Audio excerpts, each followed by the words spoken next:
Hello, can I get a green apple and bubblegum, please? Of course, that'll be 25 cents. Oh, gee, what a deal. Life sure is good, huh? Oh, it sure is.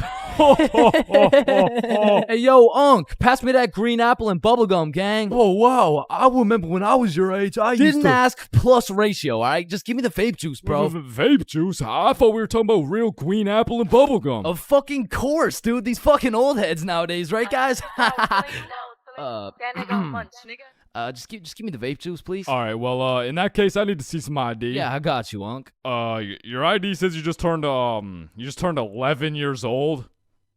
Type shit. No, you gotta be at least 21 to buy vape juice. Oh, shit, yeah, no, I guess it's a robbery then. Oh, wait, what? Ah, shit. Listen, the times are changing, bro. Not too long ago, kids were just playing outside, playing sports, and climbing trees and shit. But nowadays, I swear these kids are just grinding TikTok, playing GTA in real life, and the only thing they're climbing is the spectrum, and I blame the internet, bro. Cause now these kids are coming straight out the womb watching Skibbity Toilet Brain Rot, and if that was my kid, shit, I would want to restart, bro. Like take two from the top, bro. And honestly, I feel like most of these kids were coming along just fine, you know? Like, they were developing into some cool dudes. They had a banger theme song and shit. Like, yeah, I was low-key fucking with this new generation. And then the birth of brain rot. Millions of people scrolling TikTok, Instagram Reels, YouTube Shorts, and even... It was great. I mean, we had all the free time in the world to fill up our brains with dog shit, and it didn't even matter until we had to talk to each other again. Like, oh shit. Hey, oh hi, oh what's up? What? Hi. Oh, what's popping?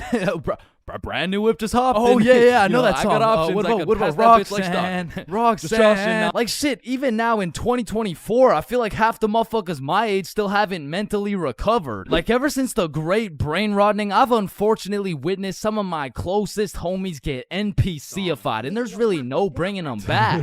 Yo, bro, you've been watching a lot of TikTok recently, huh?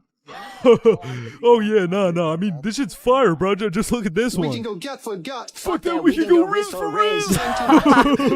Yeah, no, bro. You have a problem, like dead ass. Like you gotta put the TikTok down, bro. Like really lock in up here, bro. No, bro, really just phantom taxed my phone and minus 100 aura for throwing it and shit. Like that would have been outrageous if I wasn't Sigma. But remember what Duke Dennis said? Ohio.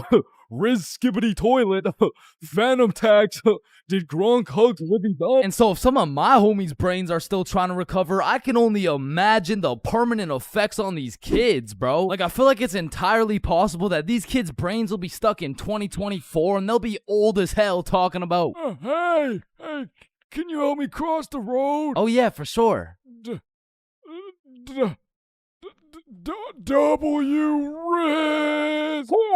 No, my aura! Now, unlike half these YouTubers out here, I don't spend a lot of time talking to kids. But the one kid I did talk to recently was actually my cousin. Hey, you're not alone on that one. No. So I was at this extended family function, and there was a bunch of people I'd never seen in my life, including this one kid who had to be about 10 years old. He was a short little guy, still waiting on puberty and shit, but when I talked to him, it was like talking to a little Kai Cenat or some shit. If he was 10 years younger and like, about the same height. Yo, broski. The fuck? Hey, down here. Oh, shit, what's up? My name's Elijah. Okay, Elijah. How's school, bro? Shit, it's aight. Yo, what grade are you in, bro? Grade 5. Type shit. Damn, I remember being in grade 5, bro. I was actually the fastest kid in my school. Yeah, but you probably had no hoes, bro. I already got a girlfriend and she's bad as hell, bro. You should see the gyat on that shit. Nah, what? And I never thought I'd be saying this, but back in my day, grade 5, we were still running from cooties and shit, and is this motherfucker vaping? What the fuck? I feel like kids these days just skipped a part of childhood, you know? Like they're fresh out of elementary school, chiefing some coconut watermelon ice. Like, bro, your little ass should be watching Cocomelon watermelon twice. Chat, did that hit? Yeah? No. Shut the fuck up, Grandpa. Okay. It's because when I was born, everyone was given a good 10, 11-year grace period where you could be as cringy as you wanted. Like, you could make shitty YouTube videos. You could wear those smart-ass t-shirts. You could even get away with saying shit like, man, yo mama's so stupid. She brought a spoon to the Super Bowl. Oh, yeah? Well, yo mama's so fat. When she walked in front of the TV, I missed 3 episodes. Okay, but yo mama's so fat, she takes selfies in panoramic mode. Well, yo mama's so nasty, she got fired from a sperm bank for drinking on the job. What's a sperm bank? Shit, I don't even know. And I feel bad for this new generation because they don't got no cringe grace period or anything, bro. They just pop straight out the womb like, and it's a boy. Yeah, I'm a dude, whatever. Now snip me up, bro. I can't have the host seeing my foreskin, dog. And maybe I'm just jealous, but to me, it's wild that these kids are getting new-ass phones in elementary and middle school. Because they'll never understand the absolute crucifixion I would get every single time I whipped out my phone, bro. Like, that shit was staying in my pocket unless it was 100% necessary. All right, class, everyone get your phones out for our end-of-year Kahoot. Let's go.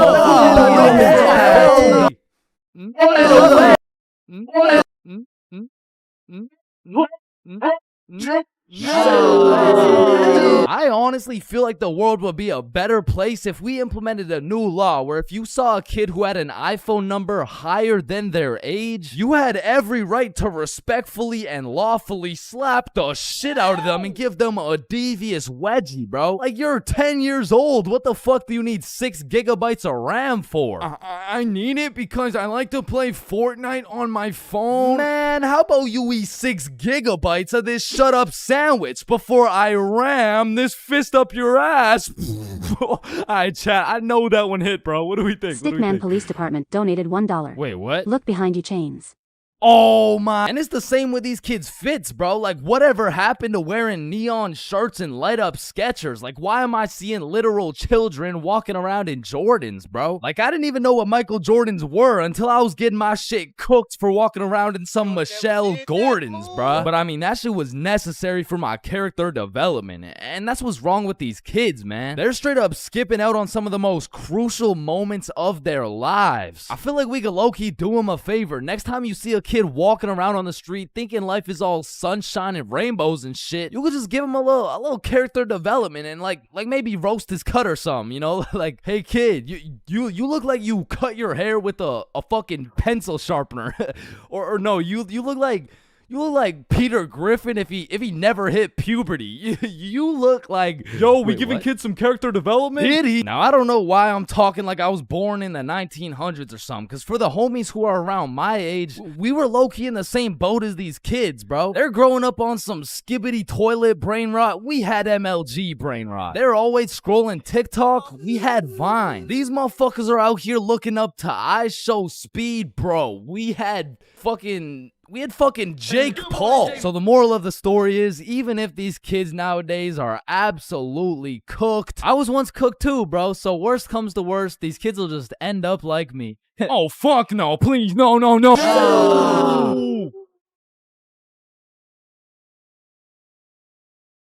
Okay, Chains, welcome to your first day at Jim Jordan's. These are our new product, Bieber Bites. Just smile and remember. The customer is always right. Okay, yeah, nah, I could do that. All right, I'll leave you to it. Okay, yeah. Hey, sir, Hey what can I get some Bieber Bites? Yeah, how many? Right.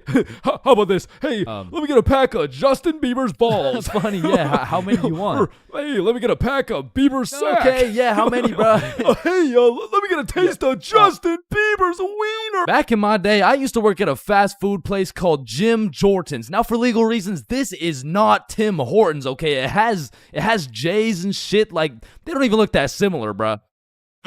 But honestly, working at Jim Jordan's, I felt like Johnny Sins, the way I'd put on my uniform and go to work just to get the soul sucked out of me, bruh. And instead of dealing with a bunch of fat asses, I'm dealing with a bunch of fat asses talking about, Alright, so I ordered an extra large BLT with ranch, extra bacon, no veggies, and I only got 5 strips of bacon. I want a new one. Okay, yeah, where's the sandwich? I ate it. Of course you did, bruh. Like, you do not need more food. I don't think your arteries could compensate for any more bacon. No, my doctor said I'm in shape. I mean, yeah, bruh, you're in the shape of a circle. I mean, I don't even know how you made it through the door. Oh, shit, damn. Now, believe it or not, I was a Jim Jordan's Hall of Fame employee. Shit, I was the best in that whole goddamn establishment, bruh. And no, it's not because I was the sexiest, hardest working, strongest, most intelligent dude they'd ever seen. It's because everyone else was ass, bruh. On the drive-thru, we had the Indian homie Dill Preet, and the only English he knew was the Jim Jordan's menu, bruh. Welcome to Jim Jordan's. What can I get for you? Hey, just give me a moment. I give you donut. No, I need time to think. You need chai, tea, drink. No, can you wait or not? Okay. One tater tot. No! Wait! You want 8? No! Okay, stop it. You know what? Okay. Chocolate donut. Then over making the food, we had this sweet 83-year-old lady Linda who was 20 years too old to be doing this shit. Okay, Chains. Here's the cheese bagel. Thank you, Linda. But yeah, this is the 9th cheese bagel you've given me in 20 minutes. Oh my good gracious! I'm sorry. I'm sorry. Oh, what's this? Oh, cheese bagel coming right up. And over working the counter, we had Sebastian. Now, don't get me wrong, Sebastian was a really nice guy, but he had a little hint of the tism, you know, no, he had a lot of the tism. Like, it was more like the tism had a hint of Sebastian, which is cool, of course, but it did mean that he would absolutely yap at every single customer who came in the store. Shit, I'll never forget this one time a girl came in the store and just ordered a muffin, like, Welcome to Jimmy's. What can I get for you? hey, can I just get a fruit explosion muffin? Can you guess what Sebastian said next, bruh? Maybe your total is $175? Cash or card? For here or to go? None of the above, bruh. The sentence that came out of this motherfucker's mouth was, A food explosion muffin? yes, please. That sounds an awful lot like a hate crime to me. Yeah, can I get my muffin, please? Do you get it? You Yeah, get it? yeah, I get it. Okay, listen. It's like You really okay, don't need to explain. Explosion, okay. Sir, you it's don't- like if you you don't took need- a bunch of gay people. So that's Sebastian. And over on drinks, we had this dumbass 15-year-old who's always spilling and shit. That was me. Yeah, that was me. I was ass too, but like I was still the best by default though. So the point is, our Jim Jordan's crew was looking like a group of clumsy villains from a Disney movie. But just because we were all really ass at our jobs doesn't mean we were useless. Cause if there's one thing we knew how to do, it was making people's days even worse than they already were. You pull up to our drive-thru all happy, just wanting a small coffee? Shit, you're leaving with a small hot tea and some suppressed anger you'll probably bring home and let out on your wife and children. You pull up to our drive-thru just wanting a breakfast sandwich? You're leaving with nothing because we ran out of eggs and cheese and bread and the breakfast and the sandwich. You pull up to our drive-thru pissed off, complaining about how there's not enough mayo in your wrap? Bro, you're leaving with a wrap filled with super special secret Sebastian sauce. So I'm sure you could probably tell, but we had to do a lot of customer service and talk our way out of a lot of mistakes. And by we, I mean me, bruh. I was the designated customer service dude, because before it was me, it was Dill Preet, and that shit would usually go something like, hey, I just took a bite out of my chicken wrap, and it literally tastes like someone busted a nut in that shit. A nut? Yes. Someone busted a nut in my goddamn food. You want a donut? No! And then before Dill Preet, it was Linda. Hey, I just took a bite out of my chicken wrap, and it literally tastes like someone busted a nut in that shit. Oh my heavens! That's horrible. I'm sorry. I'll get you a refund right away. Thank you. Hello? Hello. Welcome to Jim Jordan's. What can I get for you? God damn it. And before Linda, it was Sebastian. Hey, I just took a bite out of my chicken wrap, and it literally tastes like someone busted a nut in that shit. Oh yeah, that was me. Now, of course, our elite Jim Jordan's crew had a manager. Magnus. Now, Magnus was strict as hell, but she would only show up like once a month. But whenever she did show up, she was running this Jim Jordan's like it was the military or some shit. Cause usually I'd be 54 minutes into my 30-minute break playing Clash Royale. But when Magnus was there, bruh, shit, I'd clock into my break, make eye contact with her, shit my pants, and then clock right back out. She was so intimidating that whenever she would show up, I would never spill a drink. Sebastian used real mayo. Dilpreet spoke fluent English, and Linda would be so stressed out she'd forget to forget. She was running this place so much like the military, she had my ass waking up at 4:30 every day. And when Magnus was teaching me to do customer service, she really loved to say, "The customer is always right." so of course I listened, but it was low-key a crazy statement, cause honestly, the customer is never right, bro. It doesn't even matter what we're talking about. It could be like, "Hey, how you doing?" "Hey, I'm doing good, can't complain. I mean, it's a nice sunny day outside and all." Damn, this chicken wrap is good as hell. I am 100% sure nobody busted a nut in this. And I don't know about you, but I personally have never complained about my fast food order ever. I usually just get my order, check the bag, realize instead of a Big Mac, they gave me a McChicken with a bite taken out of it, cut my losses, and I keep it pushing. But some of these motherfuckers in the Jim Jordan's drive-thru come in like you just murdered their entire family and then took a shit in their coffee. Oh shit. Hey, you! There's not enough sugar in my fucking coffee! Oh, okay, yeah, sorry about that. Do you want me to add more sugar in? No, this is unbelievable! Now, I swear these angry customers love to throw around the word unbelievable. But I'm not gonna lie, we forgot to put sugar in your coffee. It's pretty fucking believable, bruh. I mean, look at the staff. We're getting paid minimum wage. The guy who took your order doesn't speak English. The guy who made your order's a 15-year-old running off 2 hours of sleep. And the rest of our staff is playing fucking patty cake. You're lucky we even had enough brain cells to get you the coffee. And I'm gonna be honest, it was a blessing that I was broke as shit and really needed that job, because if I didn't, I would have crashed out for sure. Hey, some dumbass forgot to put cheese in my fucking grilled cheese. Oh, hell no. Yo, Linda, you hear this ungrateful piece of shit? Oh, hell no! You keep running your mouth, I'm about to grill your cheese, bitch! What the fuck is your old ass gonna do? Not talk shit about Linda. like that, bro. And I busted in your sandwich last week. Wait, what? Yo, Chains, I'll pay you $5 if you pull that fire alarm right there. Oh, Yo, run. Chains, do you know why I've called you into my office today? No. You see, that little stunt you pulled has led you to a 1-week suspension. God damn it. What does suspension mean? It means for the next week you are prohibited from coming to school. Fuck. What does prohibited mean? Chains, you can't come to school for the next week. Hold up, so you're telling me because I pulled the fire alarm, I don't have to go to school for a week? Yes, it's a suspension. You are... Man, I got a love-hate relationship when it comes to getting suspended from school. Like, on one hand, shit, you just don't have to go to school. But on the other hand... Suspended? Oh, I'm about to suspend that ass. Ah, fuck. Ow. Shit.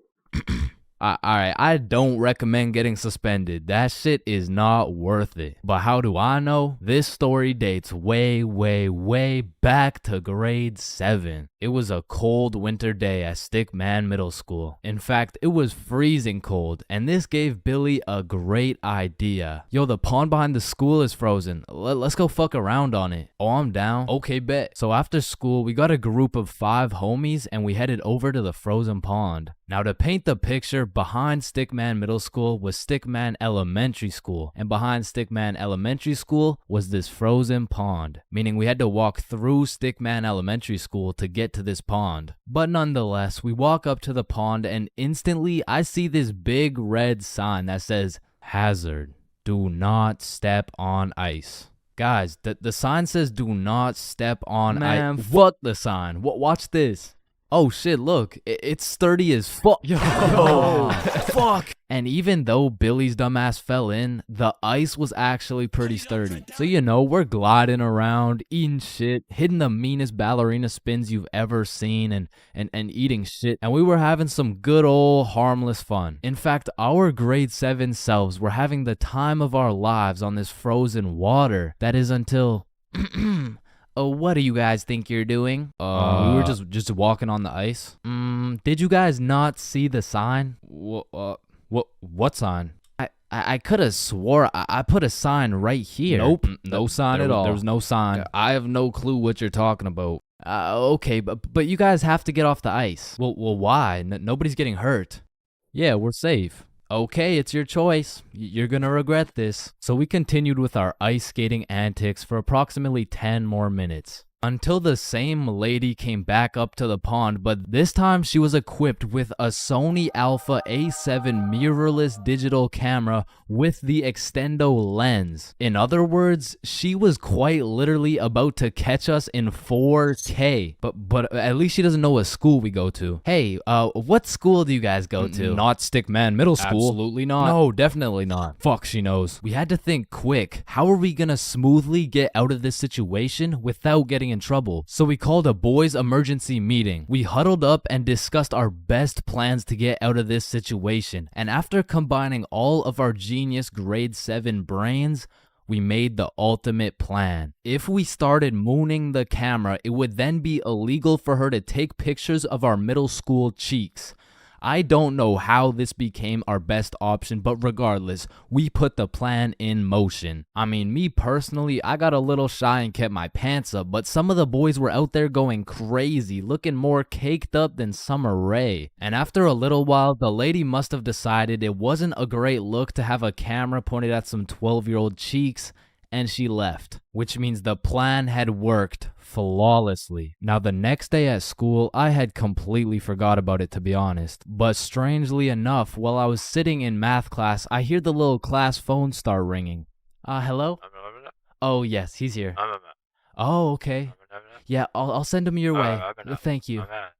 Chains, Mr. Principal wants to talk to you. And at this point, I should have picked up on why I was being called to the office, but I had complete faith in our foolproof plan of mooning this stranger that the thought of being in trouble didn't even cross my mind. That was until I walked into the office to see every single one of the boys sitting in Mr. Principal's office. But mama didn't raise a snitch, so we started capping our asses off. So, what did you guys do after school yesterday? Nothing. I played Fortnite. I was doing a homework. Don't play stupid with me. I got a call from Mrs. Principal over at Stickman Elementary. So tell me, what were you doing on the pond yesterday? I wasn't there. It wasn't us. I don't know what you're talking about. I don't even know what a pond is. I see. Well, I've got evidence. And as he shows us this undeniable evidence, you can see this dude Billy's cheeks in the corner of one of the pictures. So I slowly look over at Billy, and he looks over at me.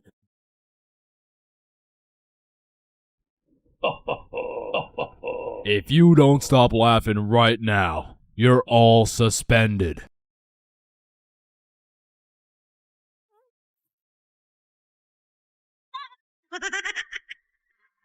That's it. You're all suspended. And as I explained the situation to my mom, let's just say Mama Chains was not happy.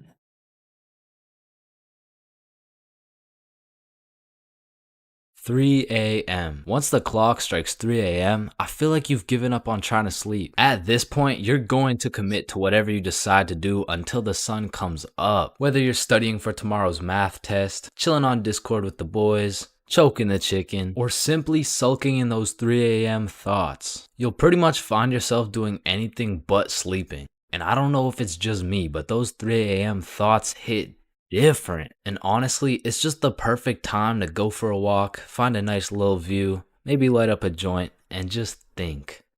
The youngest picture of you is the oldest picture of you. Does Lightning McQueen cop car insurance or life insurance? Wait. Did the brain name itself? Hold up. What if soy milk is just regular milk introducing itself in Spanish? I have no clue if this is just me, but every once in a while when I'm laying in my bed at 3 a.m., I suddenly get the motivation to become the best person on the planet. Like, I set an alarm for 5 a.m., I tell myself I'm gonna go work out, then go for a run, then meditate, then drink kale smoothies, then become a millionaire, then donate it all to a family in need. But as soon as my alarm goes off, I'm just like, shit, I'm too tired for all that. Then I just end up sleeping until 1 p.m. And my brain is constantly playing games with me, bro. Like, tell me why I'll be using all my strength to stay awake during the day thinking, ugh, man, I can't wait to go to sleep tonight. But when it comes time to sleep, I just can't. I'll be left lying there at 5 a.m. awake as hell, watching these random motherfuckers build a 2-story house with a hot tub in the jungle. And you know what? Being awake at 3 a.m. is kind of like being high a little bit. Because you start to think about things you don't usually think about. And because you get hit with the fucking munchies, bro. I'll be whipping up a 3-course meal with appetizers and a complimentary dessert to watch a YouTube video. And listen, I can't explain why, but there is no better water than water at 3 a.m. I mean, it's pretty much a part of my sleep schedule now to wake up at 3, chug some water, take a piss, then go back to bed. But sometimes while I'm trying to go back to sleep, my brain just starts showing me a compilation of my top 15 cringiest moments. I mean, I'm having flashbacks to the time in grade 5 when I said a joke and nobody laughed. Guys, why did the monkey fall out of the tree? Why? Yeah, why? Because it was dead. Oh, damn. Or I'll be up all night thinking about that one debate I had 3 years ago, brainstorming about the best things I could have said in each scenario. It's like if I do some cringe shit during the day, I have no choice but to lose some sleep over it at night. It's like my punishment for saying some stupid shit. Like I know one guy who accidentally called his teacher mommy in front of the entire class. And that dude hasn't slept since.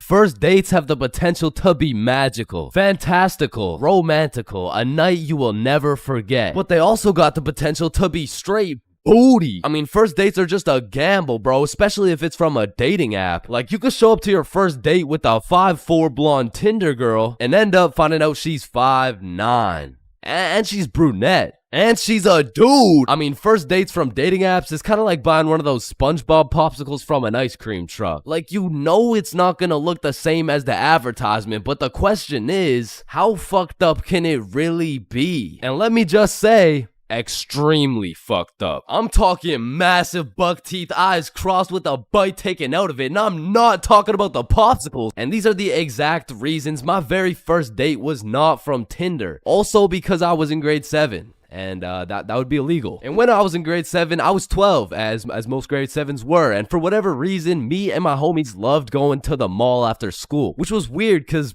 we had no money. So after another successful day of walking around and being too broke to buy anything, we walked back to the bus terminal by the mall. And as we walked up to our bus stop, we see these 2 girls waiting there. And the closer we got, the more familiar these girls started looking, until we realized one of them was in our class. And so we walk up to them like, yo, are you Kate? Oh shit, Billy Bob and Chains. What's up? Oh, nothing much. How are you guys doing? Oh, I'm good. This is Jessica. She's new to our school. Hi. What's up? Hello, Jessica. What brings you guys to the mall? Oh, nothing much. Just walking around and not buying anything because we don't have any money. Yo, us too. And so we all get on the bus and we're just talking and shit for a good 20 minutes until my stop comes up. So I'll pull the thingy, but before I get off the bus, I ask Jessica, yo, Jessica, do you Snapchat by any chance? Yeah, I do. Let me add you. What's your Snap name? And I remember I had some shitty ass username like, oh shit, it's MLG Pro No Scoper Illuminati confirmed. Yo, kid, get the fuck off the bus.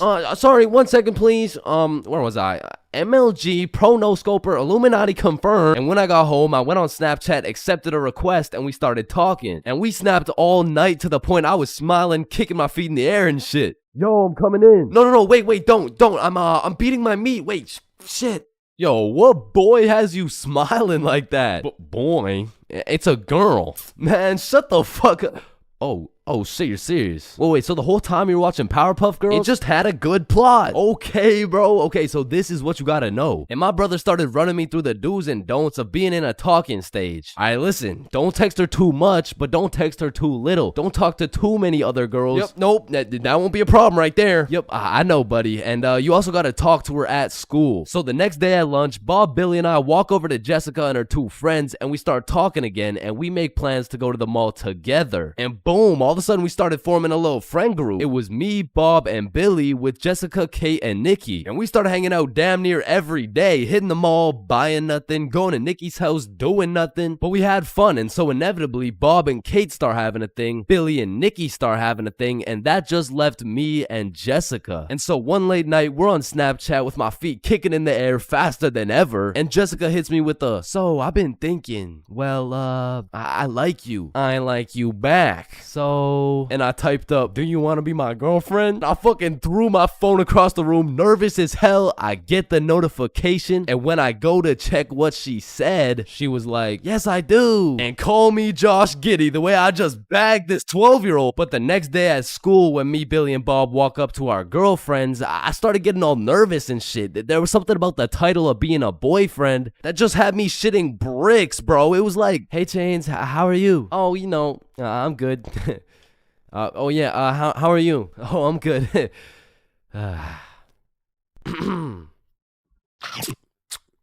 But now that all three of the boys had acquired girlfriends, Billy was like, hey, why don't we all see a movie this weekend? Like it'll be a triple date. Yeah, that's a great idea. Yeah, let's do it. It's a date, triple date.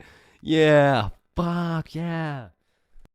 And by the time the weekend rolled around, I was still terrified of the fact that I was going on a date, and to be honest, I was also scared of the movie, bro. We came to watch It, which as a 12-year-old sounded like straight nightmare fuel, bro. But nonetheless, me, Bob, and Billy hop on the bus and arrive at the movie theater fashionably late. And so when we walked through the doors, there was our three little girlfriends excited for our first dates. So we all walk up, hug, and then go to get our tickets. And I dropped my entire life savings on her ticket and then go into debt for mine, but nonetheless, we head to the theater. Wait, should we get popcorn? Oh yeah, of course. Hey man, how much is a large popcorn? Large popcorn, that'll be $10. Bill! What happened? Are you okay? Yeah, I just realized they ran out of popcorn.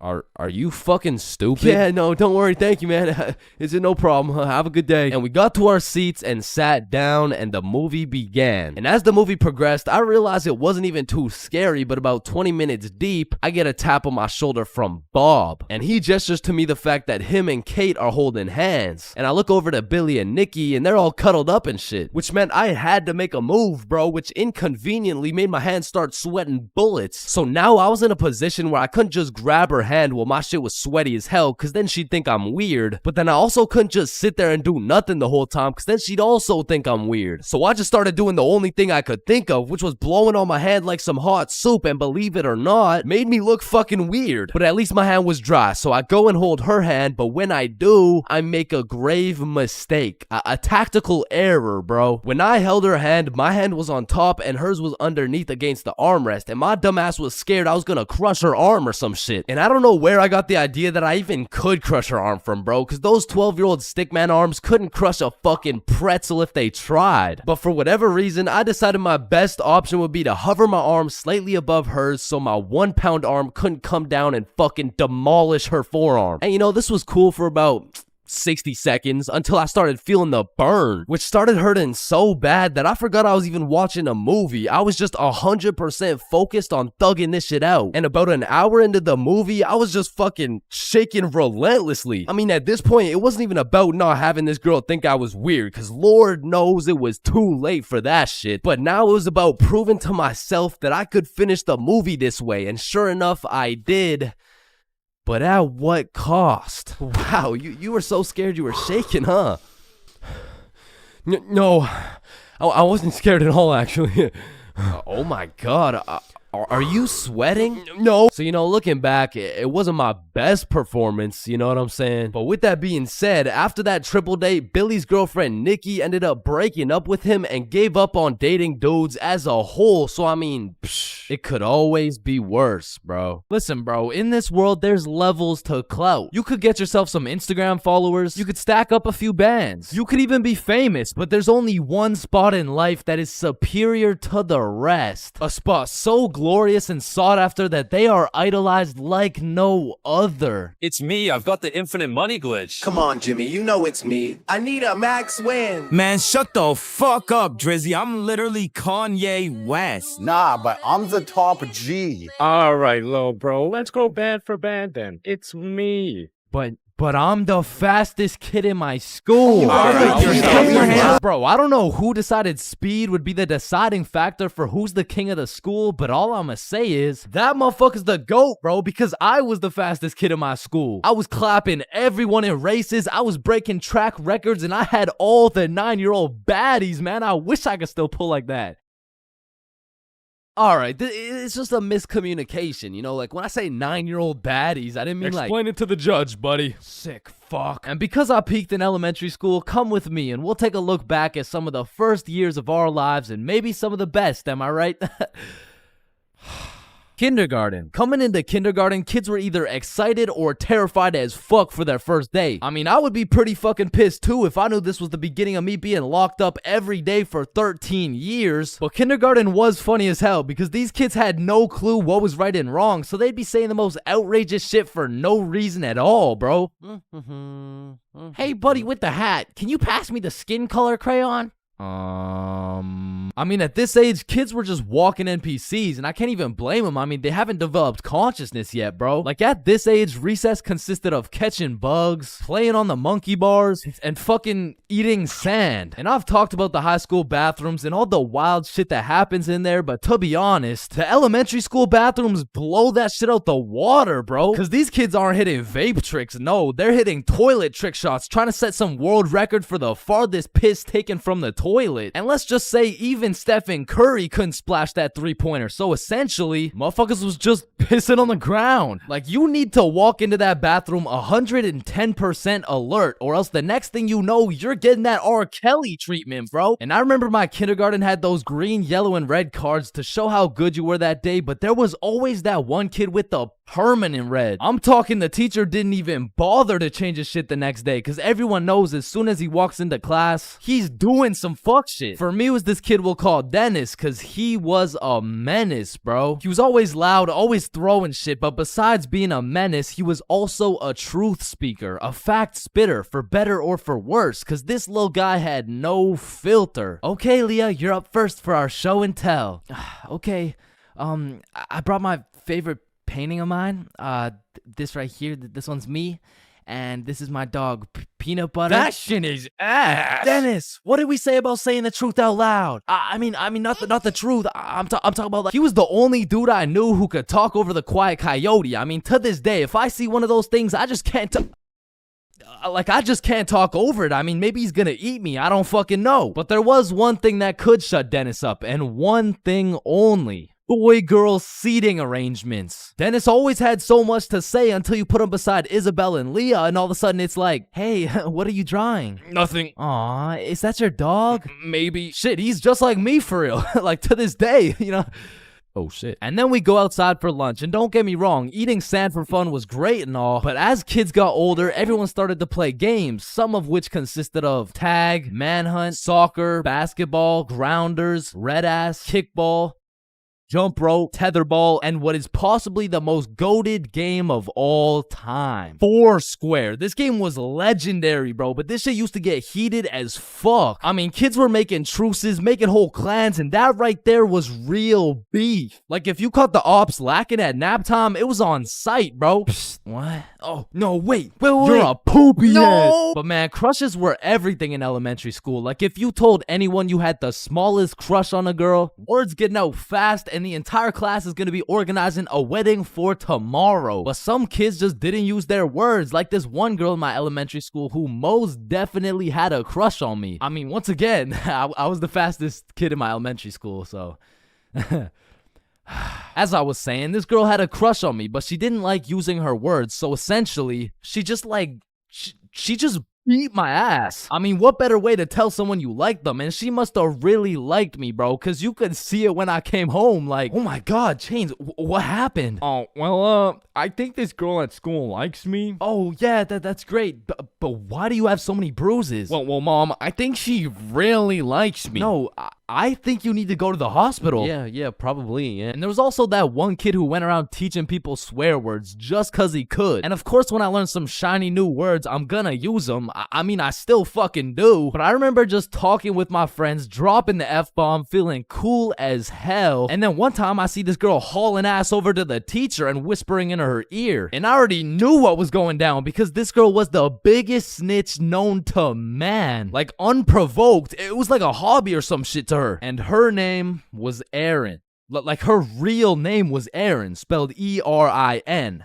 Yeah, how's it feel to get snitched on, buddy? But getting in trouble in elementary school was tough because they would act like you were committing war crimes for the smallest things. Like when I got snitched on for swearing, I was in grade 4. I was a big boy, you know what I'm saying? But my teacher was pissed, bro. Chains, you can never say that word. It's horrendous.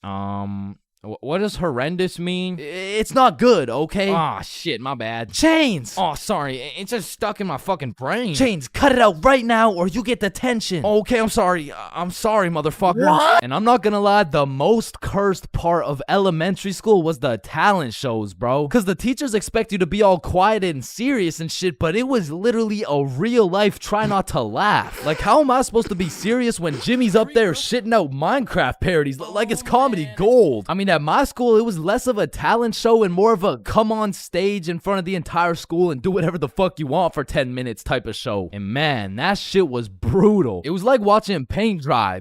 But if the paint was 7 years old and standing on a stage in front of the entire school, nervous as hell, shitting his pants. Cause elementary school had some weird kids, bro. Like those kids who used to put glue on their hands to let it dry so they could peel it off. Or the kid who would just straight up eat the glue. Or the weird kid who would secretly take a bite out of every single foam football. Like, how are you that hungry? The kid who only wore shorts through rain and snow. The kid who was mad at everyone for no reason. The kid who wouldn't stop yapping. The kid who always had to flex how strong their dad is. My dad is so much stronger than yours. He can beat up your dad with his pinky finger. He can bench press 625 pounds. Wait, what even is that? You don't know what a bench press is? No. What the fuck is a dad? The kid who thought he was Albert Einstein. The snitch named Aaron lives at 354 Stickman Way. The fake snitch. Bro, you won't believe what I just did. What'd you do? I just put my juice box in the recycling. Get this?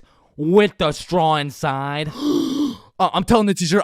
Bro, chill. Teacher. Jackson? Yeah, can I go to the bathroom? The teacher's pet named Aaron, E-R-I-N, postal code 3310. And of course, the fastest kid in the school. You know what I'm saying? That was me.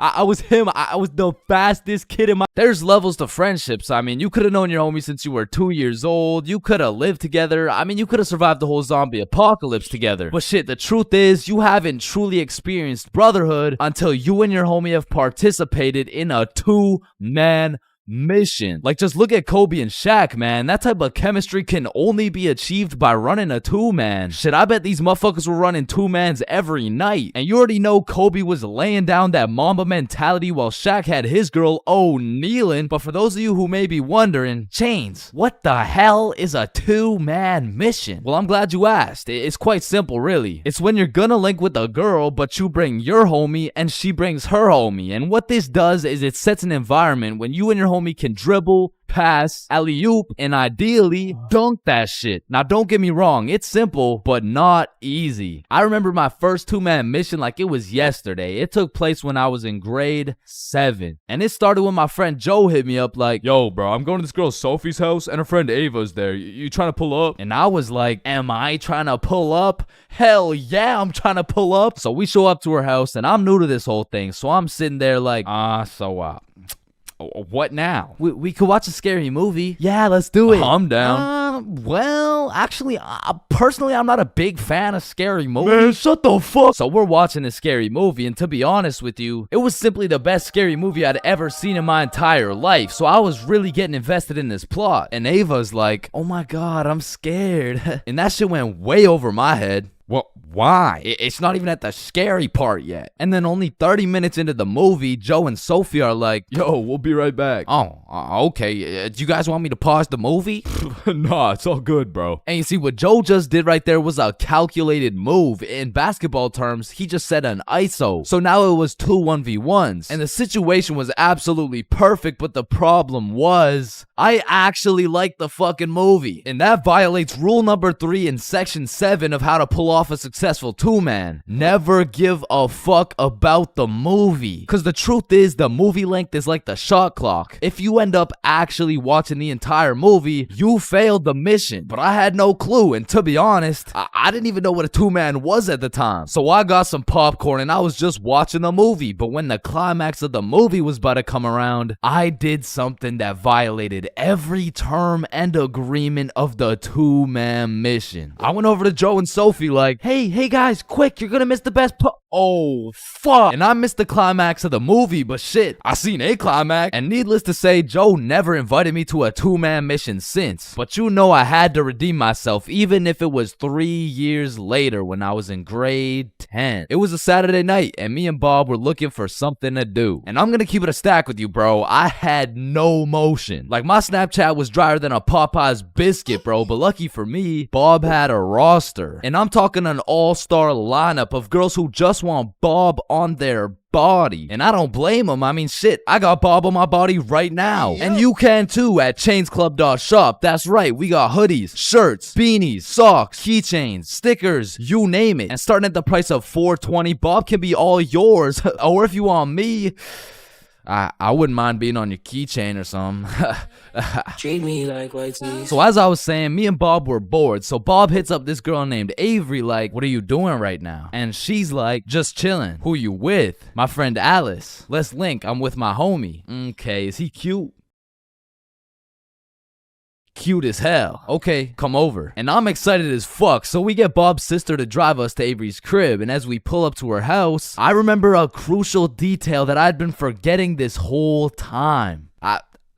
I was scared of the hoes, bruh. And as we walked up to her door, I was starting to get flashbacks of me and Joe's 2-man, where Joe tossed up an alley-oop for both of us, and I blocked his shot, metaphorically and literally. And as I'm psyching myself up, Bob calls Avery to tell her we're here, and she's like, so, my parents are asleep, so you're gonna have to come in through my window. Shit. So we walk around the side of the house to Avery's room, and lucky for us, there's this big-ass window, and I'm like, yo, can you open it so we can get in? And she's like, it is open. Bro, only this tiny ass rectangle in the top left was open at a 60-degree angle. But that was our only way in, so I helped Bob up and through the window. But now I gotta get up there, and I'm bigger than Bob, so I put my head through and I'm trying to slowly creep into the room. And then I lean just a little too far and I'm headed face first onto Alice's hardwood floor. And listen, Bob has come in clutch many times. He saved me from drowning, coyotes, getting in trouble, but out of all these things, I'm most grateful for Bob catching me as I fell through this fucking window. Because drowning and dying would have been pretty bad, like boo-hoo, rip chains, you know what I'm saying? But imagine falling through a window and eating shit face first in front of the hose. Like, I would have preferred the drowning, bro. But after that close call, I was a little flabbergasted, you know what I'm saying? But Alice has the audacity to ask me this loaded ass question like, oh hey, what's your name? Me? Yeah, you. It's the name's for real. ChainsFR. Nice to meet you, Mr. Farrell. I'm Alice. And so we all just started talking and shit, but I keep noticing Alice was getting a bunch of text messages. And I remember thinking it was probably her mom or something, so I shrugged that shit off and I'm like, yo, we should watch a movie. Yeah, we should. God, yeah. And I wasn't about to make the same mistake I made last time, so I found the most dog shit horror movie on the face of Netflix and threw that shit on. And man, that shit was ass. In fact, it was so ass that we just started cuddling and shit, like, what else was there to do? But now that we were close, I could feel the vibrations of Alice's phone getting a call, so she's like, 1 second, I'll be right back. And I wasn't trying to eavesdrop, but I could low-key hear what she was saying through the door. I'm just at Avery's house. We're watching a movie. Oh my god, okay, that's fine.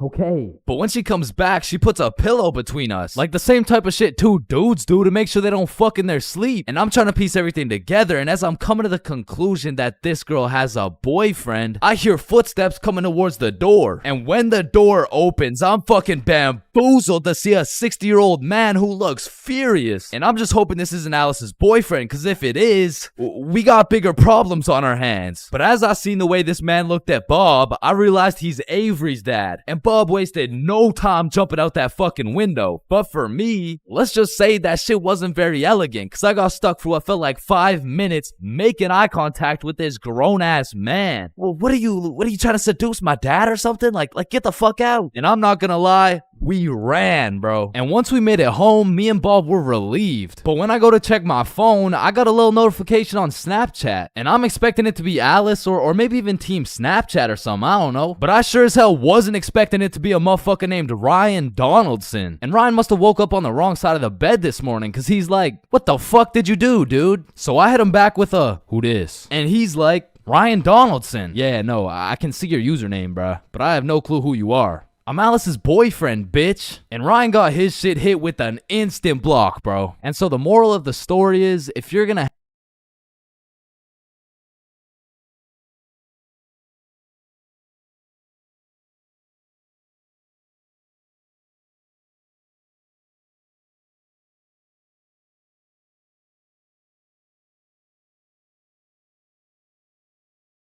There's a lot of things in life that I don't really understand, but if there's one thing I can truly comprehend, it's being grounded. Because in my time, I've served a total of 547 days and 16 hours in the slammer. And through a year and a half of extensive first-hand research, I've come to the professional conclusion that getting grounded is straight ass, bro. You're locked in your room with no phone, no computer. Like, what do you want me to do? Think about my actions? Hell nah. Being grounded had a young me doing the stupidest shit ever, bro. Like, I was popping handstands, hitting my head against the wall, playing with the door stopper thingy. Shit, I got so bored, I even read a few pages of a book like an absolute nerd. And now that I think about it, Percy Jackson and the Battle of the Labyrinth was actually a spectacular read. Now listen, there's only one thing worse than being grounded, and that's being falsely imprisoned for life.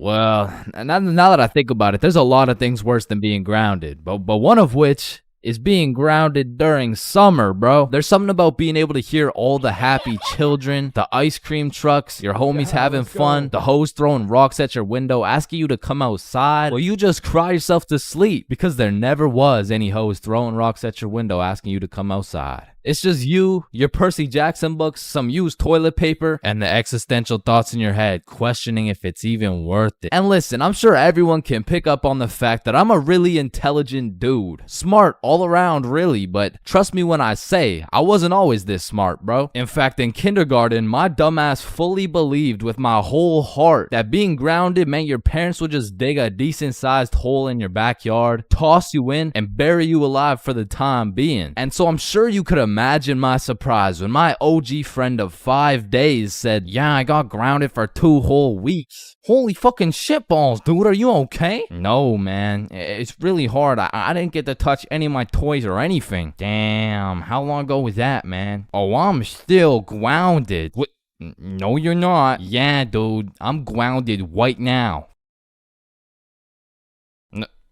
No, the fuck you're not. And I wouldn't truly find out what being grounded was until 7 years later. I was in grade 7. It was a beautiful sunny summer day at approximately 11 a.m. and me and the boys were freely roaming our city. Little did I know, we wouldn't be free for long. And as the boys and I roamed the city looking for a move, one of Bob's girls calls him up and is like, okay, so my friend Becky is in Hawaii for a few days with her family, and she said I could bring you over. And just like that, Bob could have wrapped it up and claimed some cheeks. But the boy Bob was never one to leave the homies behind, so not only did he convince his girl to let us come, but he went above and beyond. He got his girl to bring some of her friends over too, and now we're hyped because we had now located the move, and quite a marvelous move if I do say so myself. Now keep in mind, all of us knew Becky and had been to Becky's house many times before, but Becky was all the way in Hawaii, so she had no clue about the marvelous move about to take place at her own crib. But regardless, me and the homies walk into Becky's crib and they low-key got a little get-together in the works. I see Bob's girl, I see Bob's girl's friends, and then I see a mutual friend of mine named Dennis. and he brought his girl. Now, a little backstory about Dennis. Dennis was 2 years older than me, making him in high school, and to be fair, from grade 7 to high school is a colossal difference. Dennis was taller, had a more developed frame, and Dennis even had some facial hair in progress. The amount of facial hair that put my peach fuzz to shame. And to put it quite simply,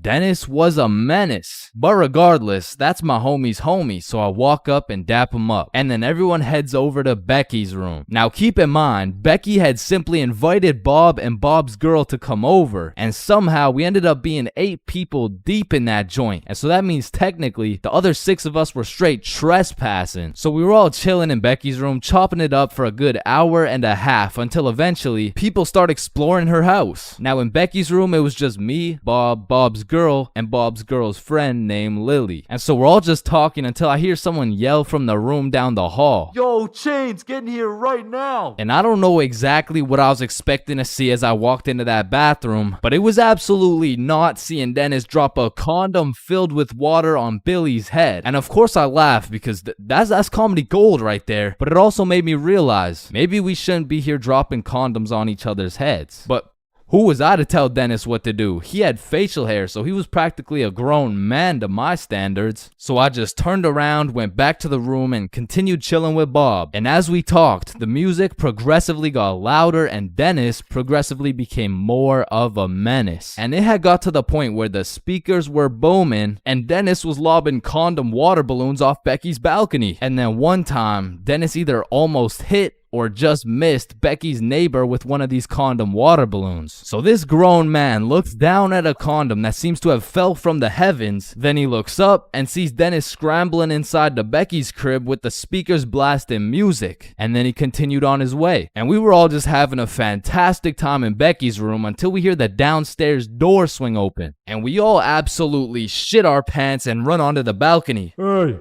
I just texted the family who lives here and they said no one is supposed to be in the house. Everyone needs to leave right now or I'm calling the cops. And that's exactly what we did. No messing around, we were out that hoe. And we all went to Bob's girl's house for an emergency meeting because we were all scared as fuck. And now Bob's girl and Becky are texting and Becky's like, my parents are pissed, they want to talk to everyone's parents and they know how many people were there. So we all devise a foolproof plan. Okay, we give Becky our phone numbers, tell it's our parents' phone numbers, and we act super disappointed in our children. We all agreed on this plan and the emergency meeting was dismissed. And over the next few days, we all got texts from a very unhappy Becky's father, who made sure to specify the amount of condoms that were found in the bathtub. We all respond with some bullshit along the lines of, Hello, Mr. Beckerson.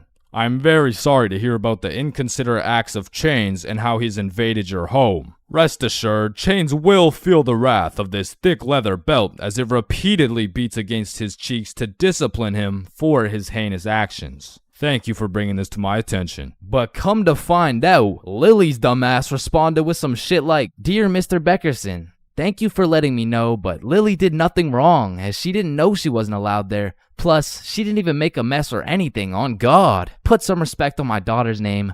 Period. And just like that, our foolproof plan got fucked. And Becky's father texted each of us saying, You are coming to the house at 3:15 p.m. today or I'm calling the cops. And shit, looking back, Becky's father was most definitely bluffing. Like, say I didn't go, what was he gonna tell the cops? 911, what's your emergency? Hey, there was 8 kids who invaded my home 3 days ago. Okay, sir, did they break in? No, no. My daughter gave them the key. Sir, why the fuck are you calling 911? There was condoms in the bathtub. But like I said, I wasn't very smart and I didn't have the brain capacity to think that far ahead. So everyone shows up to the house and Becky's father sits us down and makes each of us individually call our parents and explain what we had done. And I went first. Hey mom, so I went to Becky's house the other day, but she was in Hawaii and I wasn't really invited. And there was condoms in the bathtub. Needless to say, we all got our shit whooped and I received my very first grounding with the sentence of 1 month in the slammer.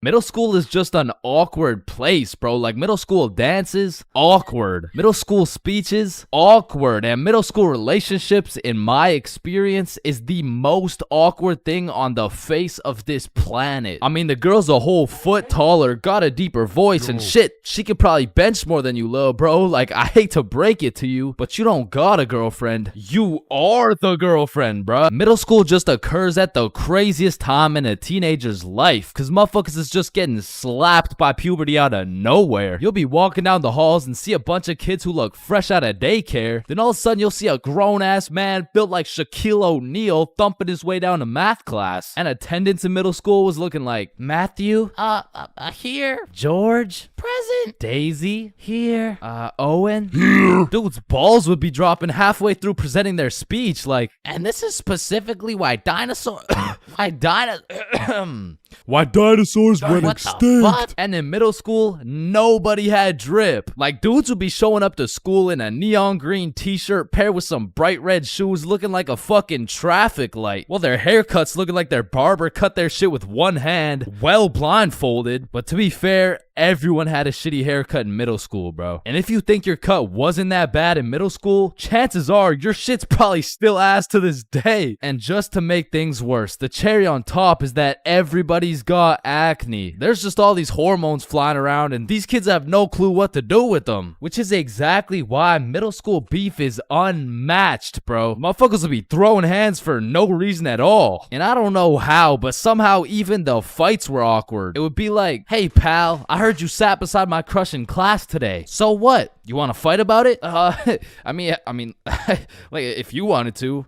That, like, I'm not scared. Like, yeah, we can fight. Okay, let's freaking go, pussy. Fuck, I wasn't ready. Sorry, was that too soon? No shit, Sherlock. Okay, you can hit me back so we're even. But if two dudes were throwing hands and their crush is watching, they're about to fight to the death. But the thing is about middle school fights, I didn't know this was possible, but somehow both motherfuckers end up losing the fight. I remember one lunch at my middle school, a dude whipped out some boxing gloves for no reason at all, and all of a sudden we're running a whole fight club. Kids would be betting their lunch money on who's gonna win and shit, but we never laid down any ground rules. So one day, JJ hit Timmy with a spinning back fist and put his ass to sleep. And I'm hyped, because I just doubled my lunch money, but Mr. Principal didn't seem too hyped to see one of his students knocked out on the ground. So of course JJ gets in trouble because he's just that one kid who's always in trouble but never got expelled. Like, I could have swore dude was on his third strike 5 strikes ago. But man, middle school had some characters, bro. There was that one guy that would walk through the halls, blast the music on his speaker. The kid who used to sit in his chair like this. The dude who hit puberty and midlife at the same time. Mr. Donaldson, can I get some help on the subtraction? Help on the subtraction? You look more like you need help on your taxes. No, subtraction's just hard for me. During recess, do you go check on the wife and kids? No, I just play on the monkey bars. Tell me, how do you manage to be in middle school and work a 9-to-5 job at the same time? The girl who thinks she's a horse. The emo kid. Catch him in the back of the class with his hoodie tied up watching sad Bart Simpson edits. The kid who had to touch the top of the door frame before entering a room. Girls who have to bring their Starbucks cup everywhere. The dude who's constantly emoting. And in order to find the answer, we can make a grid. Did someone say gritty? Right foot creep. Ooh, walking with the heat. Of course, there's the kid who Naruto runs through the hallway. And then there's that weird ass kid who accidentally called his social studies teacher mom one time. It was probably an accident though. Fuck! And I have no idea why, but there's something about teaching middle school that had all these teachers going through a midlife crisis. I remember one day our science teacher was teaching us about rainbows. Does anyone know what a rainbow is? Yes, Jaden. Refraction of light through water droplets. Oh wow, that's right. How did you know that? Reddit. Oh, okay. Where did you read it? Reddit. Yeah, but where did you read it? Reddit. Jaden, I can't do this right now. Just tell me where you found this information. Reddit? God damn it, Jackson. You're the reason my children get their shit whooped every night. Now, I don't know what she had going on in her life, but the way she broke down talking about beating her children to a group of 12-year-olds really gave me the impression that she shouldn't be teaching middle schoolers, bro. And I don't know who was in charge of hiring these teachers, but I also had a deaf teacher, which, you know, it's cool and all, but it did make it a little bit harder considering the fact that, you know, She was the fucking music teacher. Not to mention the fact that she was also half blind. And I think the idea there was that she could somehow feel the vibrations of the guitar or something, which didn't seem to work too well considering the fact that I got a fucking A in music and I can't play the guitar for shit, but I guess I just like I smelled good or something. I don't know. And I don't know about y'all's experiences, but I feel like kids were just mad touchy in middle school. Like you'd be sitting in math class minding your own business, then for no reason at all, a motherfucker would tase you in the side of the ribs. And I remember when kids first learned about these pressure points, it was all fun and games. Someone would just poke you in the ribs like, pressure point, that tickles. Then there would be a new pressure point dropping every week. It got to the point where these 12-year-olds were hitting pressure point combinations and paralyzing your legs and shit. Hey bro, let me try this new pressure point on you. Yeah, sure, go for it. It tickles. And it was the same shit with this game. Like, you really couldn't trust anybody, bro. Yo, what's that on my leg? Shit. Got him. Oh, shit, there's a bug on you. God damn it, dumbass. Oh, fuck, I just broke my leg. Bro, I'm not stupid. You didn't just break your leg. No, I'm serious, bro. I promise, on everything. On my entire life. I just broke my leg. Look.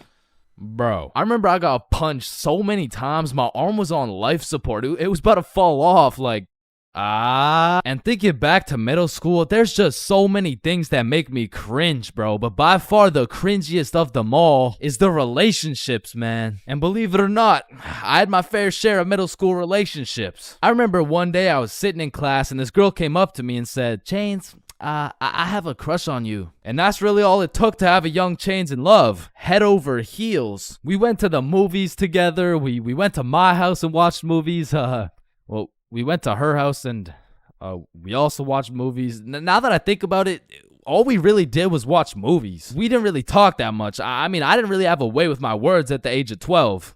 So, do you like movies? Yeah. Yeah, I like movies too.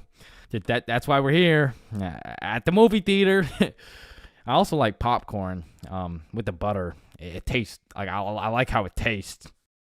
And one day we went to the mall and I took a good look at my girlfriend of 2 weeks and thought, man, I don't even know this girl. Like who are you? I remember we were inside Zoomies at the time and I said, hey Jessica, you're a great person and all, but I don't really think we're compatible like that. Maybe we should just break up, which was probably the most words I've strung together during the entirety of our relationship. And she says with the straightest face, oh, okay. And then we proceeded to walk out of the mall and bus home together without saying a word. And I remember lying in my bed that night and thinking to myself, damn, I think I'm supposed to be sad right now. So I threw on my hoodie, tied it up, and watched some sad Bart Simpson edits.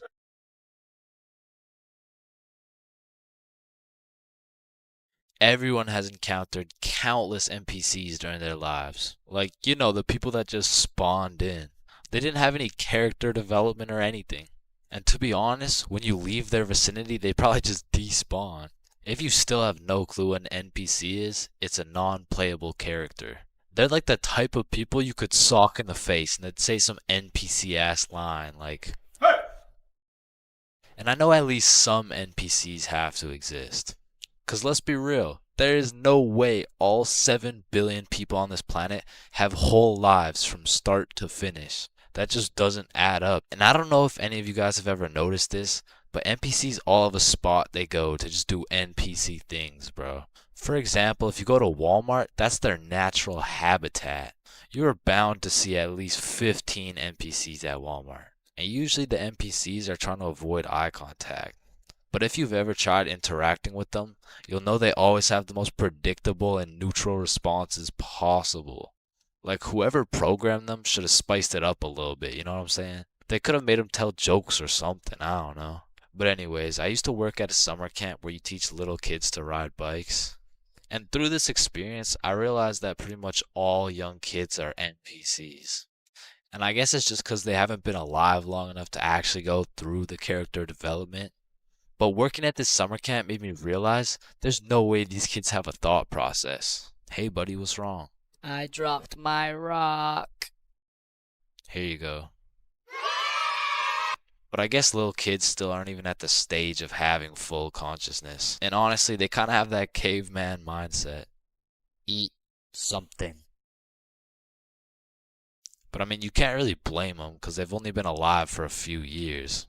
But still, as a non-NPC, I'd like to believe I was never participating in these NPC activities as a kid. I refuse to believe I was out here spending my time doing this. But yeah, man, I really just want to know if there's any NPCs watching this right now. If there is, just fess up, bro. Because I don't even know if NPCs be on YouTube or if they just like despawn before they can do that. But regardless, if you're an NPC or not, thank you for watching this video. Subscribe. Man, I don't know about y'all, but for me, having an older brother is like, Oh, chin check. damn, bro, El Chin, am I right? Nah, I got you a gift, though. Damn, for real? Yeah, open them up. Oh, these are tough. Let me try them on. Yup, you know what these are good for, bro? Yeah, what is it? Wedgie! I'm not gonna lie, bro. I still love having a big brother. Like, yeah, you get your ass beat bi-weekly. Yeah, these motherfuckers will steal your food, and they be frying your shit for no reason whatsoever. Chains for real, not as Chipotle for real. Because he's wrapped like a burrito. But let's think about it, bro. What is the alternative? A big sister, bro? Hell nah. These motherfuckers will force you to do your makeup and shit. All right, yeah, pull the plug. But it looks good. Pull that shit. Like, pull the plug. So I don't think pull we can the do plug. that. Pull the Damn, plug. are you Pull serious, the bro? man. Pull the fucking plug. Like, having a brother's an interesting situation because I would trust this motherfucker with my life, no questions asked. But I'm not trusting him with my Chipotle for a second, bro. Like, I was born with my very own #1 hater and my #1 supporter who just happens to have the same mom as me, bro. But listen, nowadays, I'm a grown-ass man. My brother, a grown-ass man. Now that we're both grown, we get along like PB and J. Yo, that's what I was about to say, bro. For real, though. We get along like chicken And waffles. Okay. Yes, sir, bro. We get along like salt and vit. Nah, I don't get it, bro. I don't know what you're trying to say. Nah, I mean, what I'm trying to say is if I'm eating, Right. worried, Oh, and yeah. If he gets into a fight, we get into a fight. Yeah. If someone reads my search history, we searched up Lola Bunny furry buns, lubed up, shaking it wild Bro. style. Yeah. Nah, hell nah. What are you doing, bro? We didn't do that? Fuck no. Okay, yep, no, that's fine. But a lot of shit has changed throughout the years, man. Back in the day, me and my brother were ops, bro, because this motherfucker's sole reason for living and breathing was to rage bait my ass. And I was like 5 years old, still figuring out who's milking the chocolate cows and shit. And big bros hit me with shit like, yo, what's 9 plus 10? It's 19. Get a load of this dipshit. Bro, it's literally 19. Man, what the fuck? Okay, why are you so mad, bro? Bro, you literally. Tired, relax, bro. Just sit down, take a deep breath. Who's a good boy? Yeah, Man, who's a... fuck. Now, me and my homies used to wrestle all the time, and my record was decent. We're talking like 50-10, and at the time, my signature go-to finisher move was the guillotine choke. It had seriously never let me down once until I tried that shit with Big Bro, and I started guillotining my ass beat, dog. My brother's 3 years older than me, so that shit was like a boss battle that you just don't have enough XP for, bruh. Like, when I would pull up on him, I hear boss battle music, my health bar pops up, and I start unloading the clip on this motherfucker, but he's done beat my ass so many times. He's got my moveset memorized and shit, bro. Like, this motherfucker's the Picasso of beating my ass specifically. Like, every time, I was getting folded like an omelet, folded like origami. I was getting folded like I was playing poker, the way he just dealt me these hands, bro. And maybe you're thinking, Big Bro got the strong genes, so I got the smart genes type shit. Nope, not. This motherfucker took those genes too, bro, and he put them to use. Because he used to manipulate the shit out of me, bro. Like, I remember one Halloween a long time ago when I was like 4. My mom came up to us with 2 costumes, right? One was Spider-Man with the fake muscles and everything, and the other was Shrek. It was Shrek. Yo, I call Spider-Man. No, but I want Spider-Man. Actually, you know what? I want Shrek, man. Shrek is cool as hell. Like, what'd he say? What are you doing in my swamp? Wait, no, I want Shrek. Oh, you think he's supposed to be like Mike Wazowski or some shit? I don't even know. What are you doing in my swamp? And this can't just be me, bro. But when we were younger, my brother would teach me some lingo or advanced intellectual informational shit. And I would go around school just spewing out words I don't even understand, bro. Damn, what y'all got for lunch? Shit, it's just a little PB&J. That's savage. Yeah, yeet. Yeah, man, I guess. I mean, my mom made Okay, it. Bob, I see some pizza. YOLO. What about Bevs? Bevs, what are we saying? I got some apple juice. Okay. Yeah, man, I love apple juice. I don't. Bro, what? Who doesn't love apple juice? Yeah, well, it's because my brother says that juice has a secret society where all the juices, I'm talking apple, orange, fucking pineapple, get together and they control the bank. Now, me and my brother would go at it, bro. It was a seemingly never-ending rivalry between us of me getting my ass beat, him beating my ass. Okay, maybe it wasn't a rivalry.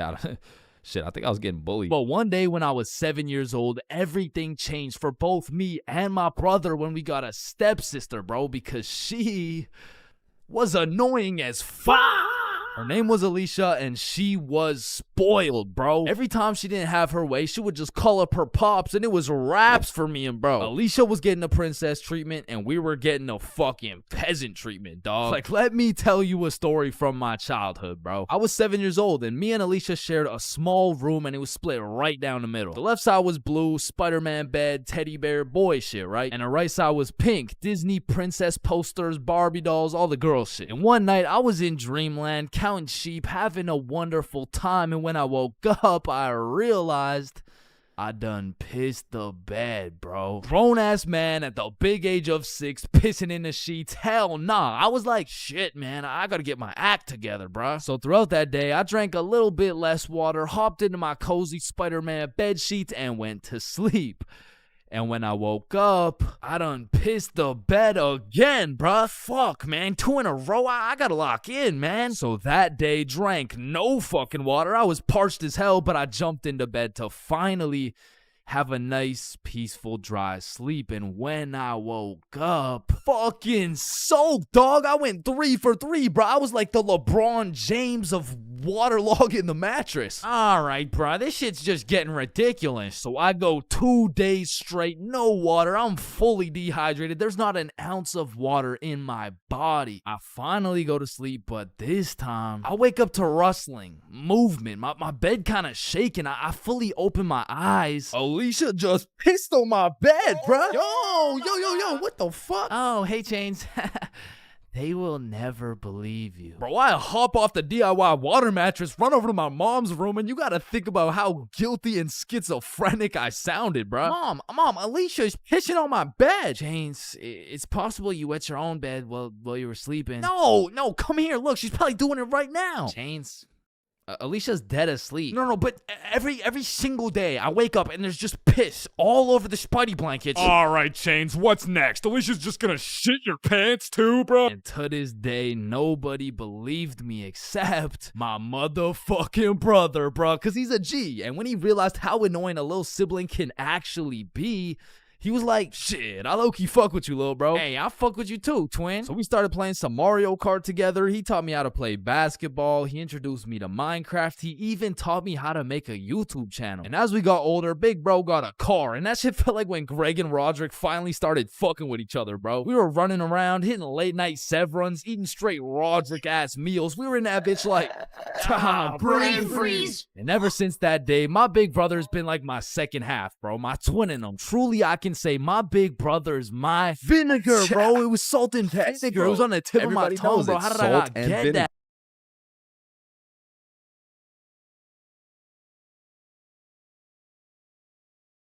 What are you doing in my swamp? Man, there's a lot of questionable places on Earth, like the Bermuda Triangle or Area 51 or even this place.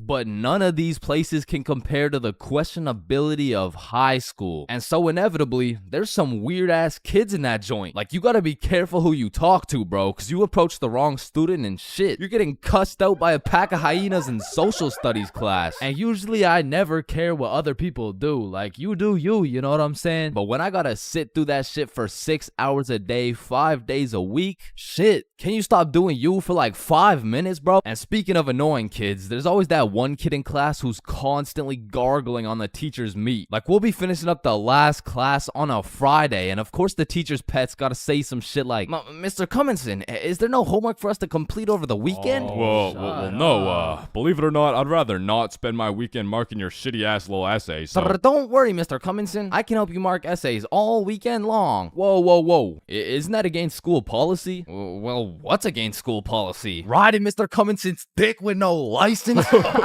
Hey, you're not allowed to swear. And of course, the class clown. And man, I really just gotta commend him for his work. Like, it's not an easy job being the class clown. Dude throughout his entire GPA, future, and probably got his shit whooped on multiple occasions just to keep the class entertained. Like, I'll be rotting in English class, about to fall asleep, until the class clown starts cooking the teacher for no apparent reason. And next we're looking at adjectives. Does anyone have any good examples? Yeah, Jason. Bald as shit. Oh, well, no, shit. that's actually 3 words. No. I wasn't even using an example. You're just so goddamn bald, it's distracting. Hey, you know what they say? The more hair I lose, the more head I get. Stop the cat.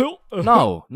I don't think that's true, Mr. Clean, because you got more hair than you got hoes. And that says a lot with your Caillou looking ass. Just go to detention, man. And you know we got the Redditor, bro. Now, don't be deceived. Redditors can come in all shapes and sizes, especially the extra large size, and even the extra large size. But regardless, they all have the same programming encoded into their brains. They're either talking about a video game or they're quoting a meme, bro. And I got a little piece of advice to any Redditors out there. I don't care how funny that shit may be in your head. If you have to verbally describe what a meme looks like, for your sake, just don't say it, bro, because I promise you that joke will not hit. And next up we got Darren presenting a slideshow on why Elon Musk is poggers. Whenever you're ready. Me standing in front of the class waiting to present. You know that meme where Mike Wazowski is standing there in an awkward fashion with his hands by his side and he's got like 2 eyes. Now, there really is levels to being a Redditor. And don't get me wrong, they're not all that bad, but the ones that got that I paused my game to be here T paired up with the beard belly neck beard combo, that shit is lethal. And if you press E to interact with one of these bad boys, you'll get stuck in an endless time loop hearing about Among Us memes and hentai. Now, the band kids are like the Redditor's second cousin. Like it's all the same shit, but bro just knows how to play a tuba. Now, on the opposite side of the spectrum, we got the dudes who touch grass. The athletes. Now, I feel like these dudes got a bad reputation when it comes to the jock stereotypes from the movies, because the ratio of athletes shoving nerds in lockers is probably like 1 in 75, and the one was most likely just having a bad day. Speaking of bad days, getting shoved in a locker really has a way of ruining your day, and you really gotta feel bad for the nerds who have to endure this type of harassment every single day. Well, actually, it's only every other Tuesday after their football practice. Yeah, but you shouldn't have to be shoved in a locker at all. You shouldn't have to be. That's grammatically incorrect. It's actually supposed to be you shouldn't shut the There's really just 3 types of smart people. The first dude, you wouldn't even be able to tell bro's smart because he's just lazy as fuck. He be acing every test using 1% of his brain power. Like he's got that Elon Musk potential, but shit, he just doesn't really feel like being a billionaire today. Or on the other hand, we got the weirdly political and argumentative smart dude. This guy used up all his IQ points on logic and reasoning and completely forgot to upgrade his social awareness, because this is the kind of guy that everyone mutually agrees is just annoying as fuck. Like, you can't do shit around this dude without him trying to start an argument. Yo, Chains, you think I sink this half-court shot? Bro, there is no chance you make that shit. You are incorrect. No chance implies that statistically there is a 0% chance that it goes in, which is wrong, as others have made this exact shot before Billy.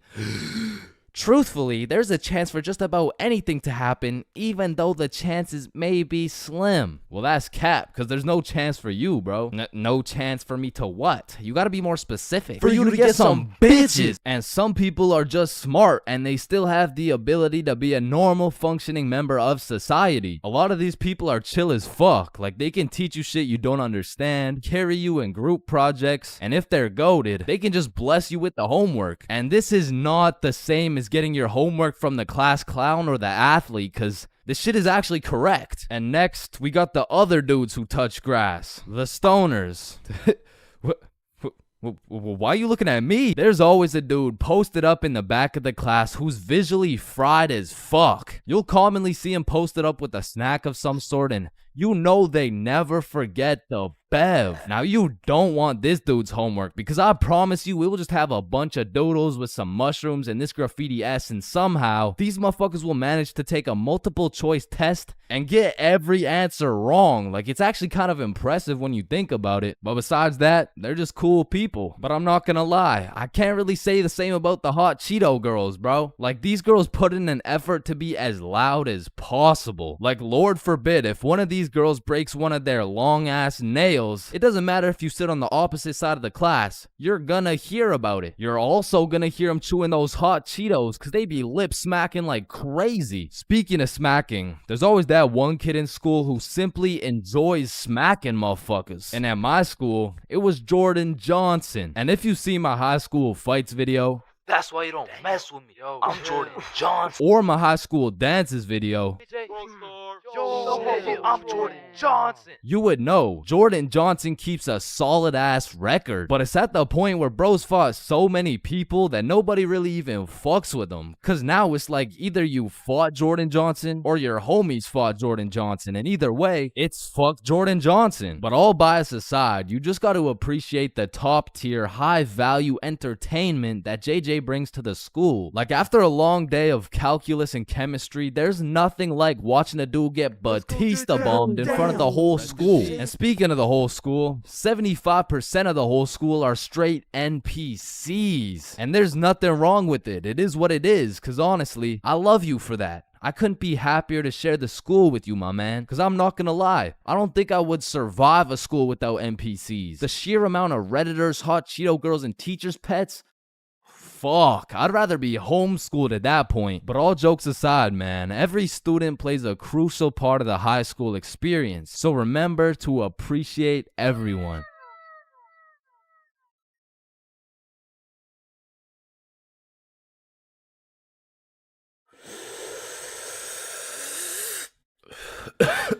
Space isn't empty. It contains everything that exists. Hey, bro, you think this mirror's good? Nah, it's in used condition. What do you mean? Walmart doesn't sell used mirror? Oh, we're using it right now. Damn, I've been hitting this joint for way too long. I should probably pass it to the next person. You ever thought about how most of the sky is actually below our feet? No, it's right up there. Holy shit. Okay, guys, I'm gonna be your waiter for tonight. Just give me a second and I'll be right with you guys. We are the waiters. Bro, what are you talking about? No, think about it. If we're waiting for the waiter, then we are the waiters. Hey, nice belly button, bro. Hey, thanks, man. Your belly button is really your old mouth, by the way. What the fuck? Yo, is your thumb even a finger? Fuck, man, I don't even know. It's kind of just a thumb. So if your thumb isn't a finger, then there is no middle finger. Hold up. If you were the first person in the world to break 2 world records, then that would be a world record. So you'd be the first person to break 3 world records. But then that would make it 4 world records. And that would make it 5 world records. Holy shit. Then it would be 6 world records. Man, who the fuck named this shit a chair? Like why a chair? Hey, bro, I got you a milkshake. Oh, thank you, man. Does a straw have 1 hole or 2? Obviously it's 2. No, but what if it's just like 1 long hole? What's the point of life? If you get a bigger bed, you have more bedroom, but you have less bedroom. You know, like bedroom. Like, can I get a ice cream cone? No, fuck you. The ice cream machine's broken. Man, that's not fair. Well, life isn't fair, buddy, so what do you want? But if life isn't fair to everyone, then isn't life just kind of fair? Like, I just don't get it. Like, chair. Why is it a chair? You know, it could have been like anything. So your nose grows every time you cap. Yeah, what about it? So what if you just said your nose is going to grow? Well, that would be a lie, so then it would grow. Try it. My nose is going to grow. Yeah, I told you. But now that it grew, it's not a lie. Whoa. Bro, I'm way too baked right now. Here, eat an orange. It helps. Nah, hold up. Are oranges named oranges because they're orange? Or is orange called orange because oranges are orange? Just eat the fucking orange. Boys, we got the pizza. Let's go. Sir. Why the fuck is the pizza box square? Like, if the pizza is circle and a slice is a triangle, yo, who the fuck invited this kid? Yo, can you pass the lighter really quick? Yeah, I got you. Wait, when you light your lighter gets lighter until your lighter is so light that your lighter won't light. Damn, that motherfucker's spitting right now. It just seems weird. Like, why the fuck is it a chair? Everyone experiences being drunk differently, and it can change from time to time as well. But I'd say most people fall into a few general categories, one of which is the aggressive drinker. These people have to have pent up and saved anger for years. They just decide to let it all loose when they take a sip of alcohol. I feel like they might even just be using drinking as an excuse to sock someone in the face. And the main problem with aggressive drinkers is there's always at least one of them at every function. Sometimes they can be tamed, but if you just let them do their thing, then the function just turns into the Battle of Vimy Ridge, bro. You don't want your friends to be aggressive drinkers, because when they do something stupid, you just have no choice but to back them up, because that's your homie. Coming up next, we have the depressed drinker. I know lots of people who are usually happy and energetic, but when they start drinking, all of a sudden they think I'm their therapist or something. Like, of course I want to help my boy if he's in his feels, but I'm hammered too, bro. I can't help you get your ex back. Now listen, I'm no scientist, but alcohol is a depressant, which means like it means it makes you depressed. Bro, I don't, pretty much what I'm trying to say is if alcohol makes you sad sometimes, don't worry, it's normal. Next up, we have the flirty drinker. Now these types of people are a common appearance at parties. They just kind of stumble over to someone and just start spitting game. One thing I do respect about flirty drinkers is that they're perseverant, bro. When they get rejected by someone, they just take it like a champ and keep pushing to the next one. Usually flirty drinkers go rotate around the party and try for their first few contenders, but eventually at the end of the night, flirty drinkers will end up attracting other flirty drinkers, then boom, everyone's happy. And come on, everyone knows the I love you guy. Man, I love you, man. Nah, like, I don't think you understand. Like, I really love you, man. And whatever you need, I got you, bro. And I just really love you, man. Bro, who the fuck are you? And of course, we got the designated driver. Next, we got the loud one. Hey, bro, sometimes the alcohol just makes people talk way too loud. In some settings, it'll slide. But in other settings, at parties, these are usually the type of people to be in the mosh pits because they're always super high energy, and sometimes they can be kind of annoying. Man, who would be this type of drunk, am I right? Alright, it's me. And if anyone else is this type of drinker, I know you can relate. When you wake up the next morning, not only you get hit with the hangover, but your voice is just completely gone. And I'm not even usually a loud person. But man, alcohol just works its magic and has me yelling like Kais and Nat. Hangovers being this type of drinker has to be one of the worst. I guess next to aggressive drinkers, you know what I'm saying? Anyways, we're moving on. You also might have encountered the philosopher. I couldn't tell you why, but for whatever reason, after taking 5 shots, some motherfuckers just become a philosopher, bro.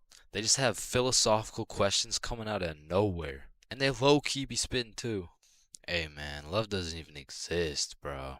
It's all just an illusion. Love is just a chemical reaction that occurs in your brain that was programmed to make us inclined to reproduce. Next up, we have the OD, overdrunk. This is the 7th and final stage of being drunk. If you've seen the 7 stages of drunk video, you'll know exactly what I'm talking about. But some people are just prone to drinking way too much. And somehow, they always find themselves blackout drunk. But yeah, there's not much to say. They're pretty much just unconscious. And of course, we have the chill drinker. These people are just pretty neutral. They just be talking at a normal volume about normal stuff. And honestly, these people are just overall enjoyable to be around, especially when you're drunk. Let me know in the comments if I missed anything, and also let me know which type of drinker you are. Aw, can I pet your dog? Yeah, for sure. Aw, what's your name, little guy? His name's Ben. Ben? Aw, he's so cute. I just wanna punt that motherfucker. Man, these intrusive thoughts I be having make me wonder whether I belong in maximum security prison or not. Like, I don't even mean to, but the thoughts that pop into my head are so menacing that I can't even say this shit on YouTube, or this video will get taken down. Then I'll be canceled. Then my whole channel will get deleted. Then I'll be thrown into a psych ward, and then I'll be put on the fucking death penalty. Like, these thoughts that pop into my head are so alarming that they make me want to beat my own ass, bro. Hey, man, why'd you just sock yourself in the face? Oh, well, you see, I was about to push that unsuspecting toddler into the deep end for no apparent reason, so... Yo, this guy's about to assault a minor. Hey, you can't do that! But it's not like every single intrusive thought I have is bad enough to get me convicted. Like, whenever I'm walking across a bridge, I have to use every cell in my body to fight the urge of just tossing my phone into the water. Like, there is literally no benefit from doing that shit, but there's just something inside of me that would feel so much satisfaction with just seeing my phone dissipate into the water. You know, maybe you get that urge because it would just be satisfying to do some shit that's out of the box. Some shit that nobody else would do, just to break the simulation a little bit. Cause I could be having the best day of my life. I could wake up, get the meanest pump in, hop in the shower, eat the most fire breakfast, and draw the most pristine stickmen I've ever drawn. But as I'm casually walking beside a bunch of cars that are going 65 miles an hour, I'm still gonna have the urge to just throw myself in front of a car, bro. And it's not even on some emo shit. Like, I want to live, but I also want to dive into some oncoming traffic. But at least I'm not the only one who does this. Like, other people do this. Right? Like, it's normal, right? But half the time, an intrusive thought will just be to do some goofy shit. Like, you're just forced to imagine the consequences of what it would look like to start throwing it back on a Tuesday at 2:41 p.m. And every once in a while, you'll just be chilling, and you'll witness a motherfucker fall to the intrusive urges. What are you get along the table, bro? Shit, he let the intrusive thoughts win, man. Now, I don't even know if these count as intrusive thoughts or not, but as a dude, when I'm walking down the street, I'll just be going on with my day chilling. Then all of a sudden I see a car and I'm like, if I don't make it to that tree before this car, I'm gonna die. Aw, shit. Honestly, these kinds of intrusive thoughts are kind of motivating. Like, it's the same thing as having a hype man at the gym, except instead of that positive reinforcement, if you don't get those 3 extra reps, you're gonna die. It's like whenever I'm at the gym hitting those Bulgarian split squats, I be having mental wars with myself. Oof, that was a good set, man. I think we're done. 5 more reps or you're a bitch. Damn, good shit. All right, I think we could wrap it up. 10 more, pussy. Who the fuck's gonna carry the boats? I told you we should have stopped, bro. 15 more or you like dick. Now that I think about it, there's a good amount of people in prison right now who just succumb to their intrusive thoughts. Cause intrusive thoughts are just like that demon on your shoulder telling you to do the most devious shit possible. And I know there's a bunch of motherfuckers out there who just listen to that little guy. Hey, man, you see that lovely old lady right there? Yeah, you're gonna hit her with a mean right hook. Well, what's in it for me? Nothing. Shit, alright. But to be honest, there is a handful of times where I've let the intrusive thoughts take over. One of the most memorable was way back when I was 5 years old. Me and my older brother were just dicking around, doing some 5-year-old shit. Keep in mind, this story takes place before your boy had even developed consciousness. So I was just a little munchkin doing munchkin shit. Then suddenly, this urge came over me. It was unlike anything I'd ever felt before. It was dark, irresistible.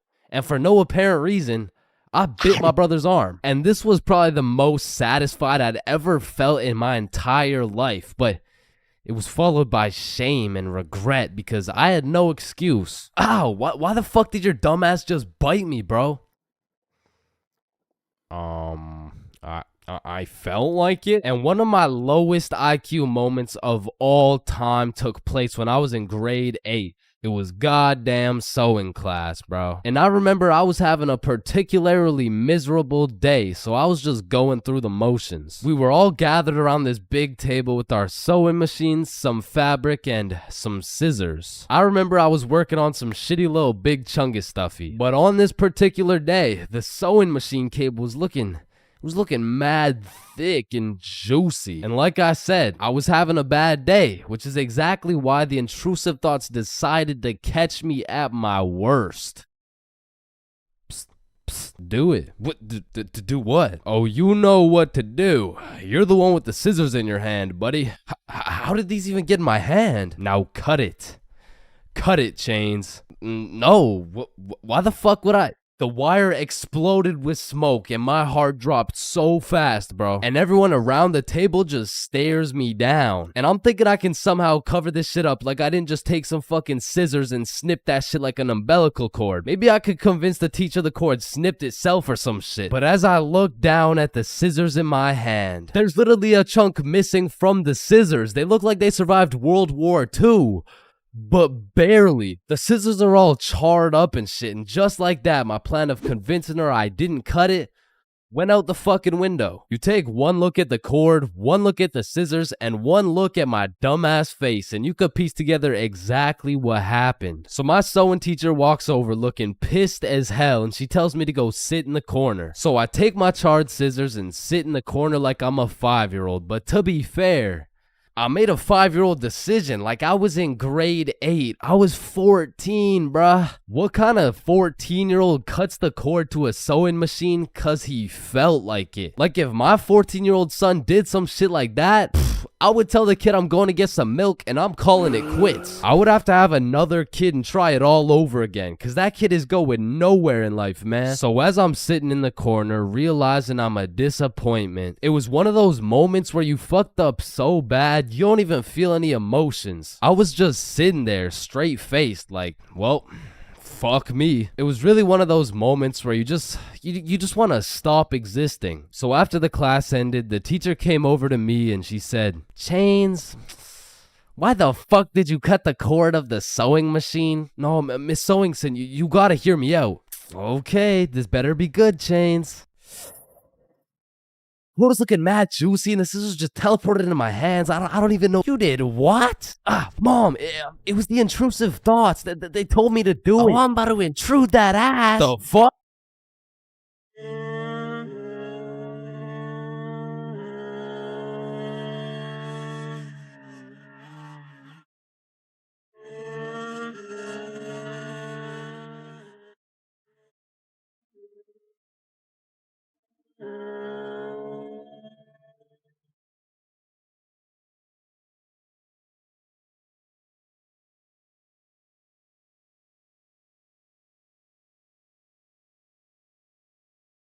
Billy is one of my closest homies, and we've been friends ever since we were little kids, and for as long as I can remember, Billy's been a dumbass, bro. I'm talking he's slightly retarded, you know what I mean? And everyone knows Billy for just two things. Always making the absolute worst decision possible, and always having the best stories, bro. Like, statistically, this motherfucker should have died 61 different times already, bro. Nah, I got plot armor, bro. Bro, no you don't. I do. Man, shut the fuck.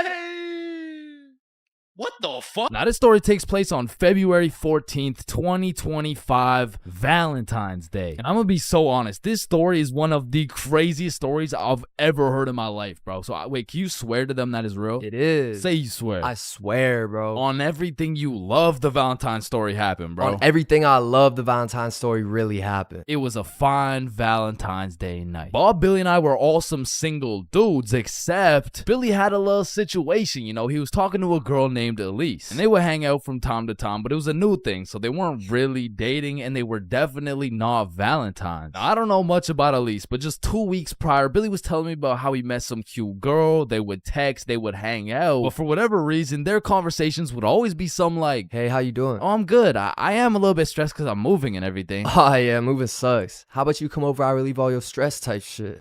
Billy, I really like you. I like you too, Elise. But I think you might be a whore. Wait, what? Like, you're most likely a bop. Okay, wait, I mean you're like... definitely a fuckboy. Okay, chill now. I've never fucked a boy in my life. So keeping that in mind, we were all single, and this Valentine's happened to land on a Friday, and because of this, we going to the club. yeah. Yeah. So the plan was simple. We go to the drink store to get something to pregame, go back to my house, and then hit the club, fall in love, and live happily ever after. Now the problem was, Billy was stuck working a 9.5-hour shift until 10 p.m. Now he was the pizza delivery guy for a chain we'll call Big Caesars. So he's doing his thing, delivering those Valentine's pizzas. Well, me and Bob decided that we would go get the drinks now and meet Billy back at the crib once he's off work. So we hop in the car, we get to the drink store, and at this point it's 9:30 p.m. And so Bob calls Billy to ask what he wants. No answer. I call him. No answer. We both text him. Nothing. Now this was strange because Billy usually responds while he's working, but we shrug it off. We go inside the store and get Billy his go-to bottle. Hennessy. So we go back to my house and get to my room at about 10 p.m. and still no word from Billy. So we're waiting for a good 20 minutes and then I get a text message from Billy. The craziest shit ever just happened. So I'm like, what happened? Bro, it's so crazy, I need to tell you in person. So Billy whips it over to my house, kicks down the door, and instantly starts breaking down the craziest plot I've ever heard, bruh. Yo, listen, this story takes place 1 hour ago. It was 9:30 p.m. and Billy was finishing up a long 9.5-hour shift with his very last delivery of the night, but the problem was his phone was on 1% and he didn't even have a charger. So Billy locks in and memorizes all the directions to get there right before his phone dies. So from one side of the city, Billy goes 100% straight off the dome to the other side of the city for his last delivery on this fine Valentine's Day night. Billy hops out the car, walks up to the house, knocks, and they open the door. Hey man, happy Valentine's Day. Oh, thank you. Thank you so much, but I didn't order a pizza. Oh shit, are you sure? Gerald, did we order a pizza? Fuck no. Yeah, no, we didn't order a pizza. I don't know. It says a meat lover's pizza for 3516. Oh, honey, no, this is 3416. 3516 is all the way around the back of the cul-de-sac. Oh, okay, thank you. Have a good night. So Billy's walking for a good 8 minutes to get to the back of the cul-de-sac where at last he finds 3516. He walks up to the door, knocks, and a fine-looking woman in her 40s opens the door holding a vape, and Billy sees a little potential here. Hey, happy Valentine's Day, man. Oh, thank you. Of course, beautiful. How's your Valentine's Day going? You know, it's okay. Why's this okay? You ain't got no special plans? Well, honestly, my husband's out drinking at the bar, so... Bro, this was the perfect situation for Billy, bro. There's so many things he could say to make a move right here, and out of the infinite combinations of words he could put together, he says... Well, a man's got to drink, you know? Yeah, okay, yeah, well, anyways, here you go. Keep the change. Have a good one. Billy fucking sold, bruh. He missed a wide open layup, and as he turns around to head back to his car in shame, Billy gets an idea. A genius idea, if I do say so myself. So Billy turns back around, walks back up to the door, and knocks again. Hey, what's up? Hey, so my car, like the pizza car, is on the other side of the cul-de-sac. So if there's any way I could cut through, it would save me like 10 minutes. Yeah, of course, come in. And this motherfucker just got his own rebound off the backboard, bro, but he only has 60 seconds on the shot clock to make a move, and so he starts breaking down that professional barrier. So what's your name? My name's Angelina. What's your name? My name's Billy. Wow, you have a very beautiful name. And you have a very beautiful smile. Ah, thank you. Holy fucking shit, he was cooking, but they had made it to the basement, meaning he only has 30 seconds left before he's back to the cold, lonely outside world. So Billy cooks up yet another genius play. Angelina, I really hate to ask, but is there any way I could charge my phone real quick? Like, I just need to get it to like 5%. Of course, honey, sit down. It's no worries at all. This motherfucker Billy did it again, bro. Now, I don't know if it's because she just wanted some human connection on his Valentine's night or she was genuinely just being nice, but this motherfucker's now in a position where he's posted up on this woman's couch in her basement at 10 p.m. on a Valentine's night. Yo, what flavor is that? Oh, it's mango ice. It's my favorite. Damn. You think I could take a hit? Only if I could hit chores. Oh, shit, I bet. So as these two fiends are bonding over a little nicotine addiction, Billy's like, So you said your husband went out to the bar? yeah, he did. To be honest, it kind of hurts because like it just sucks to be alone on Valentine's Day, you know? Yeah, 100%. I feel you. I don't got a Valentine either. Type shit. Now at this very moment, Billy's about to shoot a shot farther than a three-pointer, farther than a half-court, full-court football field. This was a blindfolded shot from Mars by a 6-year-old kid with Down syndrome, bruh. I mean, shit. We could be Valentine's tonight. Oh, that's so sweet. But my daughter's upstairs. Ah, shit, yeah. I get it, but like this couch low-key spacious though. I mean, it's not that spacious. Please? Billy, you're funny. Now at this moment, Billy's 0 for 3 with these shots. I mean, the defense line was tough. She's got a whole husband and a daughter who's just posted upstairs, probably waiting for that fucking pizza. But to be fair, Billy was still on the court, but his phone was already at a good 3% charge, so he needs a game-winning shot right now, and so he reaches deep into his bag. I'm talking middle school years. He pulls out a shot I never thought I would see in the big 2025. This flavor's fire. Yo, let me show you a new trick. Yeah? What is it? Alright, so it's called a transfer. Basically, me and you just transfer the smoke. Okay, teach me. You gotta come closer though, alright? This motherfucker Billy switched the shot, bro, against all odds. Just 15 minutes ago, he was some bum delivering her Big Caesar's pizza. All of a sudden, now she's hot and ready, bruh. And so Billy's making out with some random dude's wife for a good 5 minutes. Then she's like, is your phone charged? Yeah, I appreciate it. You know, let me charge everything. Of course, honey, it's my pleasure. Alright, I'm gonna text you. Okay, drive safe. And Billy leaves this married mother's house after making out with her as the fucking pizza delivery guy. Bro, what the fuck? Billy, are you dead ass? I swear to God. Bro, that story is fucking insane. I mean, shit. I'm not done, bro. Because if there's one thing that Big Caesar's taught Billy, it was how to deliver, bro. So he takes the receipt, boom, takes her number down and texts her. So he drives back to Big Caesar's, goes in, clocks out, hops in a car, drives home, goes inside, showers up, gets out the shower to check his phone. No response. Damn. So Billy tries calling her, straight to voicemail. He changes the no caller ID and calls again, and it rings, meaning she blocked his ass, bro. And I have no clue why she would do such a thing. I mean, like, yeah, she has a husband and like a kid and probably another boyfriend on the side, but damn, say something. And that's the moment when he gets a Snapchat notification. Elise has added you as a friend. Now, Elise is the girl he's been talking to on Snapchat, so why would she even have him unadded in the first place? So Billy's like, you unadded me? And she just hits him back with a WID. Shit, I just got off work. What you doing? Oh, I'm just chilling at home. And then there's a brief pause. Do you know whose house you were just in? Do I know whose house I was just in? I've been to her house before. She doesn't even live close to... Wait. And Billy starts piecing everything together. How Elise was moving houses, all the boxes laid out in that woman's house, how Elise's family loved eating Big Caesars, and the woman's daughter being upstairs the whole time. Oh, fuck. Billy hooked up with his girl's mom. Now, we have no clue what her mom told her, because it makes the most sense that she said something along the lines of, hey, why did the pizza dude take so long? Elise, I think he was flirting with me. Because let's be honest, what is the other option, bruh? Hey, why did the pizza dude take so long? Yeah, no, I mean, I just cheated on your father with the Big Caesar's pizza delivery guy who actually just happens to be your age. So Billy's texting Elise, trying to play it cool, like, oh, I had no clue that was your house. What are the chances? And she just says, yeah, I get my good looks from my mom. And then she blocked him again, bro. Because after telling her 100 times that he's not a hoe, he's not a bop, he's not a fuck boy, I accidentally hooked up with her mom, bro. Billy, you know I gotta make a video about this, right? Yeah, I know.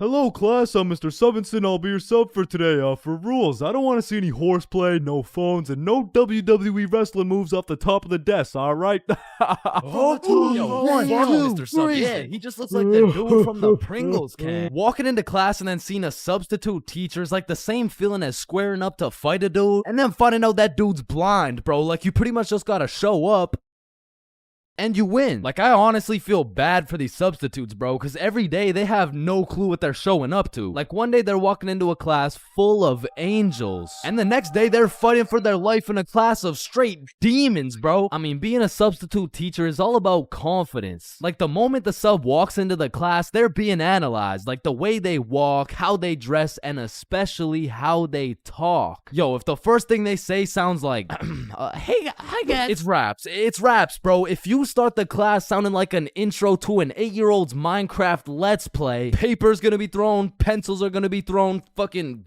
dudes are gonna be thrown, like, it's gonna be straight anarchy, bro. But when the sub walks in the room with a little pep in his step, a little drip in his fit, and most importantly, he starts the class sounding like he's done this shit before. Hey guys, I'm Mr. Peppinson, and today we mean business. All of a sudden, people are listening. Everyone except for one man, the class clown. He's gonna see that confidence as a challenge, and bro's gonna start testing the waters to see if this sub is really about it. And that is how Y equals MC squared. Any questions? Yeah, blue hat. Yeah, Mr. Peppinson, why are you built like that? Oh, you mean built like The Rock? Yeah, these are called muscles. You'll learn about them when you hit puberty. But bro, I'm in grade 11. I've already hit puberty. Yeah, nah. That's not what your peach fuzz mustache is telling me, buddy. Okay, well, your hairline is telling me it's going on a vacation, bruh. Alright, let's see your shit then.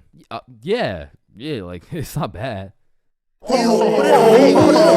Like, some substitutes are so good, you just wish they were your real teacher. Like, I remember one time in grade 10, I had this math class with one of those teachers who used to yap the whole time and then assign a bunch of homework with 5 minutes left in class. And then one day, a goat walked into our class, a goat who went by the name of Mr. G, or more formally, G-Dog. Now, G-Dog was packing a mean 68 years in his lifespan. However, he had the utmost pep in his step, paired with the drippiest of fits. And he was the type of dude who would lay down some respectable rules, and if anyone broke them, he wouldn't get mad. He would just simply flame the living shit out of you in front of everybody. And that's how you calculate the surface area of... no text while I'm talking, please. I'm just texting my mom. Oh wow, that's crazy. How's she doing? Wouldn't you like to know? Oh yeah, I mean, I would actually, cause she's probably pretty tired after last night. I mean, I did lay down some mean dick. But there are definitely some questionable substitutes out there. I remember when I was in grade 6, my entire middle school was just weird, bro. My recess was called Nut Break, my music teacher was deaf, and our principal was damn near bipolar. Alright, who told the blind kid he could say the N-word? Okay, alright, it was me, but like, I didn't think he would actually say it. Oh no, that's actually a pretty good one. I mean, I gotta give it to you, kid. Wait, so you're not mad? No, I'm fucking furious, okay? Get in my office right now. Okay, wait, I thought you were just laughing. What's going on right now?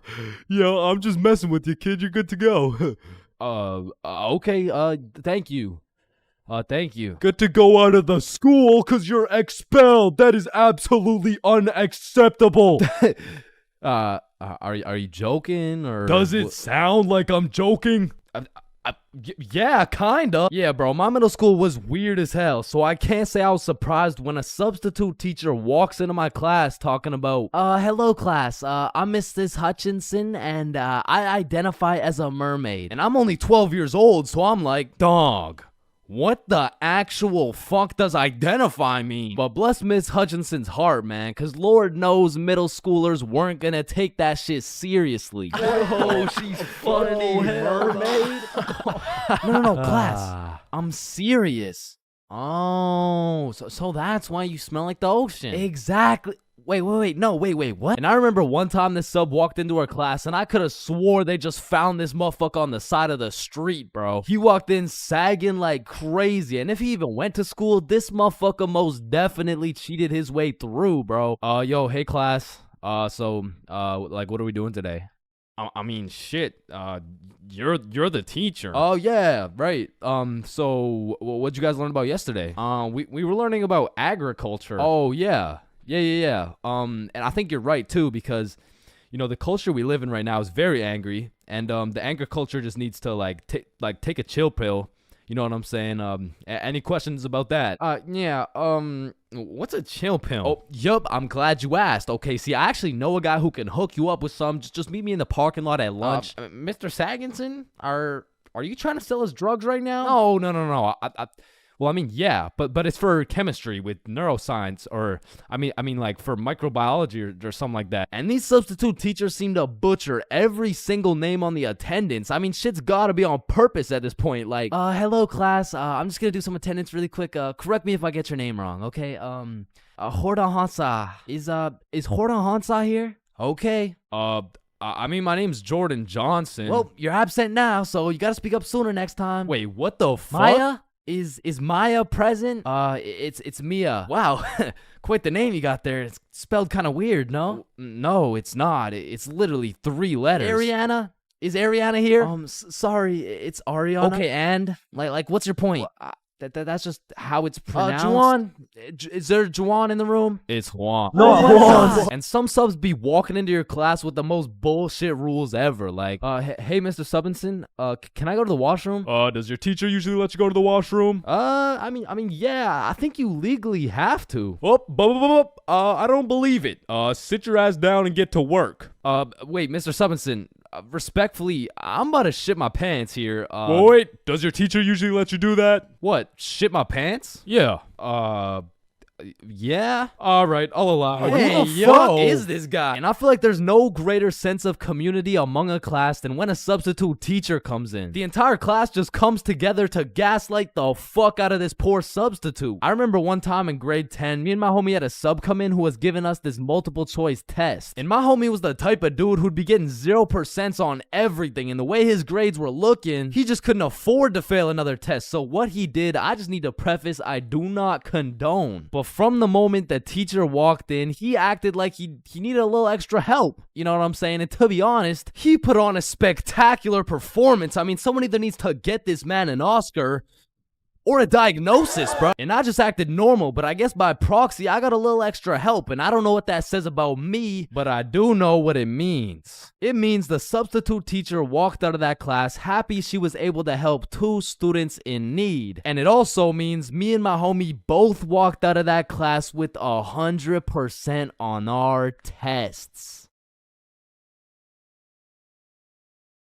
High school. The only place you'll find nerds and jocks chilling in the same room. Where there's fight clubs and book clubs in the same building. Where you can find the plug selling something and the school thought-giving dome all in the same bathroom. And surely one of the few places you can pursue your educational prowess and take it off that Benjamin in the same institution. High school, man. Love it or hate it, it's quite the experience. And although every single person will have a different experience at high school, there are some things you are guaranteed to encounter. Like the PE sweat, the nerd, that one strict ass teacher, the teacher's pet, the redditor, the predator, the chill teacher, the plug, the stoner, that one motherfucker who walks like this, the class clown, the band kid, the kid who just never shows up, the hot Cheeto girl, that one sexy ass kid who he got all the girls, and you know what I'm saying, he was like super cool, the bathroom fiend, the oh my god I almost failed that test, I did so bad, oh shit same, I got a 51%, what about you?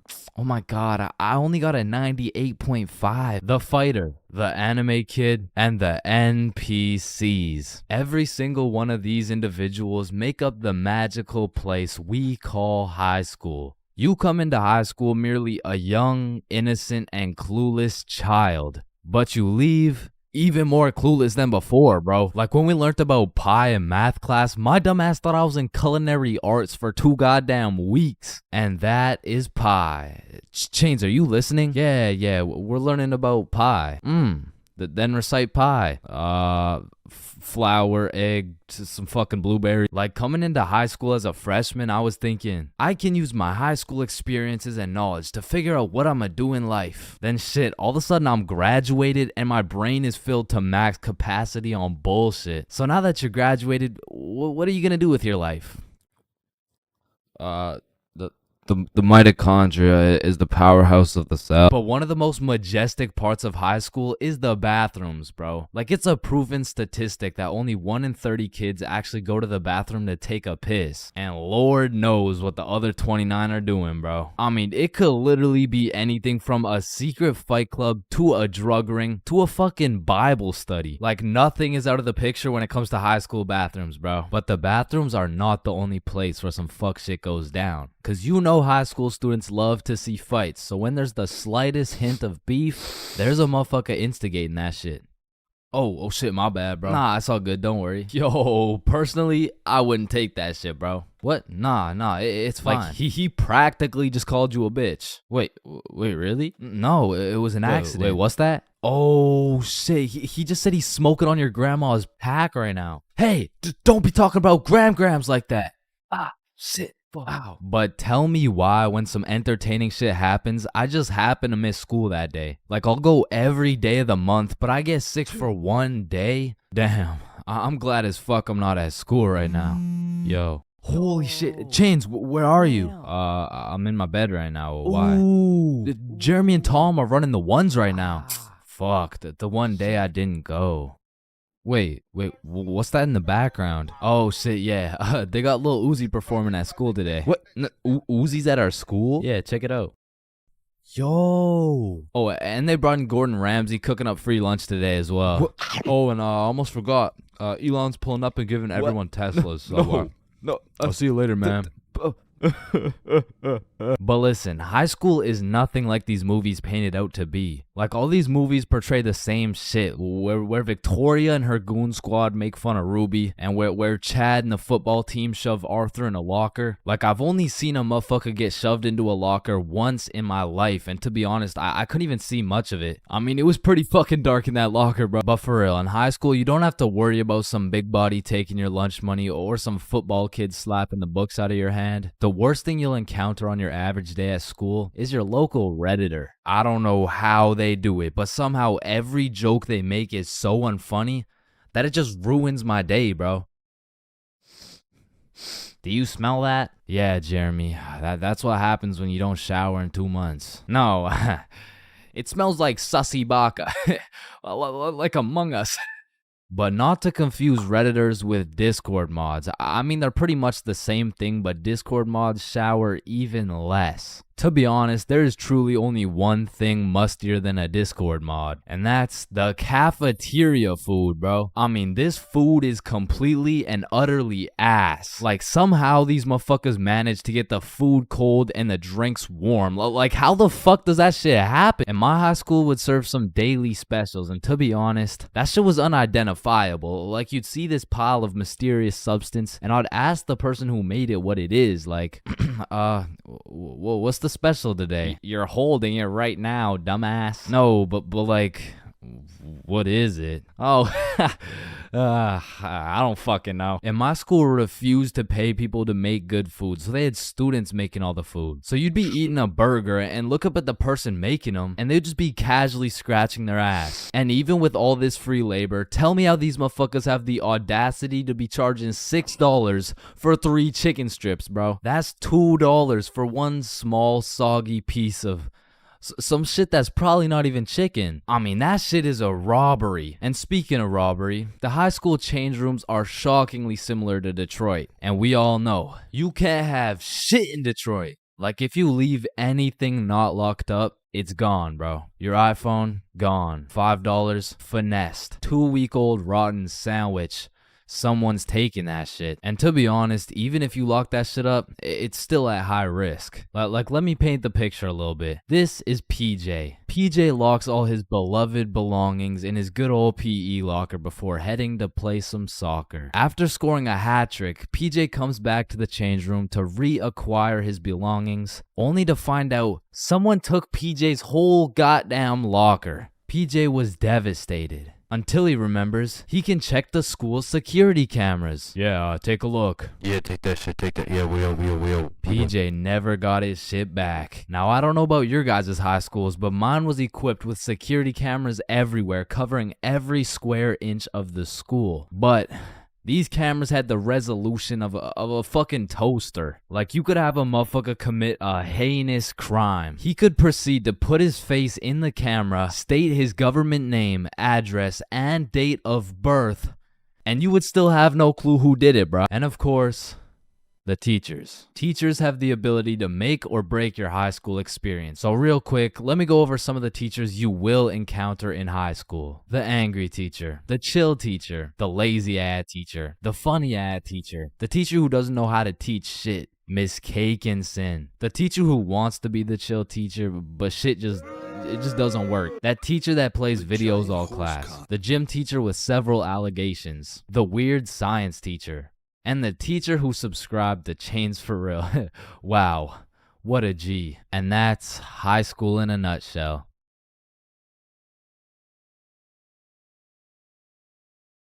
Skipping class in high school is a slippery slope. Like, one day you can skip and it'll slide no problem. Like, oh, hey, buddy, welcome back. We missed you. yeah. You skip 2 days, you're chilling. Hey, look who's back. Yeah. But when you go to class after skipping 3 days, all of a sudden shit is serious. Chains, why haven't you been here, huh? Well, you know, it was some family stuff. Oh, yeah, family stuff. What family stuff? What I don't really want to talk about. What family stuff? It was my grandma's funeral. Damn.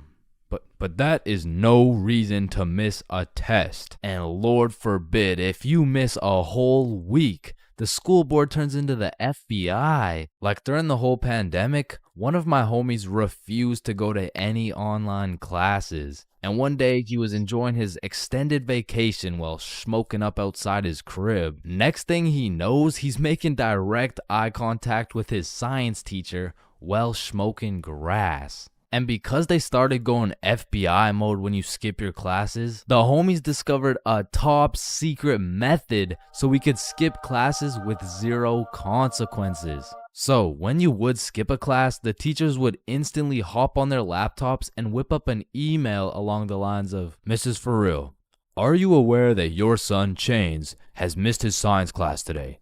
If this is continued, Chains' grade will continue to drop, which might ultimately lead to him failing my class.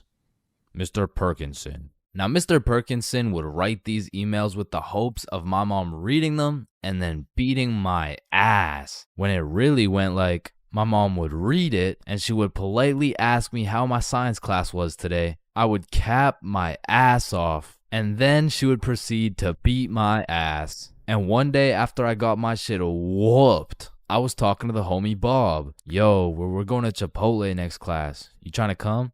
Man, I don't know. I'm getting real tired of these ass whoopings, bro. Ass whoopings? You're getting ass whoopings? Yeah, bro. Mr. Perk never fails to type up an email that results in the leather belt. Oh, what? Nobody ever told you about the secret method? Secret method? Oh, you mean like wearing extra pants so the belt doesn't hit so hard? No, I'm talking about the secret method so Mr. Perkinsons can't email your mom. Why didn't you tell me sooner, bro? So essentially, the method starts at the very beginning of the school year. At my school, they would give you this form with your parents' email, phone number, all the contact information, you know what I'm saying? You would need this form filled out and signed by a parent or guardian and then handed into the office. However, this man, Bob, conceptualized one of the greatest plans of our generation. And it went like this. So you would receive the empty form from the school, take it home to your parent/guardian, get that shit filled out and get that signature. Then secretly, when nobody is watching, you hop on your computer, you make a fake email like bobsmom123@gmail.com. Then you would change your mom's contact information into that fake ass email and then deliver it to the office like nothing happened. So when Mr. Perkinson's smartass tries to get me whooped with one of those emails, I get that shit in my inbox. I read it through and respond with some shit like, "Dear Mr. Perkinsons, thank you very much for bringing this to my attention. I was unaware of my son's absence in pursuing his educational prowess. I will discipline him with a punishment that may or may not involve me whooping the absolute shit out of his tushy. Thank you, Mr. Perkinsons." And I already know this dude, Mr. Perkinsons, was reading that email like, "Oh, yup, he is definitely getting his ass beat tonight." Meanwhile, I was typing that shit up in bed while munching on some nachos. So you best believe I was abusing this newly found secret strategy. I mean, I was missing every other class, and it was just all sunshine and rainbows. But you know what they say, it's not all sunshine and rainbows.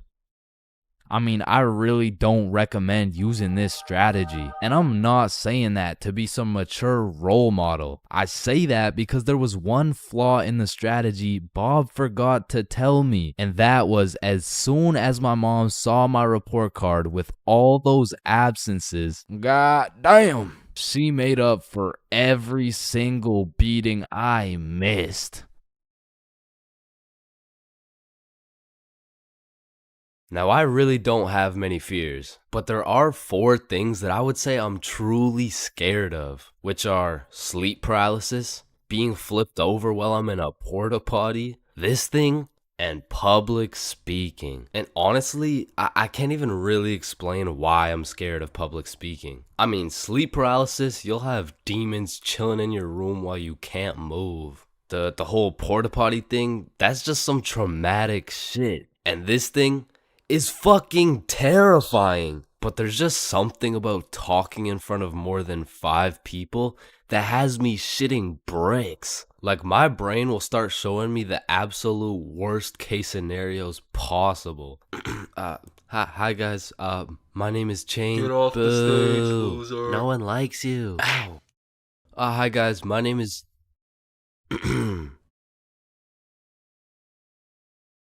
So I volunteer at daycares because I really like young kids. I love young kids. I mean, like, not love, like they're only 4 years old. No, like, I'm not attracted to. Sir, hands behind your back. That's why I'm scared of public speaking. And even worse than normal public speaking was school speeches. And if you saw my going to school high video, you would know I have a pretty bad record when it comes to speeches. Sorry, Tyrannosaurus Rex has short arms. Yeah, Chains, don't worry about it. You can sit down. You could just go tomorrow. It's all right. In fact, after I failed miserably while trying to present my speech well zooted, some motherfuckers was flaming me for it. So you know me, I had to get my get back. So when speeches came around next year, I put my heart and soul into that shit. And it wasn't just a speech, it was a spoken word, so it all had to rhyme. I mean, I was whipping up some heat. I was writing bar after bar like Kendrick. Shit, I had to have a fire extinguisher on standby while I was writing that shit. And I was never the dude to actually study. Like, I would start learning while I was taking the tests. If y equals mx plus b, then who invented the Eiffel Tower? Oh shit, I guess y equals mx plus b. I mean, even though I did bad on all my tests, maybe I can just get a job drawing stickmen or some shit. Anyway, so I never studied, I never did homework. But when it came to this spoken word, I had something to prove. I mean, it felt like motherfuckers was preying on my downfall. So I actually spent my own free time at home practicing and perfecting this spoken word. So by the time I had to present, I was prepared as fuck. I mean, don't get me wrong, I was still shitting bricks. But when I got up there, Chains, get up here. And don't stutter like last time, alright, buddy? He's gonna stutter for sure. Don't get on here rapping, I'm stacking, making it happen. Okay? I've been perfecting this speech while y'all jits was lacking. You don't want beef with me, I put you on a tee, I call that shit fashion. Okay. I'll put you in a box like some cereal. You'll get crunched, I'm the captain. Captain Crunch. Now let me stir it up like some mac and cheese. I want 100% like curry from the 3. I'm talking all A's, no B's. Bitch, I'm blessed like a sneeze. Blue 100's like the seas. I'm too icy, I might freeze cause I'm him. I'm not talking slash he. God damn. Spitting right now. I went bonkers, bro. In fact, I went so bonkers, the teacher volunteered me to go present my speech to the entire school. Now, usually I would be way too scared to public speak in front of that many people. But right now, I'm all hyped up on how bananas my speech went. Plus, I spent all that time perfecting it. I might as well share the heat with the rest of the school. Alright, next up is Chains with a spoken word on Don't get on here rapping.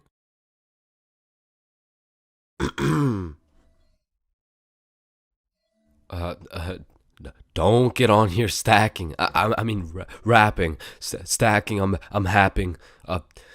You don't want beef with me because, quite frankly, I will put you on a t-shirt. I mean, you could call that fashion. Thank you guys for having me. I fucking fumbled. I folded under the pressure, bro. With the entire school watching my fear of public speaking absolutely crush me. And that is the reason why I have a fear of public speaking.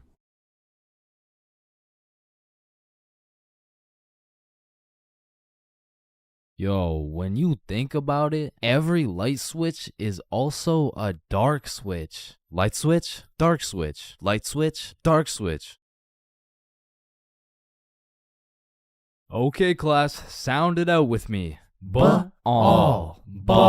When you really think about it, we learn to read, and then we read to learn. Teacher, yeah, I think Chains is high. What the fuck? This is kindergarten. Shit. Ow. Damn. Any staircase can be a staircase to heaven if you're not careful enough. Baby, I've spent the best 4 years of my life with you, and I can't imagine my life without you. You're a 1 in a million, so will you marry me? So 1 in a million, huh? That means there's 8,017 people just like you. How does that make you feel? Yo, if you cut your leg off, would it hurt? Of course it's gonna hurt, bro. Nah, think about it. Where would it hurt? Your leg. Oh, cause you cut your leg off. Yo, what happens if you push down the gas and the brakes at the same time? Shit, let's find out.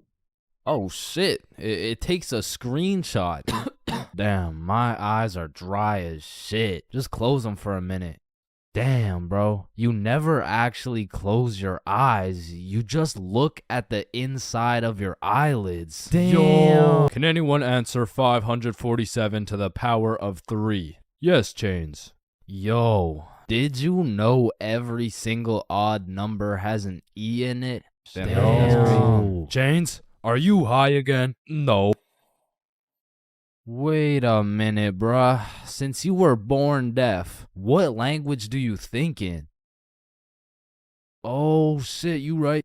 Damn, I just realized squirrels' cheeks are also their nut sacks. You know what I'm saying? That's kind of like your mom. What? The way she had these nuts all up in her mouth. Bro, if everyone in the world all blinked at the same time, nobody would know. Oh shit, that's facts. Oh, I just blinked. Did you? Nah. Oh, I just blinked. Did you? Nah. Wait, what about just now? Yo, which of these buildings do you think has the most stories? Oh, it's gotta be that one, bro. That's massive. Nah, this one's even taller. Oh, it's this one for sure. No, it's this one. No, that shit's library? tiny. Think about it. Oh, story. How are you supposed to get clothes? What are you talking about, bruh? Okay, imagine you had no clothes, right? How are you supposed to get some clothes? You go to the store and purchase that shit. Bro, they're not about to let you buy some clothes while your meat's hanging out. Nah, you just cop some clothes real fast. It's simple. Bruh, a young kid walks by and it's raps. So you guys both have the power to read minds? Yep, yes, that's sir. right. Then if you both read each other's minds, whose mind are you reading? Oh, I don't know. We could try. All right, yeah, sure.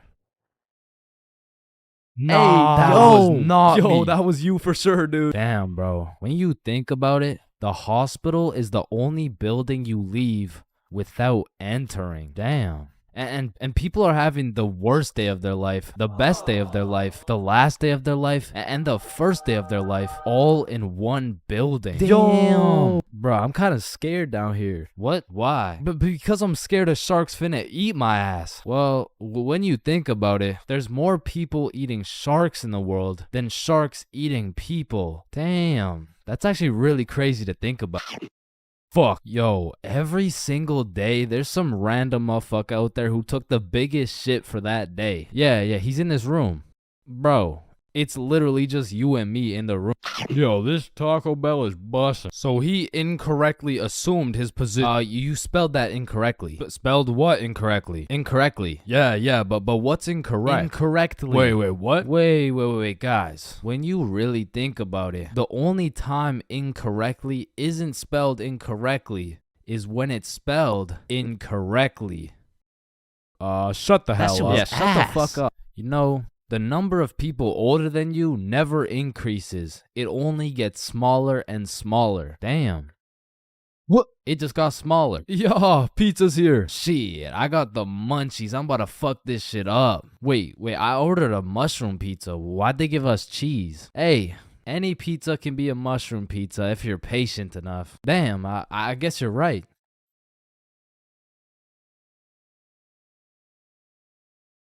At last.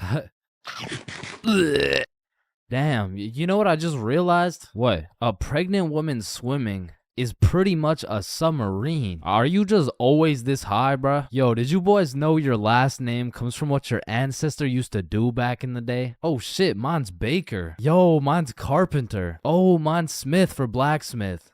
Well, what's yours, Johnny? It's Donald. Well, wait a minute. Your last name isn't Donald. It's Dickinson. Guys, chill. I can explain. Get the fuck out of bed, bitch. Your alarm is really your theme song because it plays at the start of every episode. Well, why the fuck are you in my house? Yo, is Chains still mad over that chair? Yeah, well, what does this dude have against chairs? Why is it a chair? Yo, why is there sidewalks in the movie Cars if there's no humans? This dude won't shut up. Like, just watch the fucking movie, bruh. Damn, think about this. When a child is an asshole, the child gets a whooping. But when the parents are an asshole, the child gets another whooping. Shit, tell me about it, bruh. Fuck. Bro, you've checked the fridge 15 times already. No good food's finna magically appear. Damn, now that I think about it, we don't keep checking the fridge for new food, but rather we keep checking to see if our standards have dropped low enough to eat the shit that's already in the fridge. So we got Mercury, Venus, and then here's Earth. Yeah, Chains, what do you want? If Earth is the third planet from the sun, does that make every country a third world country? You're high again. Just get the fuck out of my class. And look at these sheep. Sheep. You know how one of your teeth is called a tooth? Yeah? And one geese is called a goose. Okay? Then why isn't one sheep called a shoop? All right, Chains, I can't keep doing this. We have to break up. Shoop. You know what I've been thinking? Yeah, what's up? Teenagers be whipping that shit like they're always running out of time. But old motherfuckers be driving like they got all the time in the world. Like, look at this geezer. Poor guy's practically decaying behind the wheel. But he's taking his time like he's got any time to spare. If I stab this cereal box, does that make me a serial killer? That one was straight ass. You gotta work on that shit. I'm gonna work on that one. Yo, if you weigh 99 pounds and you eat a 1 pound burrito, does that make you 1% burrito? Yo, that's crazy, because I literally just did that last night. You guys wouldn't believe this, but your blood work came back and it says you're 1% burrito. Yo, picture this. Imagine if Ed Sheeran was working at a bread place, right? Would that make him the gingerbread man? You're high as shit. Alright, bro, I'm a dip. Nah, don't leave me alone in this forest, bro. Hey, when you really think about it, you're not scared to be alone in this forest. You're scared you're not alone in the forest. You feel me? Yo, that's actually so true. Bro, you know what? Low key, if you're dead broke, robbing a bank isn't even a bad idea. Bro, there's no way some hobo's about to pull off a bank heist. Nah, but just think about it. Whether you successfully rob the bank or not, either way, you get over 10 years of bills you don't gotta worry about. Alright, fuck it. You got the strap? Yup. Yo, throw on your seatbelt really quick. Nah. What? Why not? Well, you see, it increases my risk of dying from cancer. What are you talking about, bro? That shit makes no sense. Just let that sink in. Oh, yeah, I got you. Yo, what's up? But still, that shit makes no sense. No, but actually think about it. Oh. Hey, bro, you want a hit? Nah, I don't smoke. I'm scared that I'll get all paranoid and shit. Hey, man, if you're paranoid that you're gonna get paranoid, you're having the side effect without even smoking. It's Yo.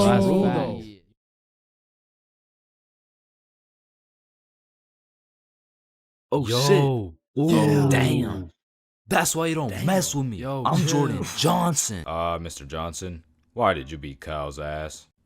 Mr. Principal, I never touched Kyle. In fact, I've never seen this kid my entire life. How do you presume he received a concussion, 2 broken ribs, a black eye, a broken nose, and a dislocated shoulder? I mean, he must have fallen down the stairs or something. Okay, Mr. Johnson, how do you explain this? That's why you don't mess with me. I'm Jordan Johnson. What? I mean, you got the wrong Jordan Johnson. Then, what happened to your knuckles there?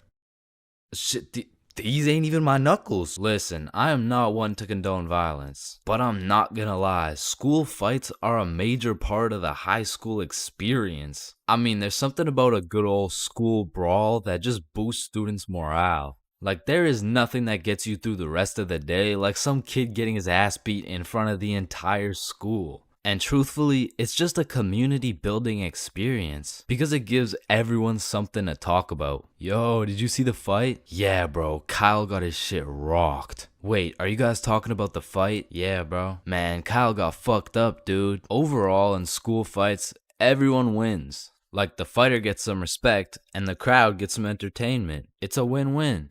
What about me?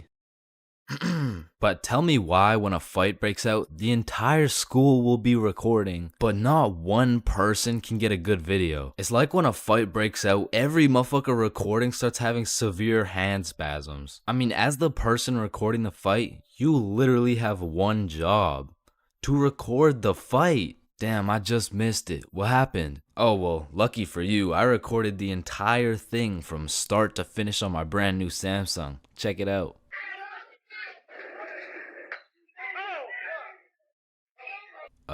Did anyone else record the fight? Oh shit, yeah, I did on my brand new iPhone 14 that actually records in 4K. Okay, bet. Ooh. Oh, damn. Let's go, JJ. That's why you don't mess with me. But bro, there's just a video of your face for 8 minutes straight. And watching some of these fights are funny as hell. Because some motherfuckers will come in swinging like KSI. Some motherfuckers are out here thinking they're Daniel LaRusso. And some motherfuckers should just not be fighting. Which is honestly the best part. Because Where else could you catch a 6'5", 250-pound big body scrapping some 5'2" nerd? Like, the UFC would never let that shit slide. Plus, you get to watch it all for free. But me personally, I've never gotten into a school fight. But don't get me wrong, if someone wanted to catch these hands, I could hit them with the little knuckle sandwich, if you know what I mean. But truth be told, I could never lose a fight. Not because I know how to fight, but because for Bob, shit was on sight. And trust me, you don't fuck with Bob. Bob's got a better record than Floyd Mayweather. And I even heard one time he got into a little altercation with Mike Tyson. All I'ma say is, he dealt with him. But with that being said, we all know that one kid in school who was born to simply beat people's ass. Like, this dude's life purpose was to run people's fade. And of course, I had someone like this at my school. He was the type of dude who had nothing to lose, so he would instigate a fight wherever he could. We'll just call him Jordan. And honestly, he was holding a solid record. I mean, he was probably 12-0. But one day, Jordan picked on the wrong kid. Hey nerd, take off those stupid glasses. And Bob was a man of little words, so Jordan's buffoonery did not faze him. Hey nerd, I said take off those stupid glasses. Hey, stop ignoring me.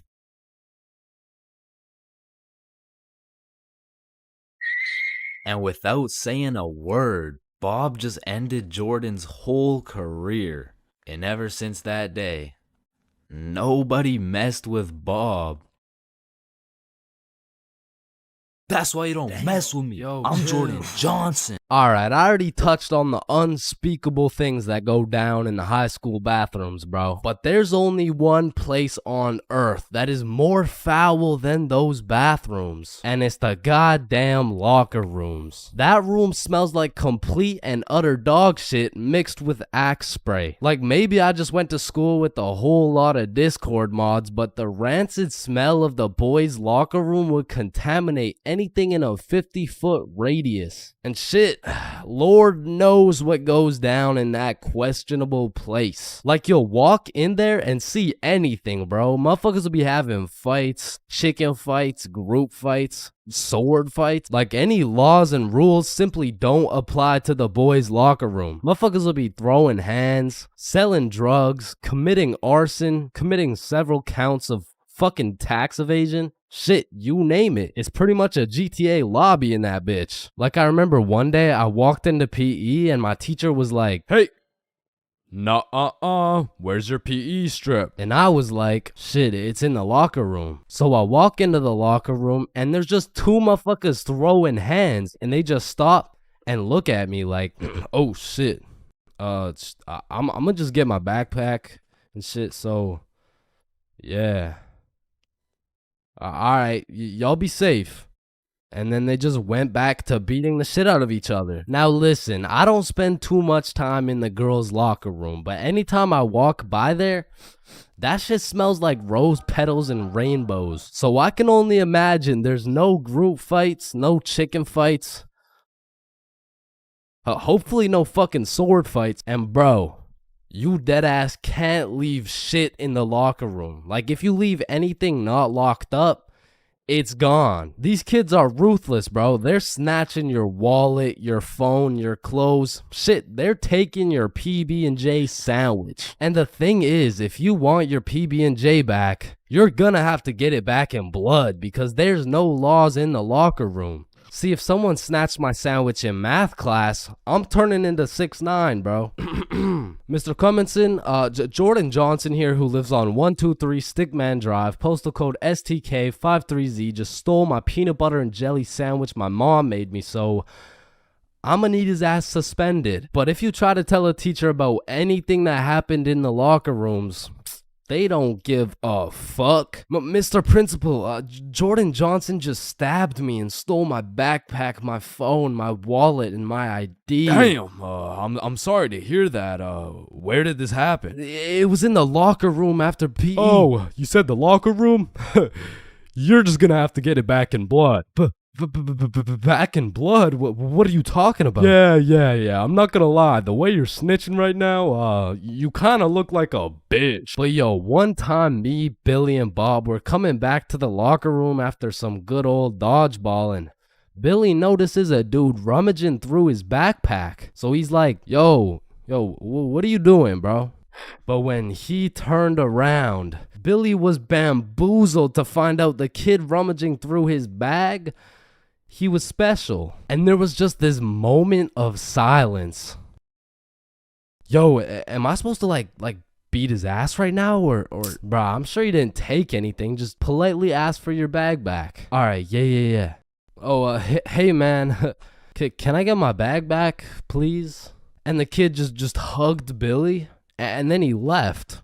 And I'm still confused to this day, but I'm gonna be honest. Locker rooms weren't all that bad, cause sometimes you'd walk in that hole and they would just be throwing a party. Now it still smells like ass, and there was literally no females, but it was still kind of lit. Like you'd walk in there and it would transform into the club.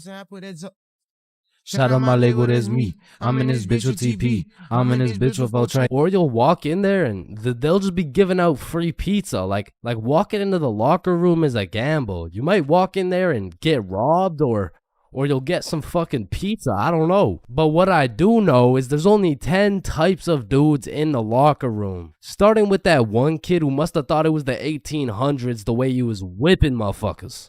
Next, we got the poor guy who's just trying to change. He's quiet, he's normal, and he changes. It's a locker room, so it makes sense. Then we got that one poor soul who gets absolutely cooked by the entire locker room. Yo, why is Kevin built like Mike Wazowski? Bro's got no neck. We're stick men. None of us have necks. Shut up. You skip neck day. Yeah, he skips neck day. Next, we got Bob. Bob's just that guy that casually takes his shirt off, and he's built like Giga Chad. Like, shit. Fucking sexy ass Bob. And I don't know why, but there was always that one guy who thought it was a good idea to just whip his nuts out. Unprovoked, uncalled for, completely out of pocket. Like, what do you look like with your nuts out in a room with 30 half-naked sweaty dudes? Like, personally in that situation, I'm keeping my balls in my boxers. Thank you very much. And bro, tell me why there was always one kid who was just dousing himself in Axe spray. And it's always the mustiest motherfucker doing it too. Like, who's gonna tell him that Axe spray doesn't replace taking showers, bruh? And I don't know about your locker room, but for mine, there was always a dude eating. Like, out of all the places on earth, why are you eating in the locker room? Like, for some reason, there's something about eating around a bunch of dudes in their boxers that just doesn't sit right with me. I mean, simply by bringing that sandwich into the locker room makes it contaminated. That sandwich will be tasting like wet dog and Axe spray. And next, we got the kid who just makes as much noise as humanly possible. Shut the fuck up. And then there's that one dude who decides he's having a shower. And all power to that guy, but personally, there is no fucking way I'm showering in school. Like, I can't trust this little door to stop these menaces from breaking into my shower. Cause remember, there's no laws in the locker room. Like, it's no jail, but I'm sure if you drop the soap in there, you're gonna get violated. And of course you got the fiend. There's always a dude fiending for a vape in every locker room. And it's low-key worse in the locker room than the bathrooms. Like, these locker room fiends would do a little bit too much for some nicotine. I've seen them pay $5 for a single hit, and fuck, I don't want to know what they'll do for a hit when they run out of money. And still, I'm not gonna lie, the high school bathrooms get wild. They'll be hotboxed, there'll be fight clubs, but the thing about the bathrooms is a teacher can walk in at any time and get every student suspended. Like, even the poor kid taking a piss will probably get suspended just by association, which is exactly why the high school locker rooms get so fucking rowdy, because there's truly no teacher strong enough to stop the buffoonery that goes on in these locker rooms. So they don't even try. Shit, I don't care if your teacher is John Cena. There is no single man who can put a stop to the fuck shit that goes down in the locker rooms. But there is one thing that can. A female.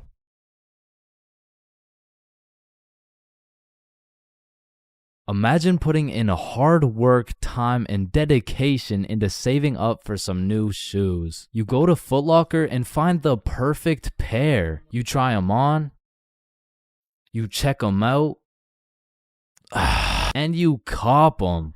And even though you spent your last $200 on these shoes, you're happy because you feel fresh as fuck, and these J's might actually get you some bitches. But as you're leaving the mall, a gang of motherfuckers wearing shiesties take those J's right off your feet, leaving you shoeless, broke, depressed, and with absolutely zero bitches. Now, personally, I wouldn't let that slide. However, when I was just a young, wholesome boy in 7th grade, I still wouldn't have let that slide. But I was weak as shit, so it would have slid anyway. I mean, in 7th grade, I could have got my ass beat by Hezbollah, bruh. I was a walking lick, which is exactly why I got a story for y'all today. So as I said, this story takes place in 7th grade, where I was young, innocent, and built like a string bean, bro. So one Friday night, me, Bob, and Billy were going to this girl's house for the 3-man mission.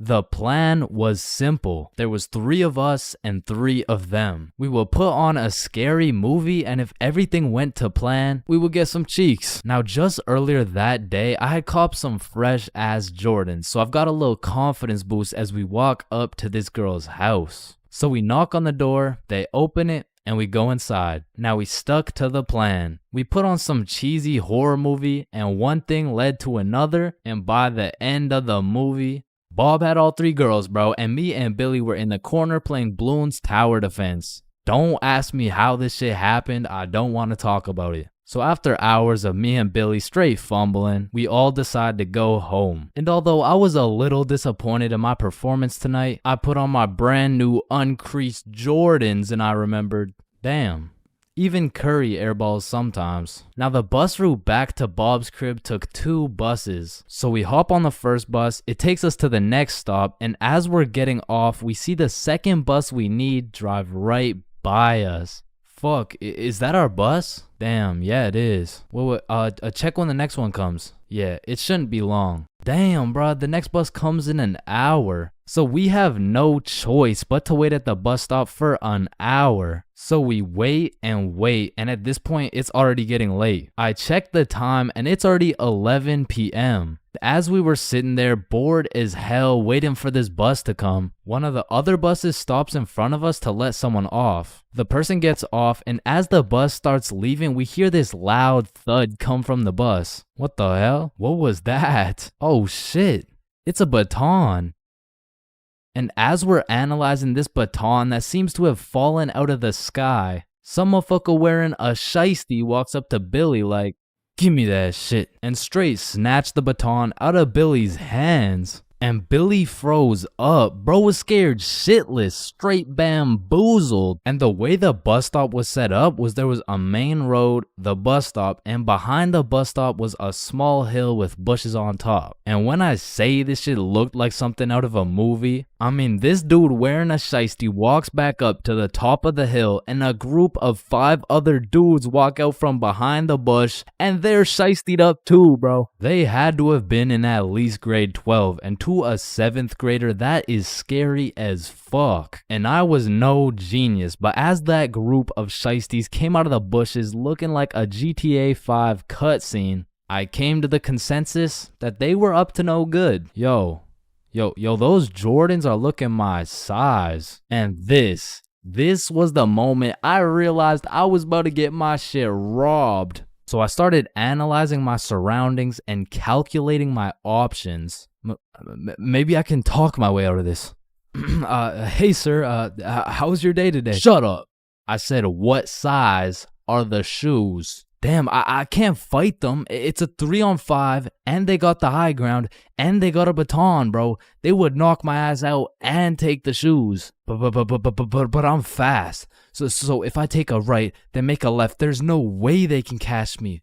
Wait, fuck, I can't run. I'd crease my Jordans. And just as I had ran out of options, Billy says the last words I would expect to come out of this man's mouth. Wait, Ethan? Yo, who the fuck? Oh shit, Billy. Oh, I didn't know it was you, bro. Man, Ethan, you had me scared for a second. Damn, man. My bad, pimp, my bad, my bad. No, you're good, How's your mom doing? Oh, yeah, she's doing good. Yeah, it's great to see you, man. Yeah, you too, bro. See you around. All right, peace out. Y'all, don't worry. I seen a kid over there with some new forces we could snatch. Oh, bet. Yes, sir.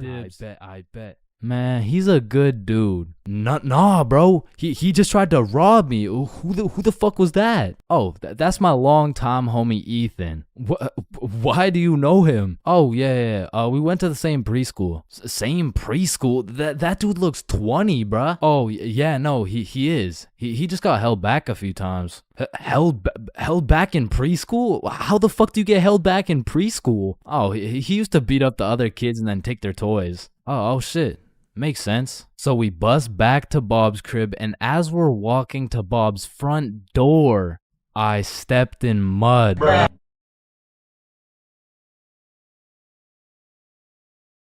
Halloween is the spookiest time of the year. Everywhere you look, it's vampires, killer clowns, old dudes in white vans trying to steal some children, which are all very scary things, especially killer clowns. But none of these spooky things scare me more than my worst fear. Going to jail, dropping the soap, and getting my booty snatched up. Now that's some real spooky shit right there. And I know some people are gonna be thinking, oh, that's just a myth, it's a stereotype. Nobody actually gets their booty snatched up for dropping some soap. But when it comes to my booty, I don't want to fuck around, and I sure as hell don't want to find out. But everyone knows drinking can heavily influence your judgment, and on one specific day, my judgment was affected, and I found myself fucking around. And everyone knows what the chart depicts. The more you fuck around, the more you find out. This story takes place in grade 10. It was a crisp Halloween night. The houses were decorated, the leaves had fallen, and the jackos were lanterned. And as me and Billy walked down to the homie Bob's crib, we could pretty much smell that Halloween spirit. And when we knocked on Bob's door, we were surprised the homie Bob didn't open the door. It was Bob the Builder. Dude was fully suited up from head to toe. And when me and Billy seen that, we already knew we needed some costumes. So we go to Bob's closet and come out absolutely dripping into Mario and Luigi costumes, mustache and everything. But now that we undeniably had that shit on, we still had yet to find something to do. But lucky for us, the night was still young, so we got to brainstorming. Alright, it's Halloween, bro. We gotta do something. Yeah, let's go find a party. Bet, let me check where they're at. Okay. Yeah, there's no parties, bro. Fuck. I mean, we could trick or treat. Shit, we might have to, bruh. And just as 3 15-year-olds decided we would knock on strangers' doors asking for candy, our Halloween was looking grim. And not in a good way. But you know what they say. Can we fix it? Yes, we can. Because Bob pulls through and sets up a goddamn 3-man mission. And just like that, Halloween goes from an L to a W night. And I thought the homies and I couldn't get more hype, that is, until Bob pulls out a bottle of Hennessy. And you would have thought Peach took the kids the way I was abusing that bottle. And we passed it around until we were all tipsy. Then we started walking to Chloe's house for the little Halloween 3-man. And it was already 9 p.m. at this point, so we're walking through the neighborhood admiring these decorations when we see the creepiest house of them all. It was Chloe's crib. So we walked through a whole graveyard just to knock on the door, and Chloe opens it looking like a whole angel. I mean like literally, like she had the halo and the wings and shit. So we go up to her room where her 2 friends Lucy and Mia were, and we sit on her bed, and I'm not gonna lie, it was a little awkward, bro. I was sitting there with my Mario fit, my little mustache, like, so, Chloe, why'd you choose to be an angel? I don't know. I just liked it. Why'd you choose to be Mario? Shit, you know, Mamma Mia, am I right? Shit. Fuck. Then Chloe whips out some tequila, and all of a sudden we're playing drinking games and shit. But honestly, I was just trying to get drunk, so it'd be like, Haha, drink up. Oh no. All right, it's your turn. Wait, you're supposed to get it in my cup. What the fuck? And after purposely selling multiple games of tequila pong, I was feeling what some would call completely and utterly drunk as fuck. And next thing I know, we're playing spin the bottle. And I was up, so I spin the bottle and it spins and spins and lands on Chloe. And in my head, I'm thinking... And just as Mario's about to get some peaches, we hear the door open downstairs and Chloe's like, oh shit, my parents are home, hide. So me and the homies run into her closet with a bottle of tequila and we can hear her dad come into the room. Hey, what's going on up here? Oh, you know, we're just watching scary movies. All right, I'll be downstairs watching TV. Let me know if you need anything. Thanks, Dad. And once her dad went downstairs, we all came out of the we exited the closet and Chloe said, you guys gotta sneak out through the front door. Just be super quiet. And so we creep down the stairs and peek around the corner and Chloe's parents are right there with a clear sight of the door. So we know what we have to do. We take a shot for good measure and then run to the door. And my drunk ass couldn't even figure out how to unlock this fucking door. Hey, who is that? It's me, I'm Mario. Then we ran out that joint and we didn't stop running until I got a call from one of my homies named Dave. He was like, yo, what are you doing right now? Oh, nothing really. Just drunk as hell running from Chloe's angry ass dad. Yo, that's what's up. Come link me and Joe at Stickman Elementary. And we had nothing else to do, so we pull up and it's Dave, Dave's girlfriend, Joe, and Joe's girlfriend. And they got some couples costumes going, but I couldn't help but notice Dave and Joe were shiestied up. What are you? If the Simpsons grew up in Chicago? Nah, I'm just Homer. Yeah, but I mean, Homer doesn't usually wear a fucking ski mask. Oh, yeah, no, I just wore this because we graffitied the hell out of this school. What? Joe was here and Dave was too? Bro, what the fuck were you thinking? What? Oh, you want me to include your name too? No, hell no. And just as we become guilty by association, 4 cop cars come zooming down the street. Oh shit, it's the cops, run! And the cops hop out of their cars and start running at us with flashlights. So we head for the forest, but to get to the forest, we had to run across this long ass muddy field. And in the middle of this field, there was a huge pothole. And how did I know that? Because I seen Marge absolutely eat shit right in front of me. And don't get me wrong, I was absolutely plastered, but as the cops got closer and closer, I could practically see myself getting caught and dropping the soap, and you know I wasn't gonna let that happen. And so with all that adrenaline, I Mario jumped that fucking pothole and hauled ass into the forest. And right when you get into the forest, there was this deep creek with a log going across it. But when I look back, I see the cops' flashlight getting brighter and brighter, so I say fuck it and take a run at this log. I get a good 2 steps and then my drunk ass slips. Boom, right into the muddy creek. But I don't have time to give a single fuck. So I run through this waist-high muddy water and then we regroup and check who made it. I see Bob, Joe, Dave, and Dave's girl. Yo, where the fuck is Billy? No, where's my girlfriend, bro? Oh, she ate shit a few yards back. Wait, what? Is she okay? Did she get caught? Wait, shut up. Billy's calling. Yo, where are you? I'm hiding behind a tree right now. In the middle of the field. The cops are looking for me. I bet we're coming. I gotta go. Fuck no, bro. If you go, you're gonna get caught. Listen, bro, I have to. He's the Luigi to my Mario. So I go back in to save Billy and my main man Bob comes with me. So we get to the edge of the forest and see Billy absolutely shitting his pants trying to hide from these cops, but they keep getting closer and closer. So Bob turns on his flashlight and both cops look at him. He's right there. Get over here. And while the cops were looking for Bob, me and Billy both run for the street and we ran and ran, but once we were at least 5 blocks away, we text Bob like, bro, we both made it, are you good? And Bob's like, so Bob makes it out of the forest and we all link up. And we take a moment to appreciate the fact that none of us went to jail. And more importantly, none of us got our booty snatched up. And after our moment of appreciation, we were like, yo, maybe we should have just went trick-or-treating. Yeah, bro, some Reese's Pieces would hit right now. I mean, it's not too late to buy some candy. So we all go to the store and cop the biggest packs of candy we could find. Then we walked back to Bob's crib and enjoyed the rest of our night while fucking up some Halloween candy.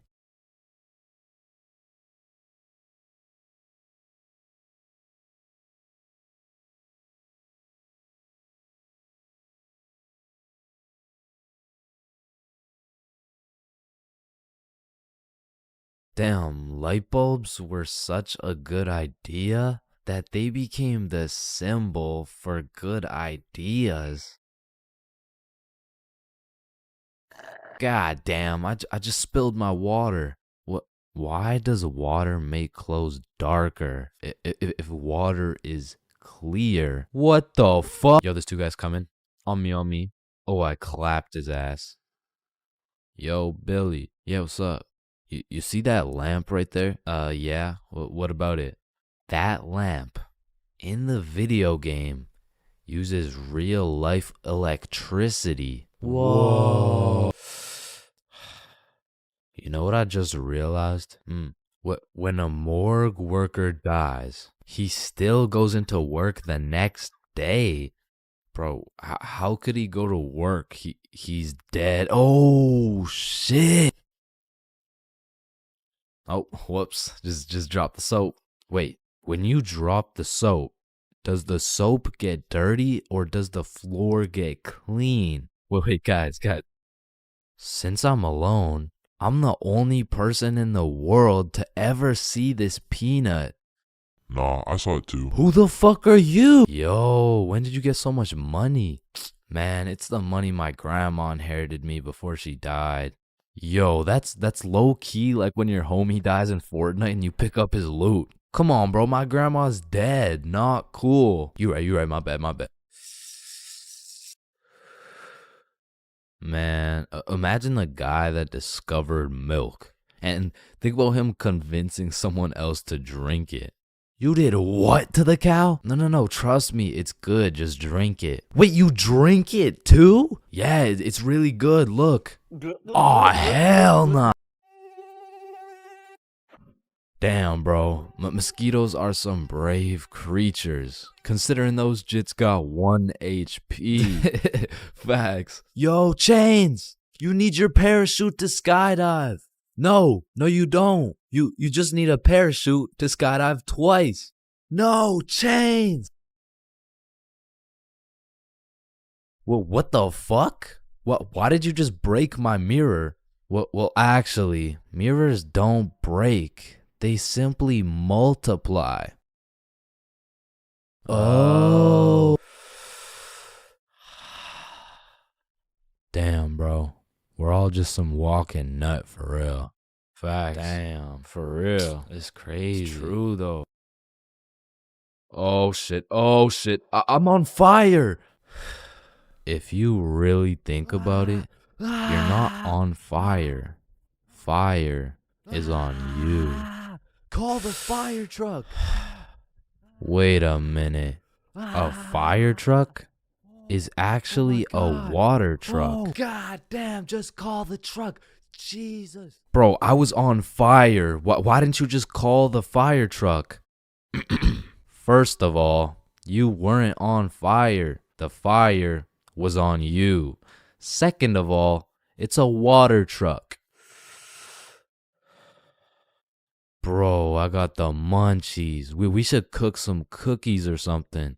Nah, you don't cook cookies. You bake them. What? Then why are they called cookies? Shit, I don't know. Cookies are just cookies. No, that's like saying you cook bacon instead of baking it. Well, actually, you do. What the fuck? Bro, what keeps the hot dog in like hot dog shape? It's like meat inside some animal intestine casing or some shit. Okay, so it's hot dog meat inside animal casing, right? Yeah. So, hypothetically speaking, once you eat the hot dog, it's still hot dog meat inside animal casing, but you are the animal casing. So, with that being said, when you eat the hot dog, you become the hot dog. Just let me eat my fucking hot dog, bro. And that is why Genghis Khan has the most descendants in human history. I actually know someone with more descendants than Genghis Khan. Well, that's impossible. Who could possibly have more descendants than Genghis Khan? Genghis Khan's dad. Damn, you know Google Maps, right? Yeah, of course. Bro, someone at Google really just said, yup, let's just have someone drive down every road on fucking Earth. And then they did it.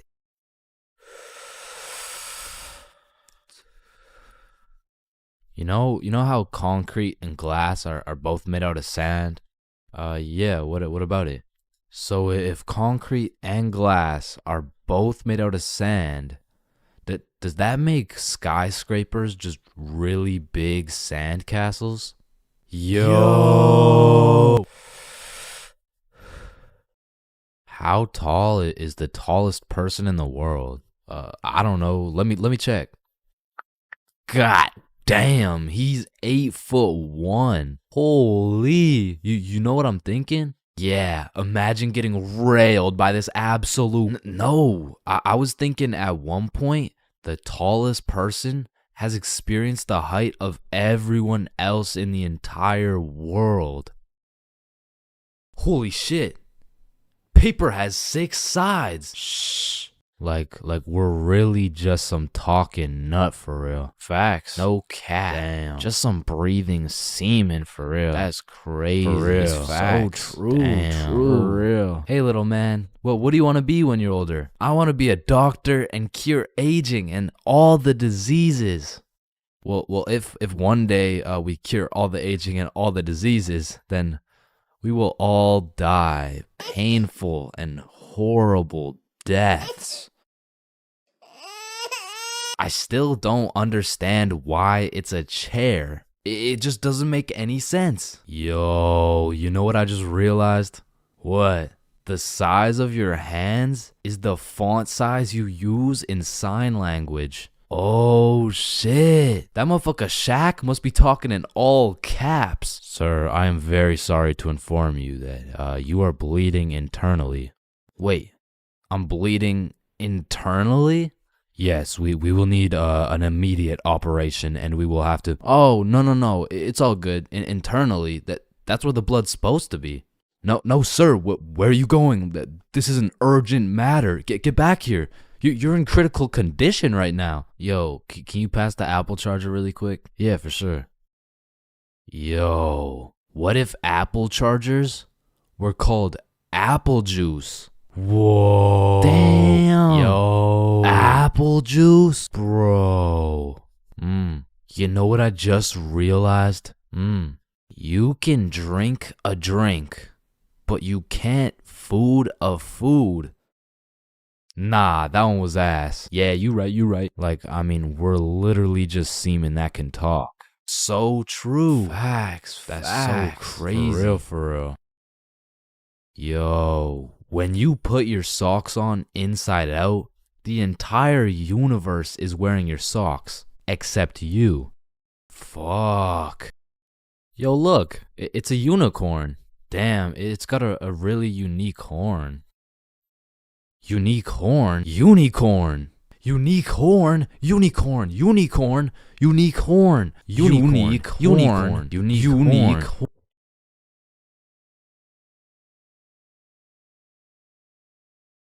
Oh, leaves are called leaves because they leave the tree. Holy shit, I got an idea. Can you pass me the wrench? Rope. Glue. Piece of pizza, please. Tape. A little more tape. Damn.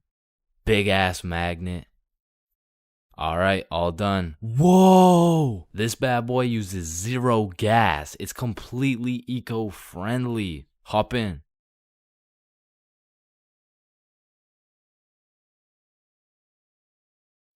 Oh shit, there's a penny. Bro, there's no point in picking up a penny. It's literally worth 1 cent. How much do you make working at Wendy's? 15 an hour? Oh, okay. So you see, there are 3,600 seconds in an hour, and because you make $15 an hour, that is exactly 0.416 pennies per second. So with this being said, the second it takes to pick up this penny off the ground is a net positive outcome. Oh, okay.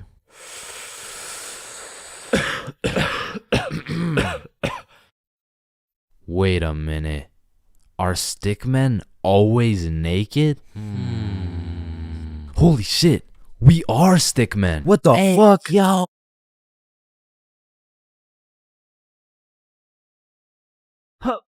Huh. Huh. Pain. I've felt pain. He's felt pain. That dude's felt pain. What? No, I haven't felt any pain.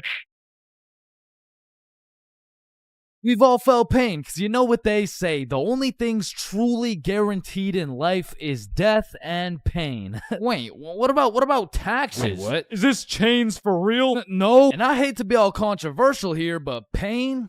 That shit hurts, bro. Specifically, the little shit that just does 1 damage has no business hurting so bad. Like stubbing your toe or biting your tongue or fucking paper cuts. Like that shit shouldn't even hurt, bro. It's paper. It's not scary. Oh, shit. And I still remember the first time in my life I ever took some real damage and felt some real pain. And it was back when I was 4 years old. Which meant I was still learning the controls of life and shit. Like, yeah, I could run, but it was low-key like watching a dude play Fall Guys. If he was drunk and fried and asleep. But regardless, one day I was bored doing 4-year-old shit, and then I seen my arch nemesis, a fucking chair. And I instantly knew what had to be done. I had to assert my athletic dominance by running and jumping over this chair. So I take a deep breath, I run up, jump, and clear this chair clean as hell. Now keep in mind, I was 4 years old, so that was probably the coolest shit I'd ever done in my entire life. So you know I had to show my mom to make her proud of the man I've become. Hey mom, watch this.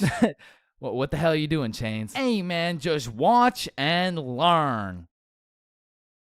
Oh, I fucking ate it, bro. Like that was the type of pain that hits so hard you can fucking taste it, and damn, that shit tasted ass, bruh. Like, have you ever taken a soccer ball straight to the schnoz? Cause that shit will have you smelling pain, tasting pennies, and seeing tears. Which is bad, but like, who the fuck invented the funny bone, bruh? Cause that shit ain't funny. Like, bro, you can't just call some painful ass shit funny and expect it to be humorous. No, the bone is called a humorous. Yeah, shut up. How humorous is this, buddy? Not humorous. Yeah, that's what I thought. And in fact, I think it's the opposite of humorous. Like, yo, did you guys know 1 in 4 dudes is gay? Wait a minute. Gee, I sure hope it's Owen, cause he's sexy as hell. Yeah.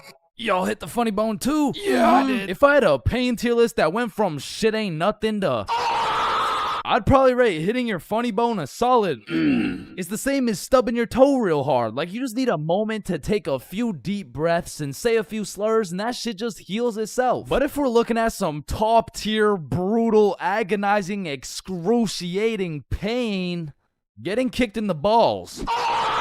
Now, for you 19.8% female audience, I know you might not be able to understand what this feels like. So let me just give you a quick overview. Imagine having balls, right? Now imagine getting kicked in them. That shit hurts like a bitch. I remember one time in grade 6, me and my homies were playing a good old game of soccer. And we were playing with the big homie. I mean the really big homie. Like the dude had more chins than a Chinese phone book. Like last time we went to a restaurant, bro looked at the menu and said okay. And I couldn't even tell you how big he really is, cause last time he stepped on the scale, it said 1 at a time please. So what I'm trying to say is he was a big dude, and big dudes got big legs, and big legs produce hard kicks. And during this grade 6 soccer game, I unfortunately found myself legs spread wide open, freshly dropped testes exposed to this absolute unit, wound up to kick the ball, and well, pain. Just pain, bruh. Followed by a moment of silence from everyone on the field. And I don't know if the moment of silence was for me or for my next generation of kids the big homie just wiped out, but I felt that shit. And I felt it in my stomach. And there was really only one sound I was able to make in that moment. Now I know what a lot of you guys are thinking. Getting kicked in the balls is nothing compared to childbirth. Childbirth is so much worse. This guy's a misogynist. And no, I don't give people massages. And I might be the first to tell you this, but I've experienced both getting kicked in the balls and childbirth. And honestly, childbirth wasn't even that painful at all for real. But to be fair, it was probably a little worse for my mom, so like... Now, we all know physical pain very well, but what do you call that deep, torturous pain you feel when your dog dies? in Minecraft. That's that psychological pain. Like the pain you feel when you're watching a banger YouTube video and an ad interrupts you out of knowledge. Or like the pain you feel when you just got done making some toast and peanut butter and that shit flops on the floor face first. It doesn't hurt physically, it hurts spiritually. Like there really is levels to this shit, bro, because now when you start adding psychological pain onto the physical pain of things, we gotta start adding new tiers to this tier list. Because imagine peacefully sleeping in your bed and you get woken up to the pain of your girlfriend kicking you in the balls, which of course hurts physically, but then you realize you don't even have a girlfriend and you live alone. So just to knock a few more off this tier list, a razor scooter to the shin, stepping on Lego is a solid. Now, getting socked in the face is an interesting one, because that shit can range anywhere from all the way to getting the Sonic rings knocked out of you. And if that shit's a good enough punch, you might not even feel anything. Now for the tier, I would say that's the shit where you just take one damage, like eating some food that's too hot, or getting a brain freeze, or when you're laying in bed with your phone and that shit slaps you across the face. Like it's just minus 1 HP. And minus 5 IQ. And if anyone's seen that shit, it's probably a lifetime debt of aura. Now I'ma keep it a stack. For something to be in the shit ain't nothing tier, it's just gotta be a good ass day, bro. Like some days I'll just be feeling invincible, bro. Like wake up, roll out of bed, shit ain't nothing. Eat a nice hot breakfast, shit ain't nothing. Stub my toe while simultaneously getting socked in the face, shit ain't nothing. Get a bad phone call? Yeah, Chains, this is Dr. D's. I'm sorry to break the news to you, but, you know, you tested positive for chlamydia. Hey, man, shit ain't nothing. Oh, shit, who's this? Yeah, I wasn't finished. You also tested positive for herpes, syphilis, gonorrhea, hepatitis. You got a whole ecosystem on your shit. Honestly, at this point, our best bet is just to chop that thing clean off. What? Shit ain't nothing. No, it's definitely something. We're chopping your meat off. Yeah, but on some days, bruh, it's just like,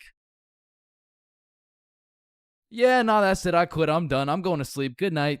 And I know this might sound like some freaky ass shit, but I feel like some pain low-key feels good, bro. Like in school, I used to always put the front chair legs on my feet just to feel the pain. Or even like eating some spicy ass food, or like, oh yeah, or like getting spanked. No? No? Fuck? Nah. I was thinking something more like taking a really hot shower, or like getting whipped. No? Yo, George, shut the fuck up, bro. I'm trying to make a video and Sorry, shit. my fault, pimp. My fault. Yeah, alright. Or what about when you like getting slapped in the face? Bro, shut the fuck. Hey, yo.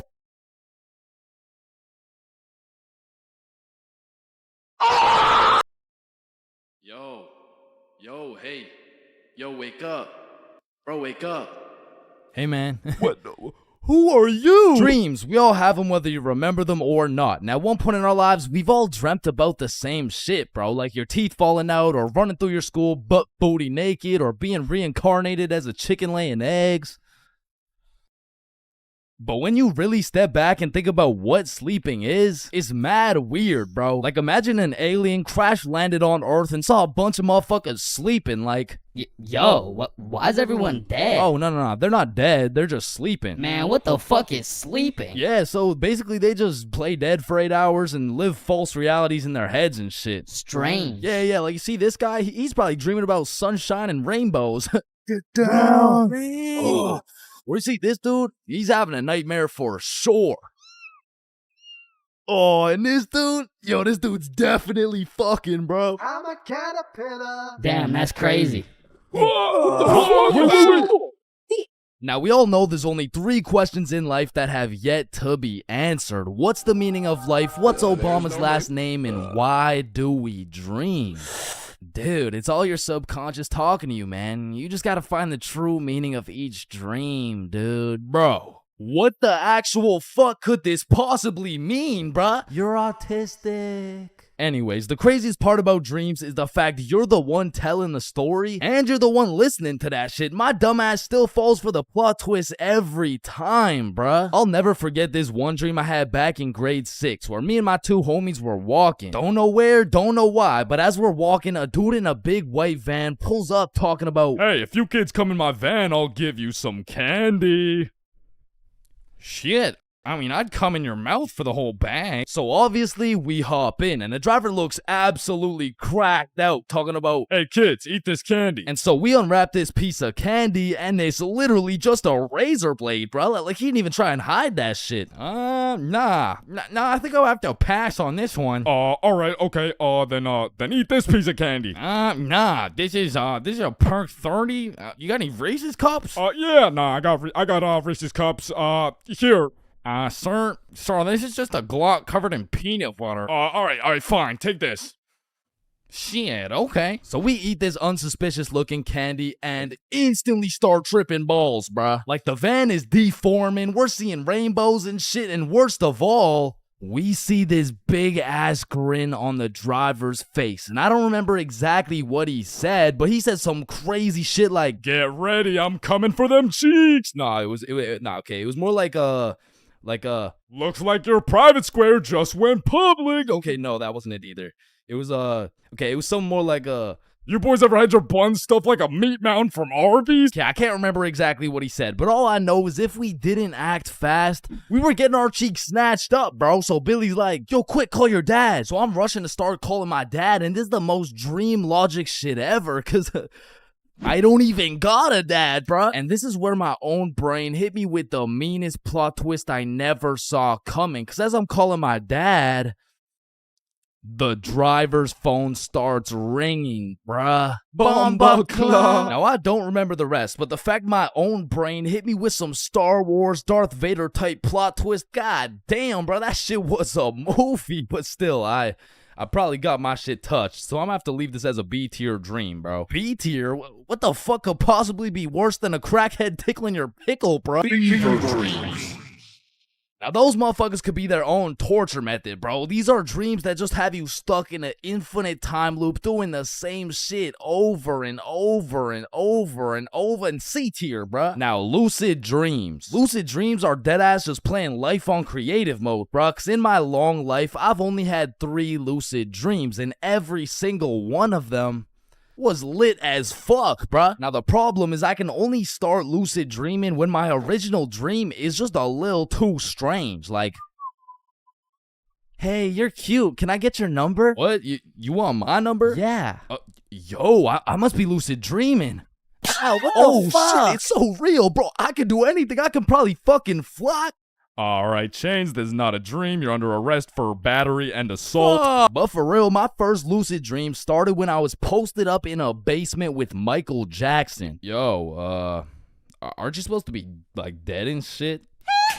Oh shit, I must be dreaming. And so to test the waters, I start spawning in random shit on the spot, and this is the moment I realized the possibilities were endless, bruh. I could do whatever I wanted, and so I spawned in a honey pack, and I spawned in Lola Bunny, and I S-tier.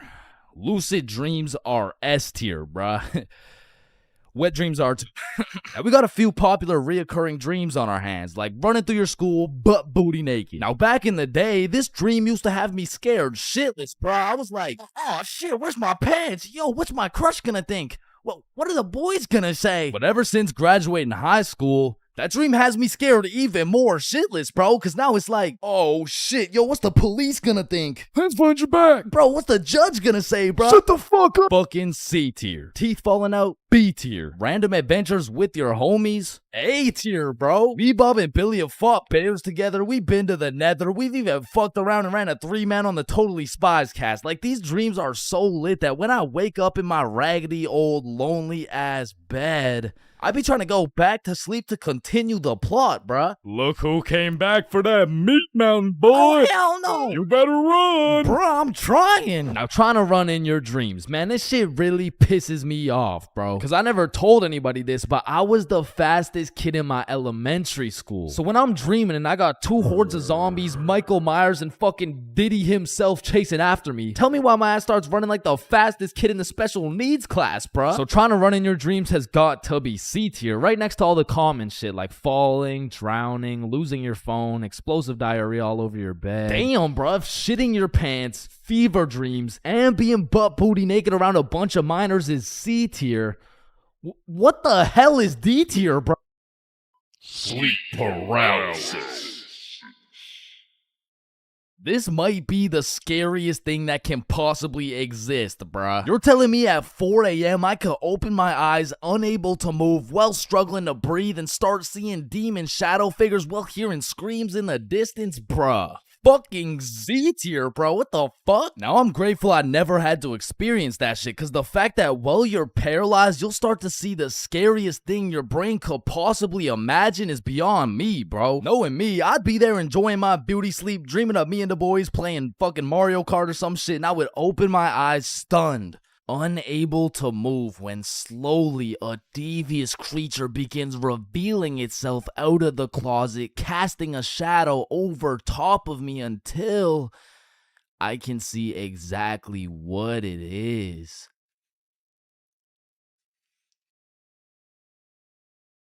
Looks like someone ordered a meat mountain.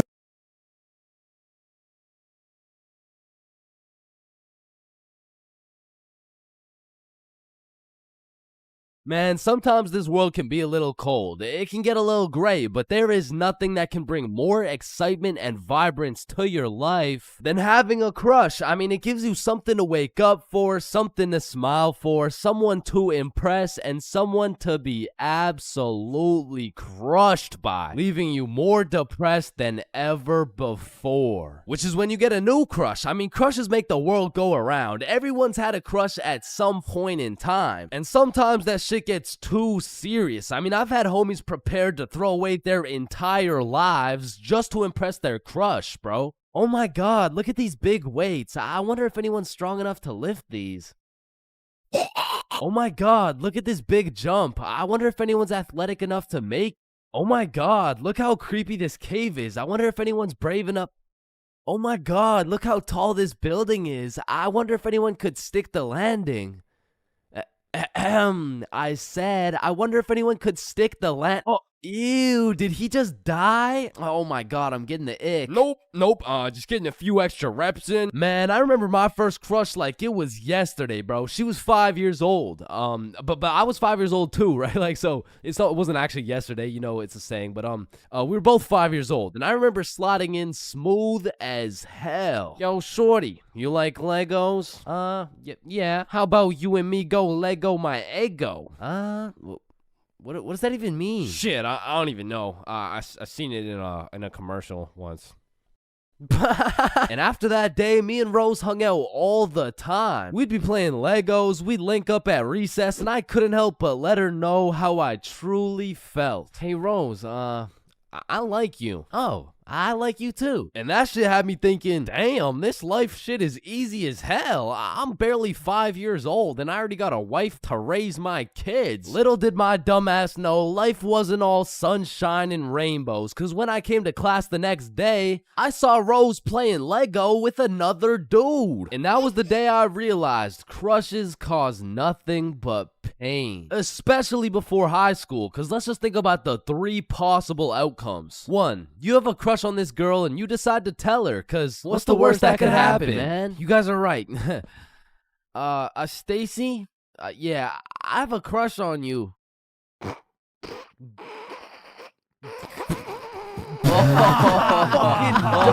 Ugly as fuck. Or 2, you never build up the courage to tell her and end up watching your crush sit in a tree with the faster kid who had the light up Skechers and the Charizard EX. And we all know what happens when Stacy and Jimmy are sitting in a tree. Or outcome 3, you confess to your crush and it's the perfect scenario. I like you too. Now you've officially started your first middle school relationship, which is probably the worst outcome of all, bro. Cause now you've been sentenced to 14 days of relentless cringe and countless awkward scenarios. And I say 14 days because that shit's lasting 14 days max, bro. Hey, Stacy, do you want to be my girlfriend?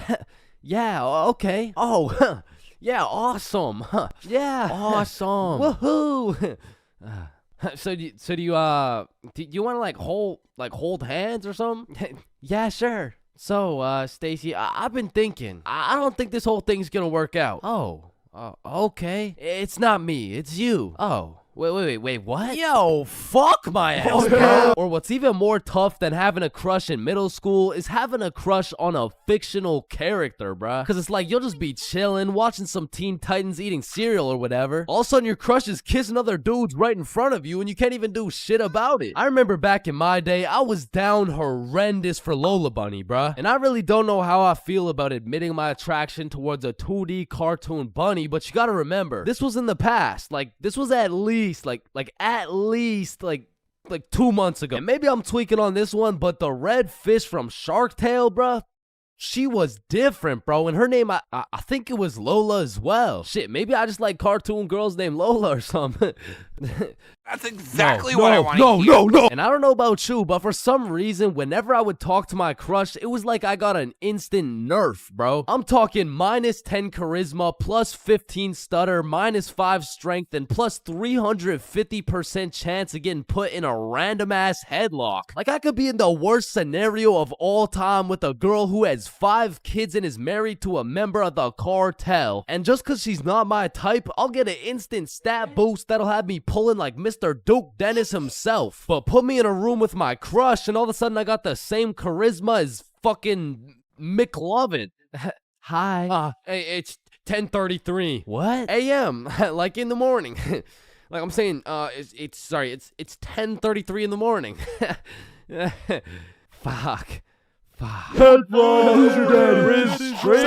on top of your crush turning you into McLovin, it also leaves you open to the inevitable pain of being embarrassed in front of your crush. And man, let me tell you, there is nothing quite like it. It was a beautiful sunny day and I was in grade 2 wearing my favorite bright blue basketball shorts in math class, gazing out the window at those shiny old monkey bars, excited for recess. And when the bell rang, I hauled my little ass over to those bars and I was swinging like there was no tomorrow. And before I knew it, the whole class was on these monkey bars, which quickly turned into chicken fights, and I wasn't complaining. I mean, hanging from a bar and kicking the living shit out of some toddlers, sign me up, you know what I'm saying? So I'm in line watching these grade 2 gladiator battles go down until it was my turn, and when I step up to those bars, I look into the crowd and see my crush of 2 weeks, Lexi. And now that Lexi was watching, there was no chance I was about to lose this fight in front of her. But as I look over to see who my opponent is, I realize it's Axel. And Axel was known for being the undisputed chicken fight champion. Legend had it he once took on 3 dudes at once, pause. So I knew going into this, I had to lock the fuck in, bro. So we climb over to each other and he's kicking my shit in off rip until I hit his ass with my specialty move, the Python Squeeze. And in 10 seconds flat, let's just say I folded that motherfucker's clothes with him still in him. And everyone was hyping me up because I just did the exact equivalent of dunking on Michael Jordan in his prime with Beyonce watching. So of course Axel's pissed. Hey Chains, you, me, rematch now. And I look over at Lexi and she looks over at me and now I can't back down. So we get back in position, climb over to each other, and I go for the Python Squeeze again, and this motherfucker Axel just winds up and kicks me in the balls. And I'm not gonna lie, that hefty kick to the dick accessories was the worst pain I had ever felt in my 7-year-old life. But I couldn't just drop and lose to Axel in front of Lexi, so with all the pain and anger I feel radiating from my nuts, I hit Axel with the meanest 20-piece combo in chicken fight history and he drops. And then he pantsed my shit, bro. And embarrassed, I drop and try to run away, but the shorts around my ankles trip me and I face plant. Face down, tighty whities up, balls in shambles in front of everyone, including Lexi. And some people like to say, oh, it could always be worse, but this time, I don't know. I don't know, man. I don't know. So the moral of the story is, man, fuck Axel, bro.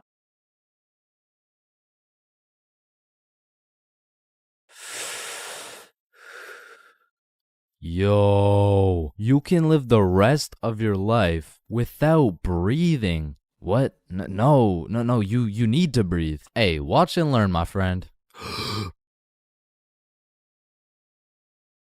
Oh, shit. Would you look at that? Okay, class. Today we're gonna be studying atoms. Yes, Chains. If we're made out of atoms, and we're studying atoms, does that mean atoms are studying themselves? Chains, are you high? No. No. Damn. You know how everyone says, "Oh, I took a shit." No, you never take a shit. You leave it. Yo, guys, I just took the meanest shit I've ever seen. Hell What the no. fuck? Bro, isn't it crazy that you can imagine what it would feel like to lick any object you look at? Bro, why are you looking at my balls like that? Oh, hell no. You know what I just realized? Yeah, what? Walking around with one crowbar is much more suspicious than walking around with 3 crowbars. Bro, is that your car? Oh, shit. Yo, this burger is busting in my mouth right now, bro. I know, this shit is scrumptious. The ham is just exquisite. Wait, ham? There's no ham in the burger. It's a hamburger, dumbass. Of course there's ham in the burger. No, the patty, it's made out of beef. Bruh, that's like saying a hot dog isn't made out of a dog, for Pete's sake. Damn, you're high as shit. Okay, when I say sun, do you think of day or night? Obviously the day, that's when the sun's out. Okay, makes sense. But what if I were to tell you that you see more suns in the sky at night than you do in the day? Whoa. You are hereby sentenced to 35 years in jail for repeatedly kicking a pregnant woman. Objection, Your Honor. When you really think about it, everyone in this room has repeatedly kicked a pregnant woman before. Even you, Your Honor. Fuck. Holy shit. Horses are naysayers. Sir, I am very sorry to inform you the STD results came back and you are positive for chlamydia, gonorrhea, trichomoniasis, syphilis, chlamydia, herpes, HPV, HIV, and chlamydia again. Somehow you got 3 cases of chlamydia. Damn, you know what that made me realize? That you should wear a condom? Nah, life is a sexually transmitted disease that will 100% lead to death. Damn right, sir, you got 3 days to live. You ever think about how old cars are looked at like, look at this dude's old ass car. He's broke as shit. Damn, at least my car isn't as old as this dude's. Holy shit, this guy's car is a shitbox. Damn. Look at that vintage car. Wow, that guy's car is insanely old. He's got to be a millionaire. What the fuck? Is that Fred Flintstone?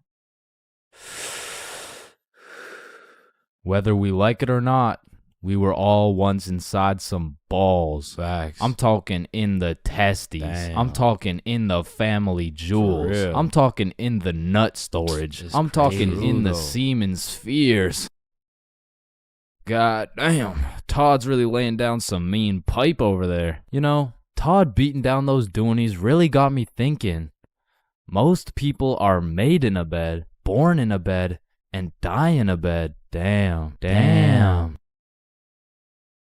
Bro, stairs were made to make a really big fall into a bunch of small falls. Oh, shit, are you good? You know, someone probably still got your nose from years and years ago. Got your nose, give it back. It's me. What do you mean? It's me. I am the one who got your nose. Wait, are you serious? Yes. Dude, give it back. Or what? Give it back. No, it's my nose now. You gotta eat the frog. No, just eat the frog. Nope, 1 bite. Not doing it. You just gotta try it. I'm not eating the frog. It tastes like chicken. Yo, mama tastes like chicken. Come on, it's tradition. You have to eat the frog. Damn, traditions are really just dead people peer pressuring us. Eat the frog, pussy. That's why you're dead, bitch. Listen, I just can't wrap my brain around it. Yeah, what's up? Can you tell me why the fuck we park on the driveways and we drive on the parkways? It makes no sense. Hey, Alexa, order some extra large magnums real quick. No, we both know you get absolutely zero bitches. Alexa, you literally Alexa, got stop, no reason stop. on top of that, Alexa, you and I both know Alexa, you are a shut size up. small condom bull. Bro, over the next generation, we're gonna see a serious decline in the number of people who are named Alexa. Damn. Wow, that's quite a beautiful birdhouse right there. Yeah, do you think it's made out of wood? Oh yeah, for sure. And where does wood come from? Fuck do you mean where does wood come from? It comes from a tree. Exactly. Are you thinking what I'm thinking? People cut down birds' houses to make bird houses. Oh, The fuck? yeah, I meant people cut down bird houses to make bird houses. As you get older and older, a life sentence continues to become less threatening. Yo, there's probably a point where you just don't give a fuck. Put the money in the bag, bitch. I hereby sentence you to a life sentence in prison. 3 days later.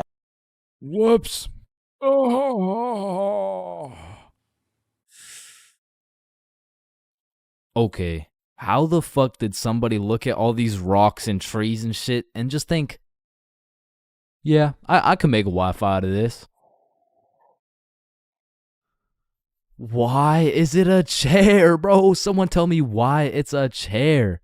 You see, the word chair actually originates from the word cathedra, which is a combination of Latin words that mean sit and down. Incidentally, the word cathedral got its name as it is the seat or chair of the bishop. Oh,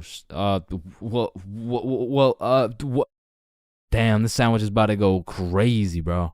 Wait, that sandwich would hit way harder if we smoked before you eat it. Oh, okay, yeah, you right. A few moments later. Damn. What? Damn. My sandwich went bad. Nah, when you think about it, your sandwich didn't go bad. Something just started eating it before you did. Whoa, that's crazy to think about. Wait. Are you eating my sandwich right now? You gotta be faster than that, bro. I'm talking inside the cum factories. For real. I'm talking inside the sperm bank. For real. I'm talking inside These nuts. I'm talking in the Dwayne The Rock Johnsons. Damn. Nah, fuck you. Hey, fuck you then. That's why you eat meat. I don't eat meat. I'm vegan. Oh shit, same. But you're still a bitch. Okay, and I still laid pipe on your mom. Yo, what's going on here? He called me a bitch, and he said he had sexual intercourse with my mom. Yo, calm down. I thought you guys were both vegan. Yeah, we what are. about it? If you guys are both vegan, are you guys really beefing? Damn, that was unfunny as fuck. Should we just beat his ass? Yeah, we should. Shit, damn. I see here. Looks like your toothpaste hasn't been doing the job. Try this one. 9 out of 10 dentists recommend this toothpaste. Wait a minute. If dentists make their money off people having bad teeth, and 9 out of 10 dentists recommend this toothpaste, why would I choose to use this one? Go. Shit, he knows. Man, you ever think about how the ocean is just some really big soup? Damn, I guess you're right. Or have you ever thought about how there's more airplanes in the ocean than submarines in the sky? Oh shit, apparently not. Damn, we're high as fuck. Man, you know what I just realized? What's up? Your balls are kind of like a body bag of sorts. You know what I'm saying? You gotta stop looking at my balls, bro. Okay, but who named it a chair? Like, who just looked at this thing and was like, oh, yup. This is gonna be called a goddamn fucking chair. Boo. Oh, you scared me half to death. What happens if you get scared half to death twice? Oh, I don't know. It's just a saying.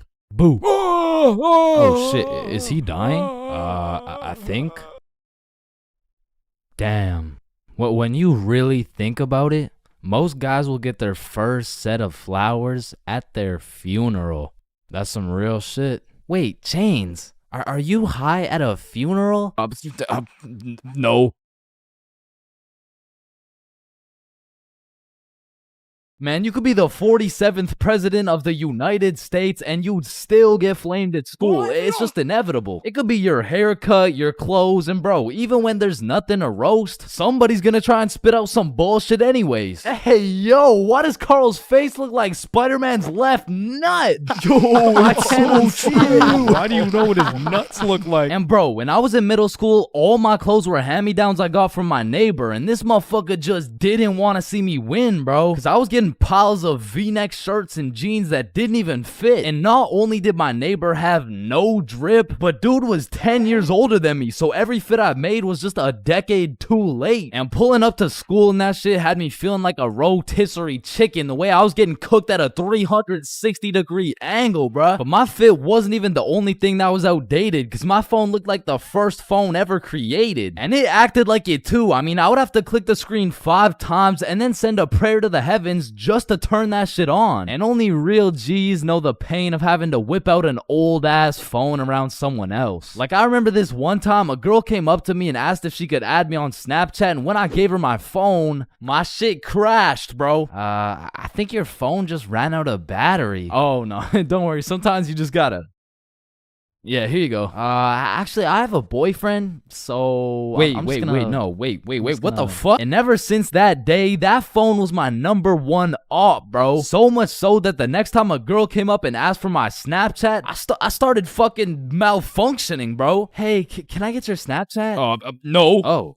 Okay. No. It's just cause I don't have Snapchat. Oh, well, what about your phone number? I actually don't even have a phone. You don't have a phone? Oh, well, I did, but then my dog ate it. You know? Oh my god, is your dog okay? Sorry, I don't even have a dog. I don't have one. Then who ate your phone? Fucking I did. Wait, was that? Nope. Like, I do appreciate all the hand-me-downs, because without them, I would be walking through the school butt-booty naked. But to be honest with you, if it was a choice, I would have rather been butt-booty naked, because these V-necks were straight girl-repellent. Like, there's birth control, there's condoms, and then there's V-necks, bruh. Well, shit, I mean, you could still pull a lot while wearing a V-neck, but it's just like... It's just gonna be dudes. And just when you think I couldn't have been more roastable, my mom will be like, oh, sweetie, you need a haircut. No, please, mom, no. My mom used to take me to this shop that gave out $1 haircuts, bro, and these motherfuckers were straight speed running these cuts. They'd be asking what kind of cut you want while cutting your hair. And by the time you get to show them the cut you want, your shit is already done, bro. And my mom must have not been tipping them either, considering the fact that every time I went back, the cuts kept getting worse and worse. Until one time, I walked out there with my head bleeding, like I asked for a 2 on the sides, and she hit me with a -2. Now, don't get me wrong, when I pulled up to school wearing the most abominable fit known to man with the atrocious haircut and shitter phone combo, I got my shit roasted, flamed, grilled, sauteed, deep fried, and then thrown into the goddamn microwave. Like the type of flaming that has you going home and just taking an extensive look in the mirror, questioning if you should legally change your name to Albert and flee the country. But somehow, this motherfucker Carl got flamed even harder than me just for being Carl. Like, whenever a friend group is created, there's just one dude selected to be the punching bag for the entire group. And you know, I feel bad and shit, but like... it's better Carl than me, bro, so I'ma slip a few jabs in if I have to. Yo, what the fuck is Carl eating, bro? Oh, hell nah. Wait, whoa, Chains is eating the exact same thing. Nah, what? Your shit looks like it tastes like cardboard with honey mustard. Wow, how did you know? Like, Carl can't even get a little chuckle out without getting crucified, bruh. Damn, he's fucking that shit up. Looks like he hasn't eaten in weeks, bro.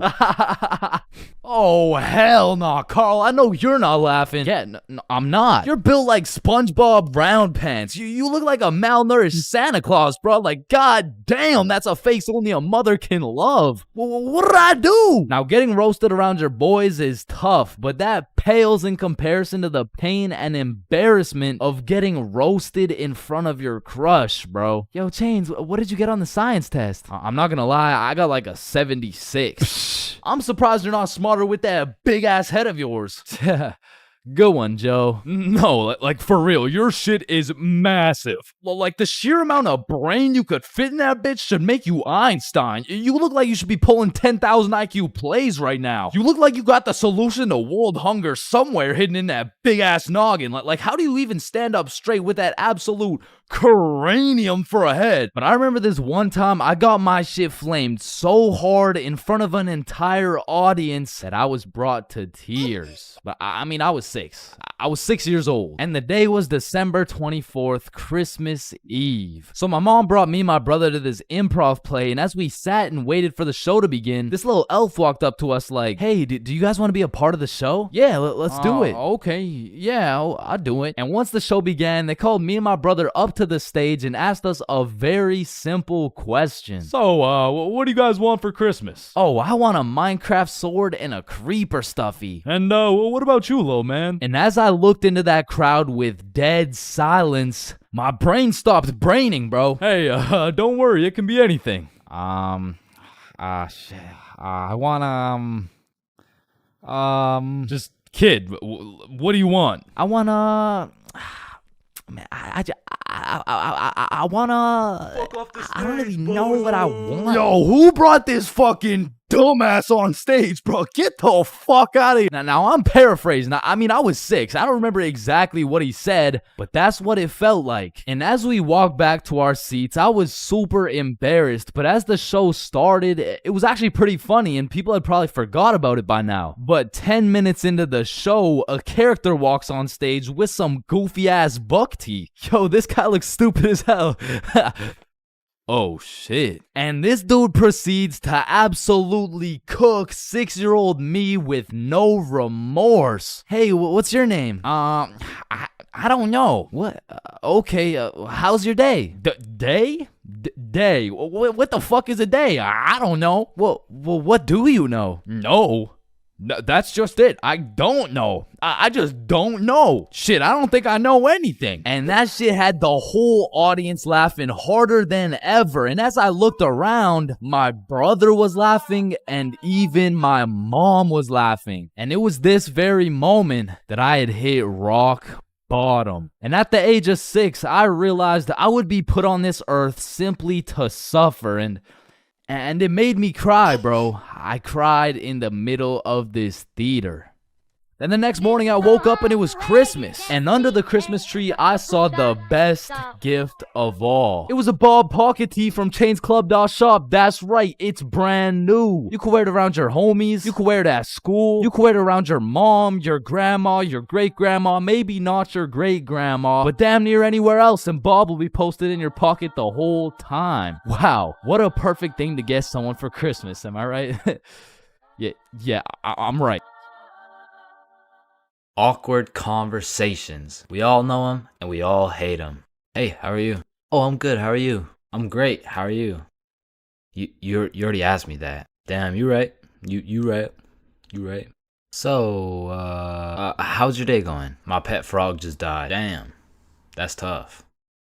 I found myself taking the most inconvenient routes to avoid an awkward conversation. Like, I can't really explain the feeling of an awkward conversation, but it's just mildly uncomfortable. Like, I would compare the discomfort levels of an awkward conversation to wearing wet socks.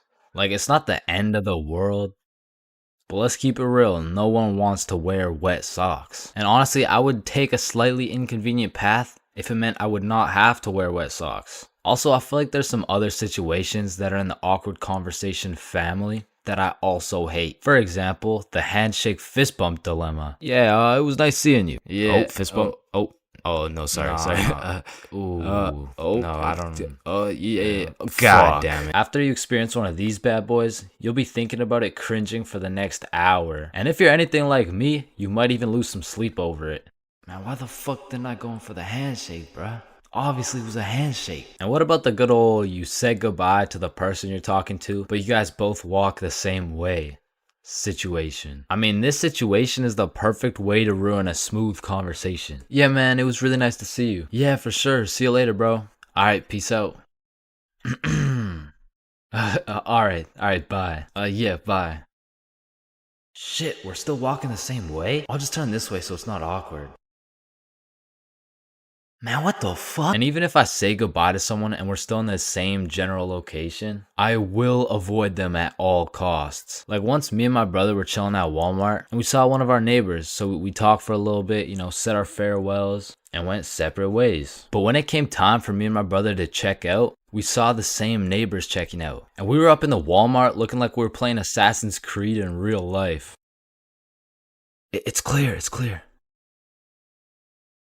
And of course, I can't forget about awkward silence. Yeah, that's funny.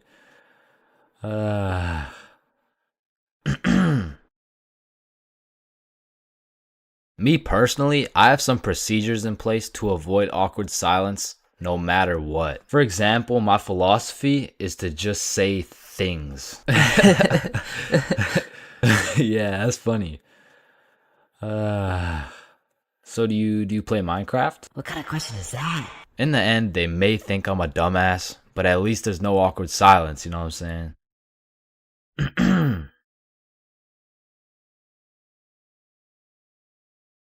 Man, way back when, there was a time when you couldn't catch anyone under the age of 30 chiefing a vape. Until one day at Vaporizer Laboratories, they were cooking up and made a flavor that would change the game forever. Cotton candy. Now this revolutionary flavor forced these grown-ass 30-year-old men to take a good look in the mirror and ask themselves, damn, what do I look like as a grown-ass man sucking on this goddamn cotton candy stick? So they do what any responsible adult would do. They give it to their children. I mean, shit, kids love cotton candy. All of a sudden, business is booming for Vaporizer Laboratories, so they start cooking up even harder. Boom, Sour Patch Kids juice. Boom, applesauce juice. And boom, baby food juice. These babies will be sucking that shit like a soother. Kids' first words will be looking like, yo. Oh my god, honey, Jackson's gonna say his first words. Yeah. Oh, let's hear it. Yo. Yo, Pops. Well, let me bum a hit off that 50 Nick Guava Ice, G. Yo, just wait till they drop that breast milk flavor, bro. Shit, these newborn babies won't even know what hit them. They'll be returning customers for life, which will probably be like 12 years max. Now, the reason I say all this is to let you know that vaping not only intruded my high school years, but also my years in middle school. I was first introduced to these bad boys at the ripe age of 13. And with a little bit of that good old peer pressure, I folded, bro. Like, what was I supposed to do, bro? Like not take the hit? No, I probably should not have taken the hit. But from that point on, I started doing a little dabbling, you know. I mean, as a 13-year-old, there's only one answer to someone asking, yo, dude, you want to try a hit of this blueberry guacamole milkshake ice flavor, dude? And that answer is abso-fucking-lutely, dude. And I was never a fiend or anything, but I will say, I popped a few ghosts and blown a few O's back in my day, but it had never gotten to the point of me owning a vape. Until one day. This story takes place way back in grade 7. Me and the boys were posted in science class dissecting cowballs or some shit when Mr. Principal burst through the door like, is Tessa here? Yeah, she's right there. And I look at Tessa and she just tosses her vape over to her homie Kate. And I seen that shit clear as day, but Mr. Principal's old ass must have forgot to wear his contacts or something. Cause he runs a quick pat down on Tessa looking for said vape, but sure enough, he doesn't find it. Miss Rhodes told me you were vaping in her class. Is this true? Psh, no, I would never. Okay. And then the bell rang and everybody knew what that meant. It was nut break. Now I don't know who the fuck decided to name our recess nut break, but I will say most of the students understood that that shit was short for nutrition break. However, some kids took it a little too literally. Weird ass school, man. But this specific nut break, you best believe me and the boys weren't busting nuts or eating nutritional foods because Billy had something else on his mind. Yo, who's got you smiling like that? Who, me? Nah. It's nobody. Yo, wait, you got a crush on Tessa? What? Tessa? Me? Yeah. Yeah, I got a crush on, yeah. Oh, shit, go talk to her, bro. Talk to her. No. No. Bro, it's simple. She's new to the school. She's probably looking for some friends. So just walk over, introduce yourself. You're right. I'm just gonna do it. Yes, sir. Hey, did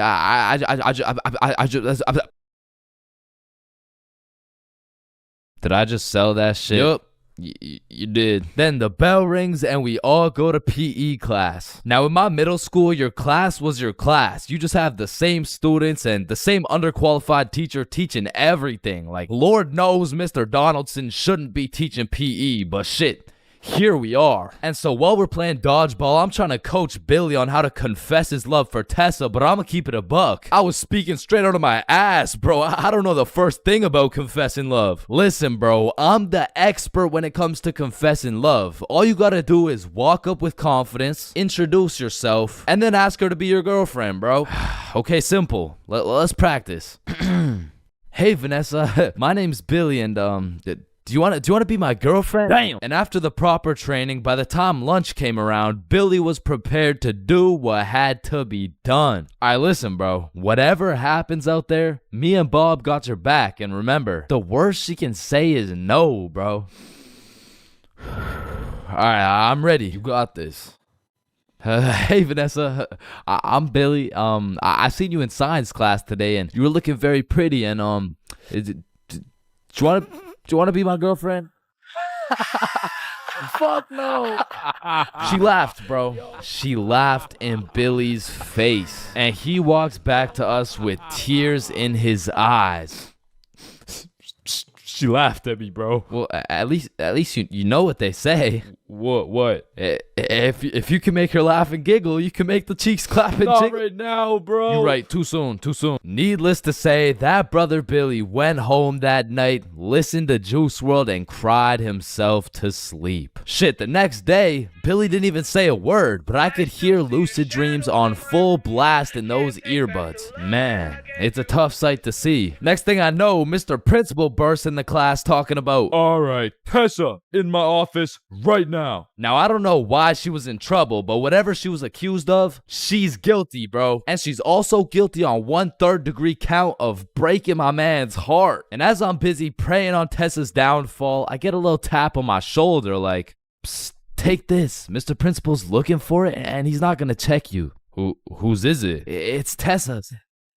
Don't worry, it's safe with me. And it was safe with me, cause that shit was now mine. The only way she could get it back is if she repaired my boy Billy's heart, and that just wasn't happening. And soon enough, Tessa comes back from Mr. Principal's office and she didn't say a word. We had nut break, nothing. We went to PE, nothing. And then we went to math class. And as I was chilling in math class, calculating the square root of pi and shit, I get a tap on my shoulder again. Psst, Tessa wants her vape back. Vape?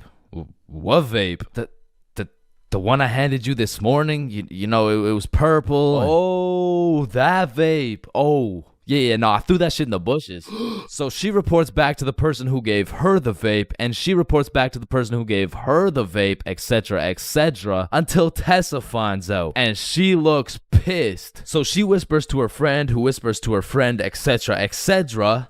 What bush did you throw it in? Oh, the one out back. And to put it in perspective, the bush out back was fucking massive. It was this huge conglomerate of straight prickle bushes, and so pretty much her vape was gone, bro. And I went to sleep that night with a smile on my face, knowing I not only saved Tessa's lungs, but also Billy's heart. The next day I went to class, sat down with the boys as always, but something was different. Tessa and her homies were nowhere to be seen. I shrugged it off and continued to make some groundbreaking studies in science class until I hear Billy like, bro, no fucking way. So I turn around to not only see Tessa and her friends waist high in prickle bushes looking for this vape, but I also see Mr. Principal forcing them to do it. Now this was truly a beautiful sight to see revenge play out this perfectly. Like Billy was sitting at the window the entire class watching him do a whole search party for this vape that was posted in my pocket. And just when I thought Billy couldn't get happier, the next day Tessa and her friends had to present a PowerPoint to the entire school on why vaping is bad. Vaping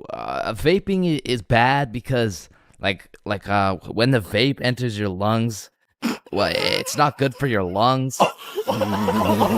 Man, karma is real, because not only did Tessa understand how it felt to be laughed at, but the next day my friend came up to me like, can I use that vape for the day? And I wasn't using that shit, so I said, yeah, sure. And at the end of the day, you'll never guess what she told me, bro. Yo, you still got the vape? No, I threw it in the bush out back.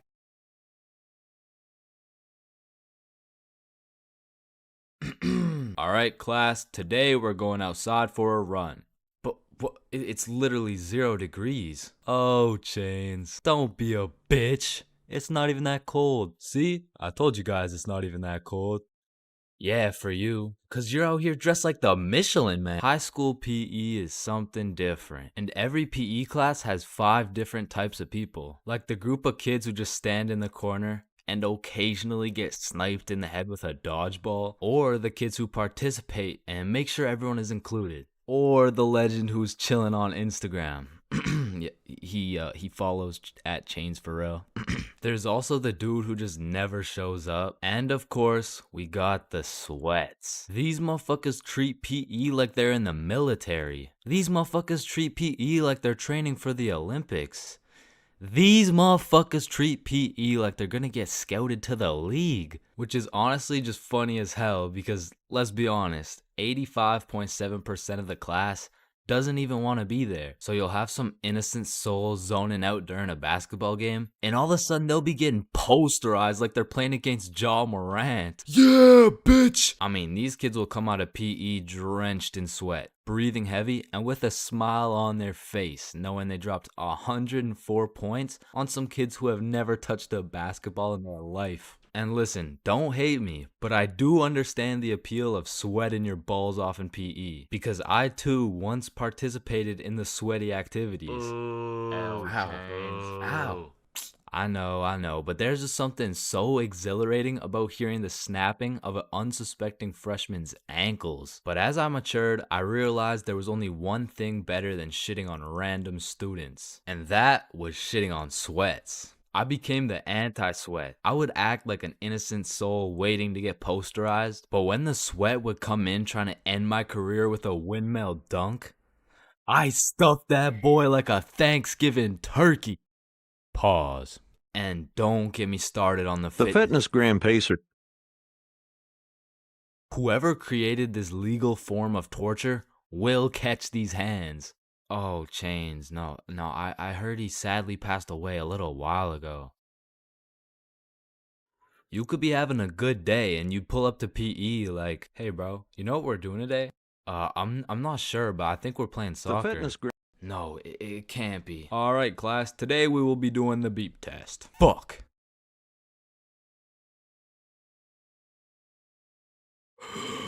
Woo.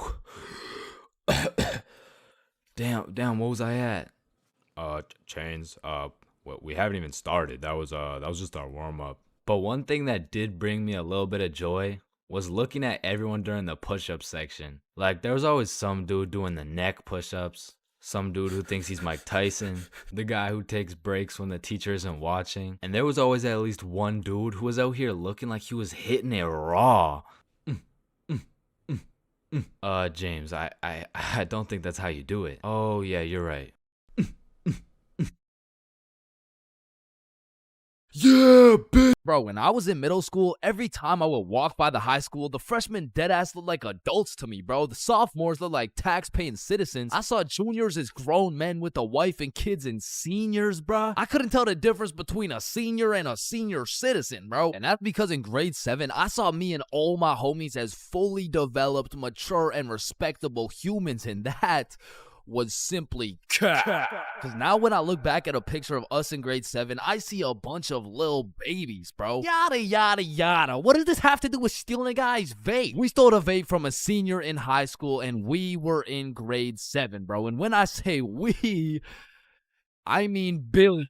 Billy stole that shit, and me and Bob were accomplices. Now, if you ask me back in the day, ChainsFR, you're awfully small. Scrawny, weak, ugly, chopped. Yeah, okay, sir, what's the question? How do you expect to win this fight against such a bigger opponent? Listen, Joe Rogan, it's not about the size of the dog in the fight.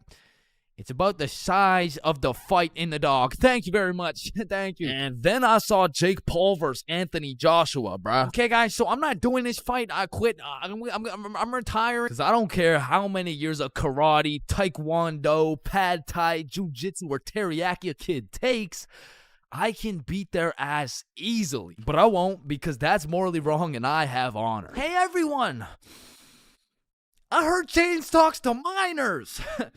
What the fuck? And I heard he fakes all his stories. Man, I do not fake my stories, bro. Sorry, anyways, as I was saying, this story takes place in grade 7. It was a summer day, and it started off pretty slow. You know, me and the boys were just chilling at Bob's crib, playing a little Rocket League and whatnot until we got bored. And when me, Bob, and Billy get bored, it's a problem, bro. Because every time we were bored, we would do one of 5 things. Light public garbage cans on fire, ding-dong ditch houses, light more shit on fire, buy things from 7-Eleven, with the 100% discount, or climb our middle school, bro. Yo, let's go let some garbages on fire. Yo, I don't know if there's any left at this point. Alright, let's ding dong ditch. Man, I'm not really trying to do all that running right now. Shit. Should we climb Stickman Middle? Yes. So we pull up on a scene, shiesties activated. We scan the area for witnesses, nobody. We identify all security cameras and move forward with the plan. So, Stickman Middle rooftop was about 20 feet up, far too high to reach. However, it had a playground with one of those spiderweb johns, and this playground was fenced off, and this fence is what we call the method. So one at a time, we climb up this metal fence, stand on top of it so we were just tall enough to jump and grab the roof, and we pull ourselves onto the rooftop. So Bob and Billy got up first. I jump and get my hands on the rooftop, pull myself up, and the view was insane, bro. Sun setting and everything. So me and the gang are sitting on the roof of our school. Bob brought some of those good old sweet heat Doritos, and we have ourselves a nice little romantic afternoon. When all of a sudden a car pulls up to the courtyard. A dude hops out of the driver's seat. 3 girls hop out of their whip. They're probably 19 or 20, and one of them looks up like, hey, what the fuck? Hey. Yo. Oh, shit. How'd y'all get up there? Shit, it's easy. I mean, we just climbed this fence. You want to try? Yeah, okay, yeah. What do I do? You just gotta stand on the right side of the fence. Okay. Which side's the right side? It's the opposite of left. Is this guy retarded? Oh, okay, yep, okay, I got it. All right. Okay, now what? Okay, yeah, just bring your feet up to the little crossbar, but be careful. Careful? This shit's easy, man. I know a ton of 12-year-old girls who could do this. Right, okay. Why does he know a ton of 12-year-old girls? Okay, what do you think I do from here? Dude, I don't think I know what to do. Oh, shit, man. I don't think I know what to do either. No, I'm saying I know. Like, damn, man. How is he so retarded? Ooh, I'm up, boys. Let's go. Sir. Yeah, let's go. Anyways, what's y'all's names? I'm Billy. That's Bob. And I'm Chains. BBC, is it?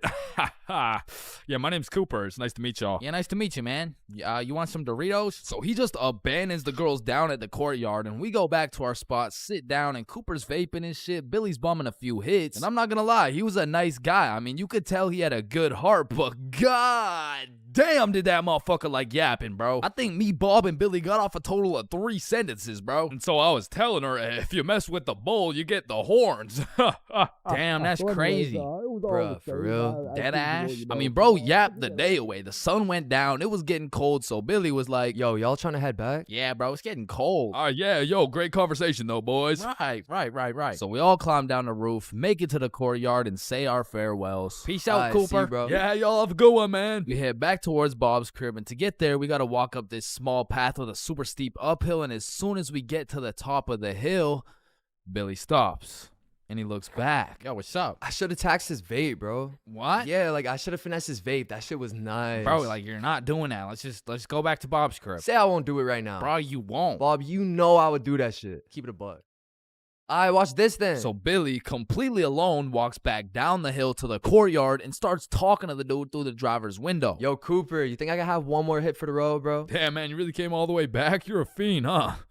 Yeah, nah, I got you, man. Bless. And because me and Bob were up on this hill, I vividly remember we got like a bird's eye view of this shit. And obviously, y'all don't know Billy the way I do, but I was 100% convinced he did not have the balls to do this shit, bro. There was no way. Hey, Billy starts hauling ass, and instantly Cooper punches that bitch in reverse. And my heart dropped so fast. We had a bird's eye view of Billy running for his fucking life, and Cooper's right on his ass, and they are both headed right towards me and Bob, bro. So we take our head start and get our ass right back to Bob's crib. But Billy couldn't just run to Bob's crib and have Cooper knowing his address. So instead of taking the path to Bob's crib, this motherfucker runs straight into the prickle bushes, bro. Adrenaline pumping. He's powering through these bushes, getting cuts all over his arms, legs, face, until all that adrenaline crashes and he realizes he can't make it through to the other side.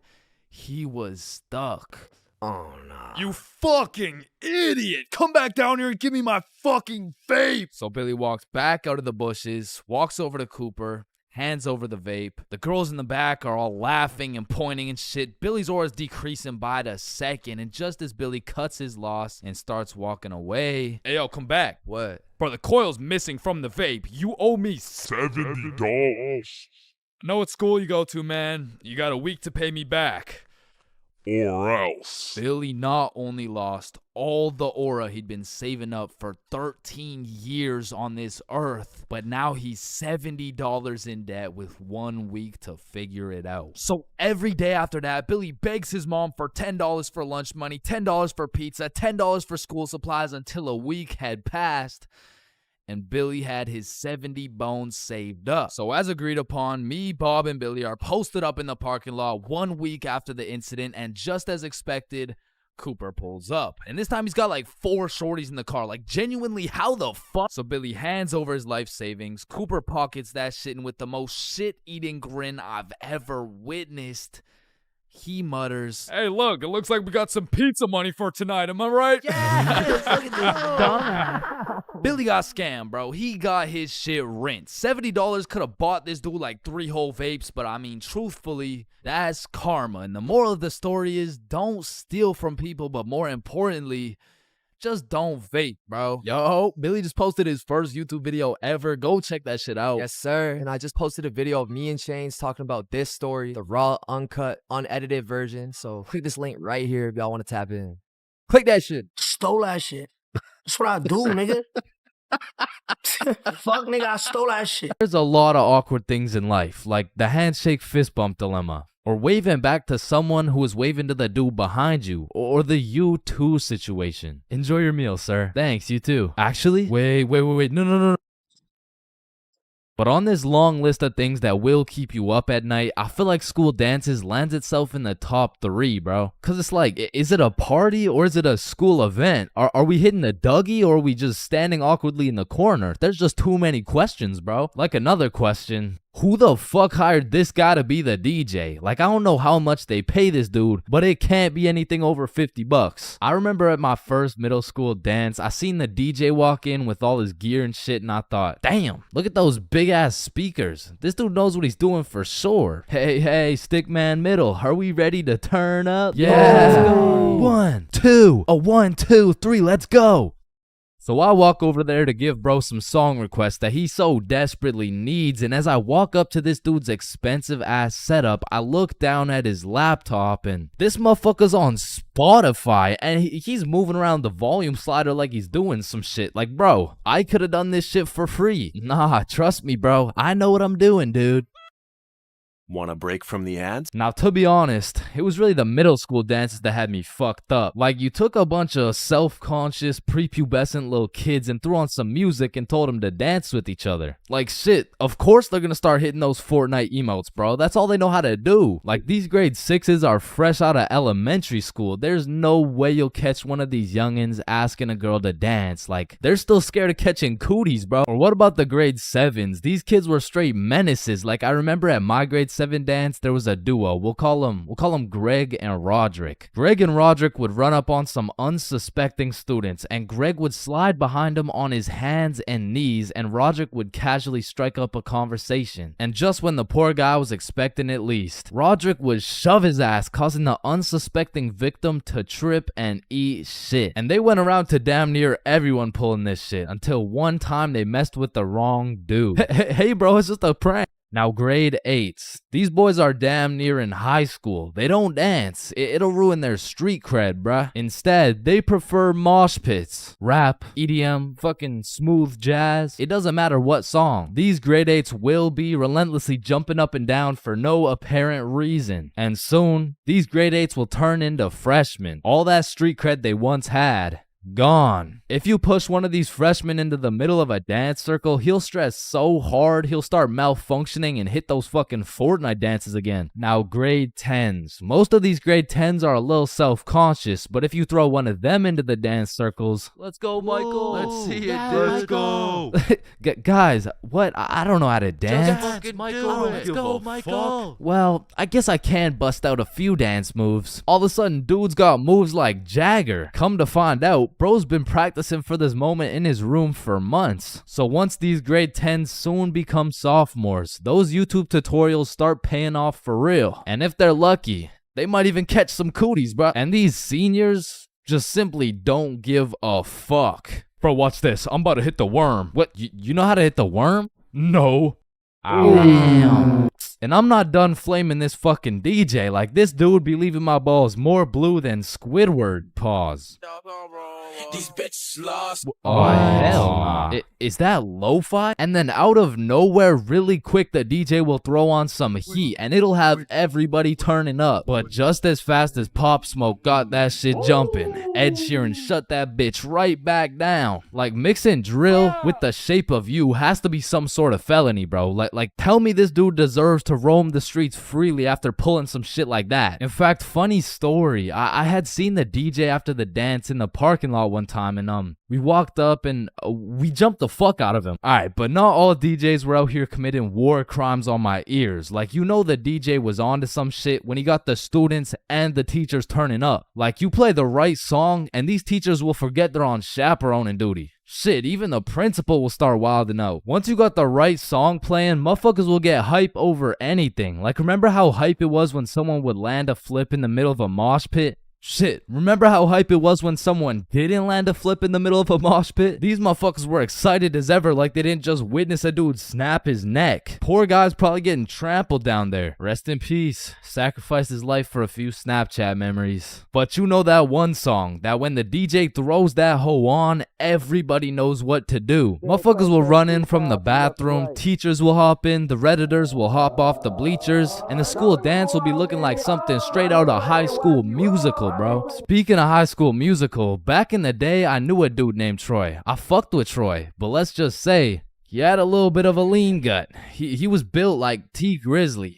Nah, fuck that. He was built like DJ Khaled. And I remember this dude, Troy, was just coming off a school suspension, but for whatever reason at the dance, this motherfucker must have been looking for another one. Cause Troy came up to me talking about how he was gonna beat Jordan Johnson's ass at the dance tonight, and honestly, I ain't believing him. So once the dance came around, he was beefing JJ every chance that he got, until soon JJ wasn't gonna stand for it. Now, a school dance is simply the best time for a school fight to take place for the dude who wins. For the dude who loses, you literally have every single motherfucker in your school gathered in one place to get several different 4K angles of you getting pieced up. So Troy was really putting everything on the line here because JJ was known for handing out whoopings like food stamps. But to be fair, Troy loved food. Regardless, JJ wasn't scared. In fact, he threw the first punch. Boom. But Troy ate that shit like a Wendy's 4-for-4 combo. And instantly, the entire school gathered in a circle. The circle was so big, there was no escaping. They were gonna have to fight to the death. But the DJ was so locked in that he was completely oblivious to what was happening. He was playing some happy-go-lucky ass shit. Oh, shit.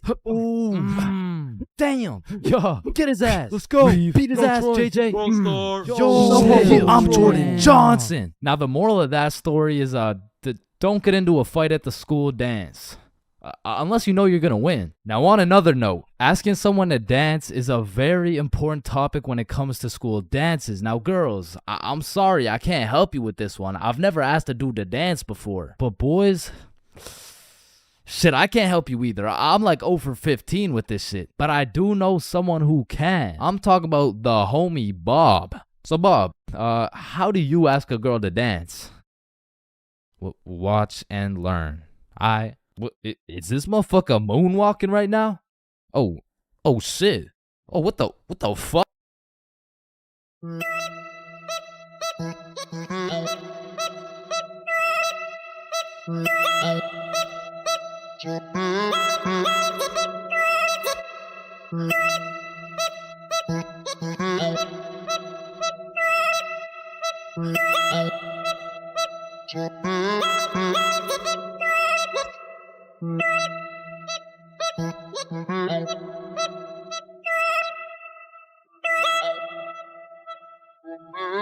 Here at Stickman High, we understand the importance of learning. That's exactly why our new curriculum has been perfected to accelerate the learning of each and every student. Like, hey, look at this kid. Wait, what? Look how big his head is. It must be full to the brim with all that knowledge we provide. Hey, it's not that big. No, it's pretty fucking big. Anyways, let's take a look at how the new curriculum pushes our students in the weight room. Oh, wow, impressive. See, I didn't even know legs could bend like that. They can't.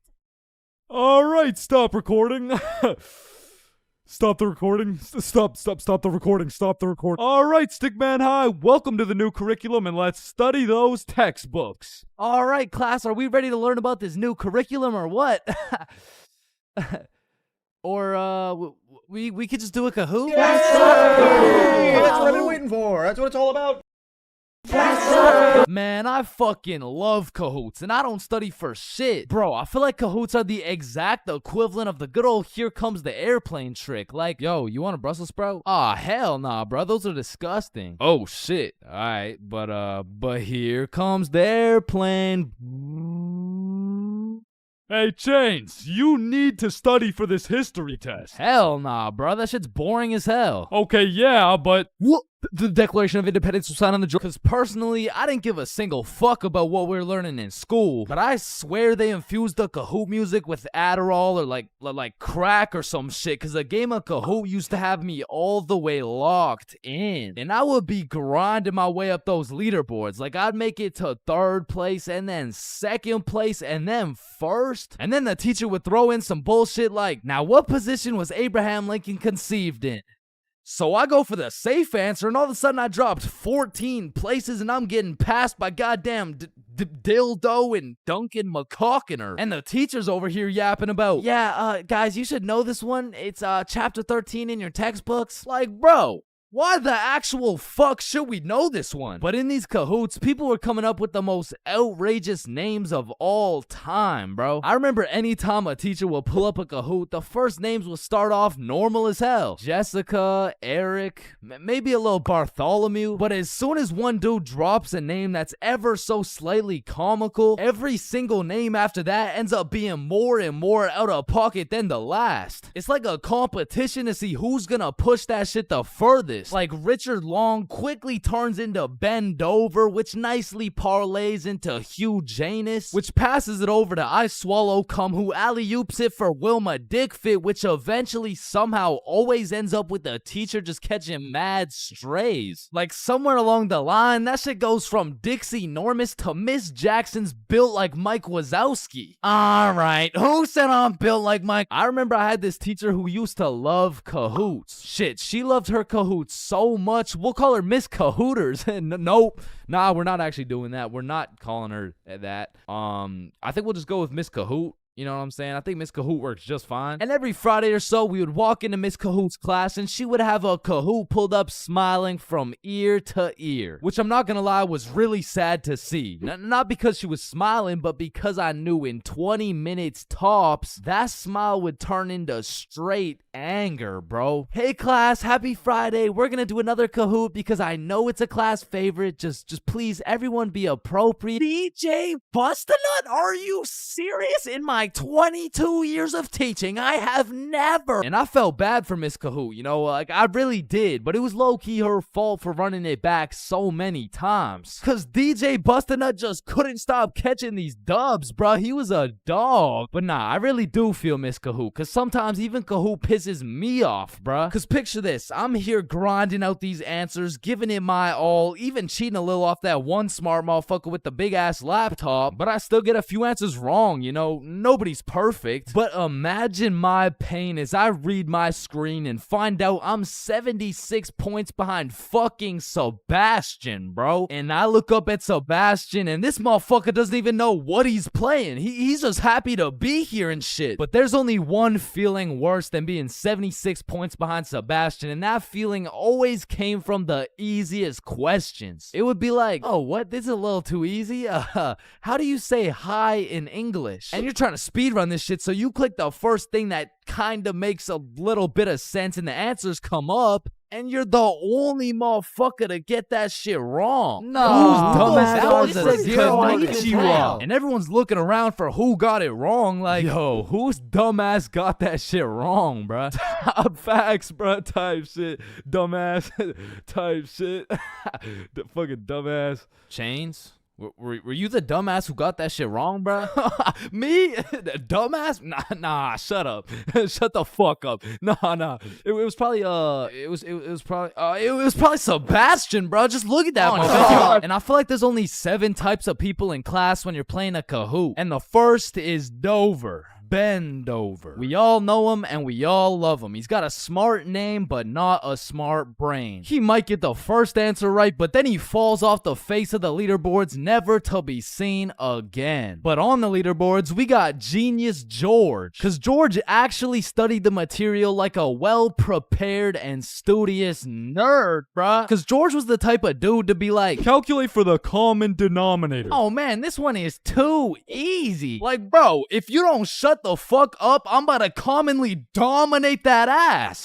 No, it's called a denominator. Oh, I know. And I swear every game of Kahoot had that one person who took their sweet time to answer every single question. Like, it could be 1 + 1, and this motherfucker would be 30 seconds deep into the question, like, okay, 1 + 1. Is it a trick question? No, just answer the question. Oh, okay, 1 + 1 equals... The answer's 2. Dumbass. Okay, can I use a lifeline and phone a friend? All right, chat. How do we kick Jasmine out of the lobby? And then we got Flying Fuck Frederick, and Flying Fuck Frederick doesn't give a flying fuck. Dude will give his best shot at the first question, and then he's aborting mission and playing some goddamn Clash Royale. And then there's always that one dude yelling out the wrong answers. All right, what's the biggest mountain in the world? Ooh, I know this one. Chains. It's blue, bro. Trust. Oh shit, bet. Wait, no, I meant red. Sorry, my tongue slipped, bro. My bad. Bro. Oh, and it looks like Chains is off the leaderboard. Everyone, let's point our fingers and laugh at him. And we got the radiating Redditor. And I say radiating because that boy is radiating the most profuse body odor known to man. And I don't know, maybe it's all a part of their strategy to win, because that shit throws you off your game, bro. They'll be invading your nostrils with a concoction of Doritos, Skibbity Toilet, and Badussi. And if you've ever played against a Redditor in a game of Kahoot, you may be wondering, yo, how is this dude getting every answer right while sitting back drinking Mountain Dew watching Best Sigma Moment compilations? And the answer is he's cheating, bro. And not the normal kind of cheating either. This dude's using a Kahoot bot to get every answer right. And now you may be thinking, nah, why would someone cheat on a Kahoot, bro? It's not that serious. And that's facts, but the thing is, the prize was a gummy bear, and this dude can't leave no calories behind. And then we got the casual Kahooters. Fuck, I gotta stop saying that shit, bro. I was trying to say we got the people who just play the game. They got normal names. They guess some right, they guess some wrong. But at the end of the day, they probably still get their shit yelled at. All because DJ Bustinut couldn't stop catching these dubs. Alright. Bro, in life, there's so many things you can cheat on. Like, you can cheat on your diet, you can cheat on your girlfriend, you can cheat on your barber, you can cheat on your girlfriend with your barber. Shit, you can even cheat on your taxes. So compared to everything else, cheating on a little math test is not that bad. Like, compared to your taxes, you know what I'm saying? Like, oh shit. Hey, we've all cheated on our barber, but you cannot cheat on this math test. Oh shit. Damn, bro. I know we've all cheated on our girl, but you cheated on me, dog. Oh shit. Babe, I know we cheated on our taxes, but you cheated on me?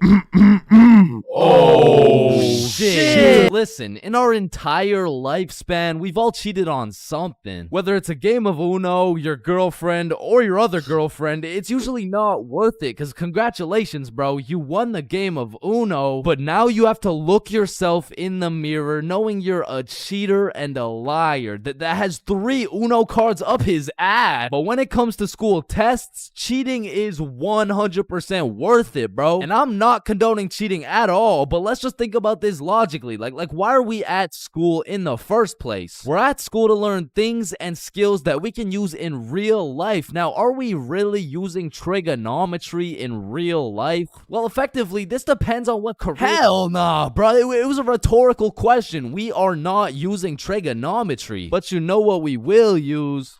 Creative thinking, communication, social awareness, logic, and reasoning, and most definitely our fucking phones. All 5 of which are strongly developed through the act of cheating on a school test. And on top of becoming a better human, better grades, it's the ultimate win-win. Your teacher feels like they did a good job teaching, your parents think they didn't raise a dumbass, and if you're good enough at cheating, you might just fuck around and get into Harvard. But once again, I am not condoning cheating, you know, just throwing that out there, you know. But yeah, as I was saying, you shouldn't cheat, right? Like it's bad. Cheating is not good, but you do know what they say. If you're not cheating, you're not trying. Facts. Yeah. Wait, no. What? So if cheating in school is so valid, why doesn't everyone do it? And that's because if you get caught, let me tell you, bro. This story takes place in grade 9 when me, Bob, and Billy were some straight freshmen, bro. And coming into high school, you get your shit absolutely clapped by double the workload. But lucky for me, Bob and Billy were both in my math class, which meant we had triple the studying power. But we also had triple the fucking around power, and we used that shit to its maximum capacity, bro. But you know what they say, the more you fuck around, the more you find out. And when we got our first test back, shit, we found out. We found out we're a bunch of dumbasses who were about to fail grade 9 math, and we couldn't let that shit happen. So for the next test, we studied extremely hard. Off George's math test during the test. I mean, we were cheating with maximum efficiency. Like, we had a whole assembly line where Bob would look at George's test, throw up the number, and Billy would pass it along. And all of a sudden, our grades are making the meanest comeback Mr. Mathinson had ever seen. I mean, life was great. We went to school, cheated, played some Fortnite, succeeded, browsing history, deleted, and then repeated. I mean, we were just living life with no worries until the polynomials test. I walked into this test thinking, I know what a polygon is, I should be chilling. And when the teacher handed out the test, I was bewildered to see all these fucking letters on my test. Like, is this math class or English, bruh? Yeah, I think I got the wrong sheet. Huh? No, that's the right test. Well, what's the deal with this? I mean, that's just polynomials. Dog, I can name every single polygon, but who the fuck wrote Elon Musk's son name on my goddamn math question? Yeah, Chains. That's what we call a variable. It's called a variable. Yeah, I know. I know that, and I knew it before you said it too, cause we learned about it in class. Yeah, right. Right. Now, this would have been extremely bad if we didn't have the ultimate method we like to call George. Because George was one of those dudes who loved studying. Like, he'd wake up and go to school, then come home and study till he dropped, bro. Like, if you kidnapped George's whole family and told him you'd only give them back if he answered this equation, this motherfucker would just be happy he got more homework, bro. And cause of this, we had a little deal going with George. If he let us cheat off his math test, we would teach him how to be a normal dude. We were teaching this kid how to dap someone up, how to use slang, and all I'ma say is, this motherfucker should have just stuck to math, bro. Yo, Chains, sauce me a bite, big dog. I got you. Shit, Chains, you just busted in my throat, gang. Hey, yo. George, what you just said right there sounded gay as hell.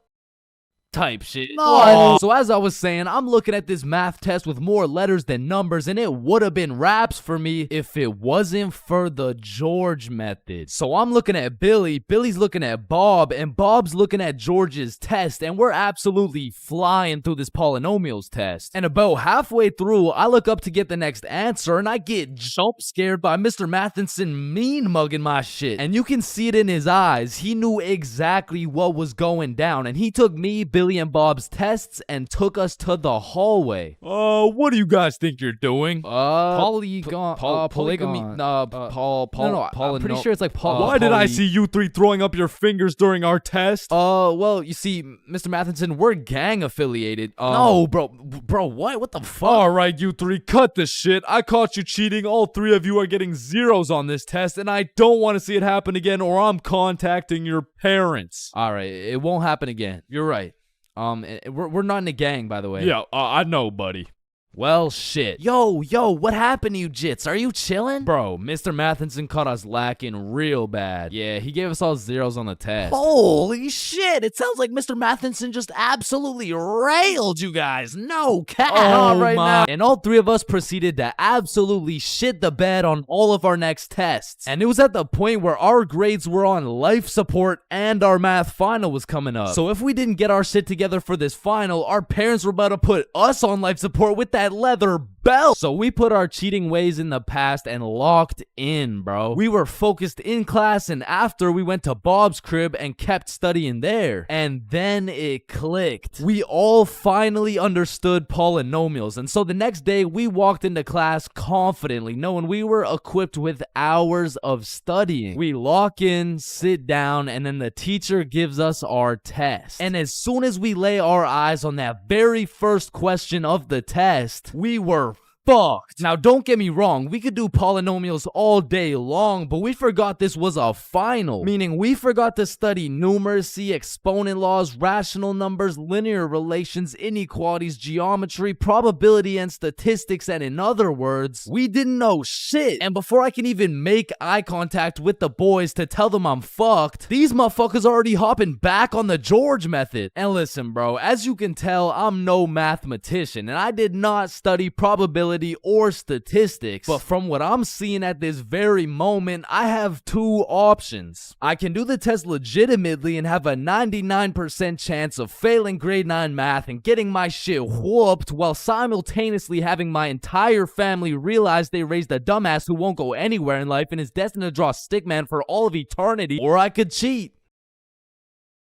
So we're out here hitting the George method, and I'm being extra careful because if we get caught lacking twice, it's complete and utter raps for us, bro. So we're grinding out the method, then the teacher looks up, boom, we're locked in on our own tests. He puts his head down, back to the method. And there was a few times in there I thought we were cooked, but we just kept it pushing. But still, we were low-key running out of time, and I had a whole page to complete. And God bless this random ass dude's soul, because he raises his hand to ask a question, and as soon as the teacher turns his back on us, it's crunch time, bro. It's like double XP right now. Bob was out here throwing up these numbers so goddamn fast, I thought he turned Crip for a second. And then the bell went off, and we were all done, bro. We hand in our test, and then it was time to wait. A few classes go by, and then the teacher hands out our math finals alongside our report cards. And nervous as hell, we all check our report cards, and we all passed, bro. So we all go home happy as hell to show our parents our report cards and the fact that we passed. Chains, you got a 54 in math? Yup, Mom, I sure did. You raised one hell of a smarty pen. Oh, fuck. But at the end of the day, even if we all got our shit whooped, maybe the real treasure is the friends we made along the way.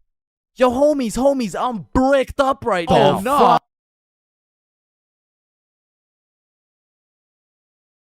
So, 50,000 word essay, 3 worksheets, pages 5, 6, 9, 273, 655 in your workbook, and you'll need to make a TED Talk you'll present in front of the whole school. What do you want, Chains? Well, how much time do we have?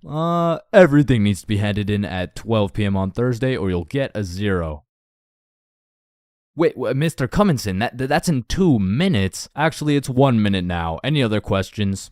Yeah, Can I go to the bathroom? Fuck no. Sit down, Jeremy. Oh, okay. Man, imagine being a high school teacher, bro. Like, as soon as you hit the ripe age of 5 years old, they throw your ass into school and you just don't make it out until you're like fucking 65. And when I was younger, I always used to wonder, like, why is Mr. Cumminson so angry all the time? But as I got older, I realized I would be pretty fucking pissed if I was in the exact same spot I was 40 goddamn years ago. Which brings me to the first type of high school teacher, Mr. Angerson. This is the type of motherfucker whose wife divorced him 7 years ago and he takes his heartbreak out on the students. What was that? Oh, nothing. I just had to sneeze. Oh, so you think it's okay to just sneeze in my classroom now, huh? Well, no, I just needed to sneeze. What if I just broke into your house and started sneezing on shit, huh? Well, no, that's just... Matter of fact, get your ass up here. Yo, this isn't the 1950s. You can't just...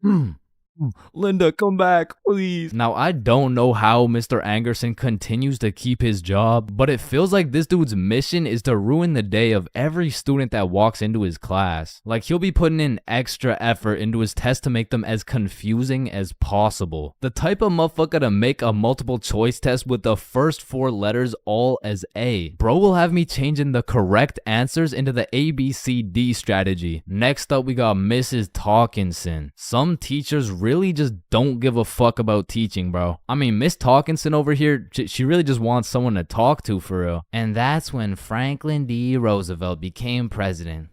You know, actually in high school, I had a friend named Franklin. He was a really nice guy. We used to go to the movies together and stuff, and then he went to jail for multiple hate crimes. Like, by the end of the class, you'll know her home life, her family, how she takes her anger out on her children. So me and my classmates would recognize the fact that if we could just keep Miss Talkinson talking, we wouldn't have to do shit all class. So in 1938, Germany invaded Austria.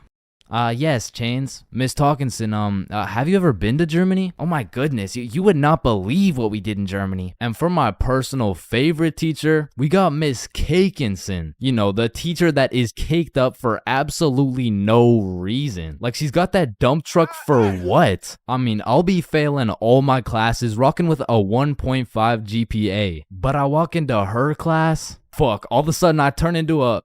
Miss Cakinson, actually, you forgot the homework for today. Oh my god. Shut up. Oh, I thank you, Chains. I almost forgot. You're welcome, Miss Cakinson. All my homework is done, all my tests are aced, and at any given chance... shoot, my computer isn't working. Does anyone know? What do you need, Miss Cakinson? And I'm there. Miss Cakinson, if you're watching this, just give me a chance, please. And next, you know we got Mr. Questionable. Ensign. Now I know what you're thinking. Bro's name is a little bit of a mouthful, and that's because he may or may not have a mouthful of little boys. Okay, listen, I'm not here to point fingers at anyone, but if I was to point fingers at someone, it would be fucking him. Like, I'm really not trying to accuse anyone of anything, but there does come a point when some things this man does gets a little questionable. Maya, let me help you. So you put your hand like this and you... OMG, Chains, you will not believe who just followed me on Instagram. Oh shit, was it at ChainsFR? No, it was Mr. Questionable Ensign. Damn, brother, this test was hard as fuck. Yeah, bro, literally everyone failed that shit. Facts, bro. What did you get? Yo, I got 22%. What about you? Oh, I got 103%.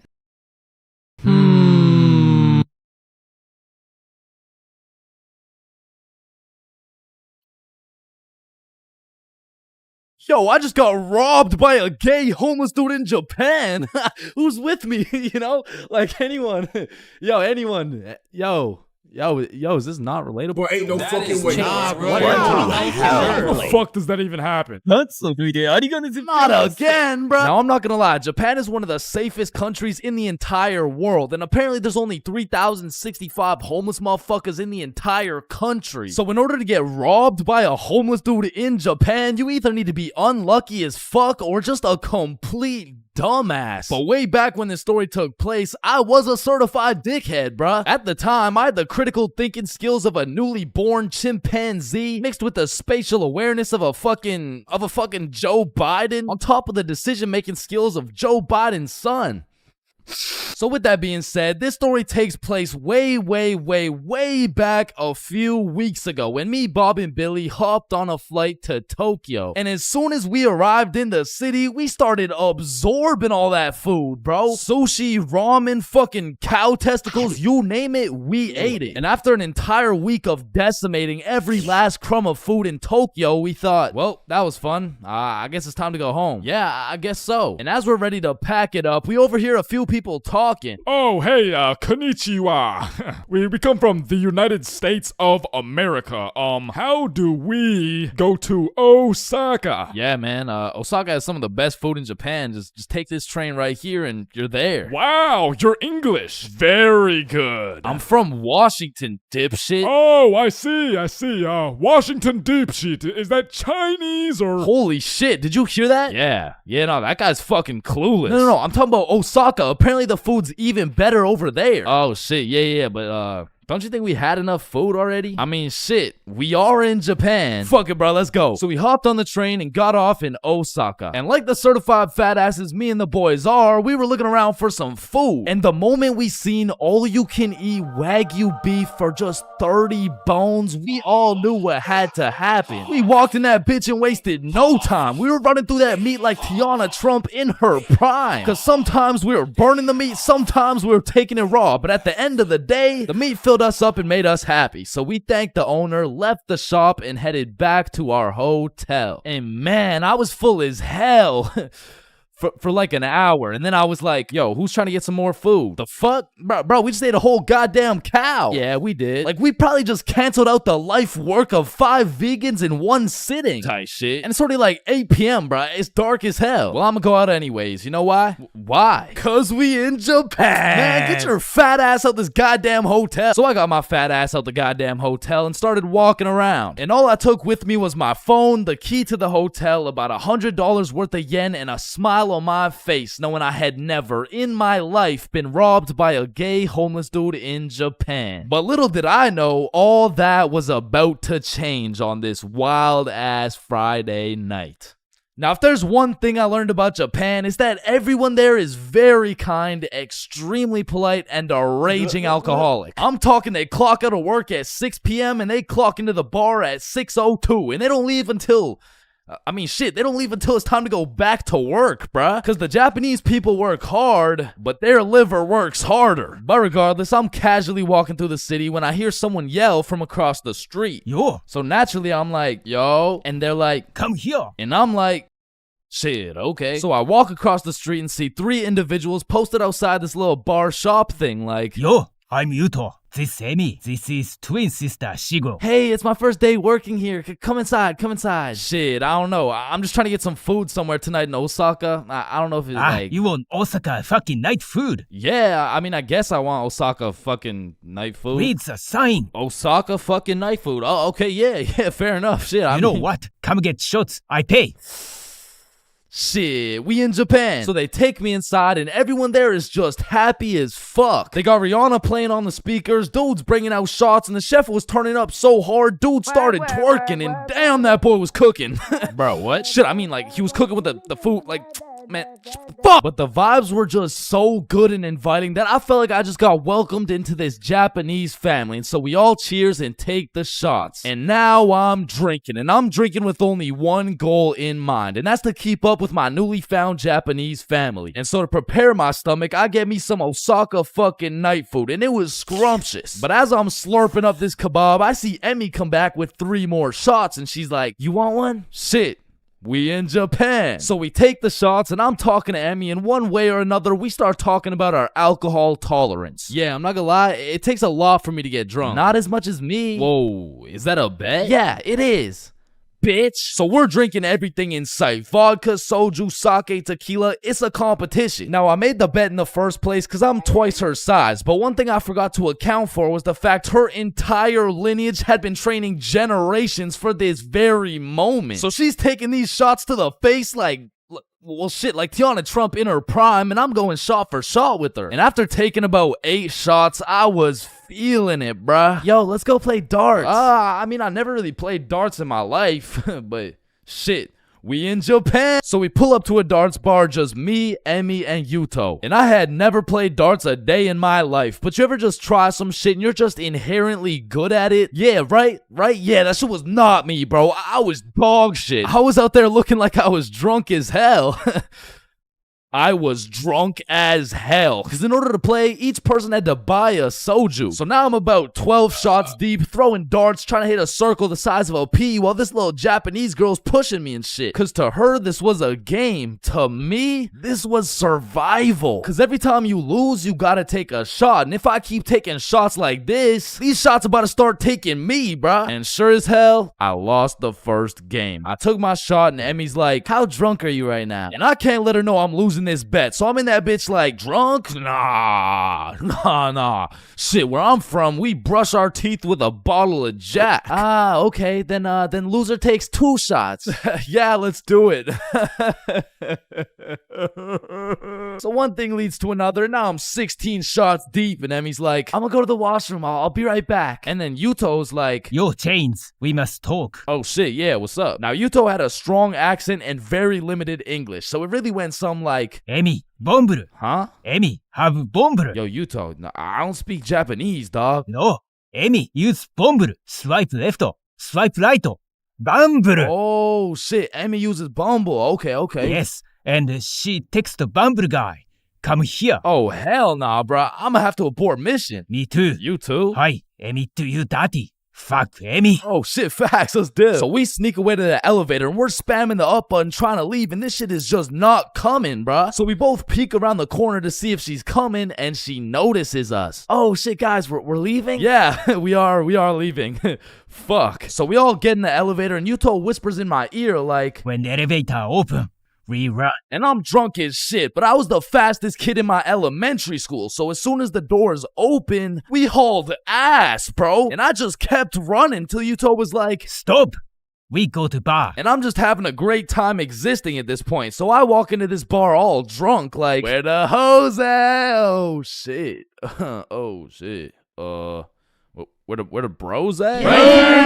Yuto took me to a gay bar, bruh. Now, of course, there's nothing wrong with the gay bar, but it was the fact that after drinking 16 shots, I just sprinted full speed away from a cute Japanese girl to run straight into a room filled with a bunch of sweaty gay dudes. And these motherfuckers were looking at me like I'm some fresh meat or some shit. And it really just had me questioning my entire life. I was in that bitch confused, frustrated, drunk as hell, ready to crash out. I was gonna leave that bar looking like I would like a fruit explosion. No, Sebastian, what the wrong video? What the fuck? Oh, hey, is that Diddy? So you're trying to see a fruit explosion, huh? No. So I left the gay bar, called up Emmy, we link back up, and the first thing she says to me is, fuck you. Fuck me? What? Nah, fuck you. Why'd you run from me? Bruh, you were inviting Bumble dudes and shit. What? No, what are you even talking about? I mean, Yuto said, like, you know what?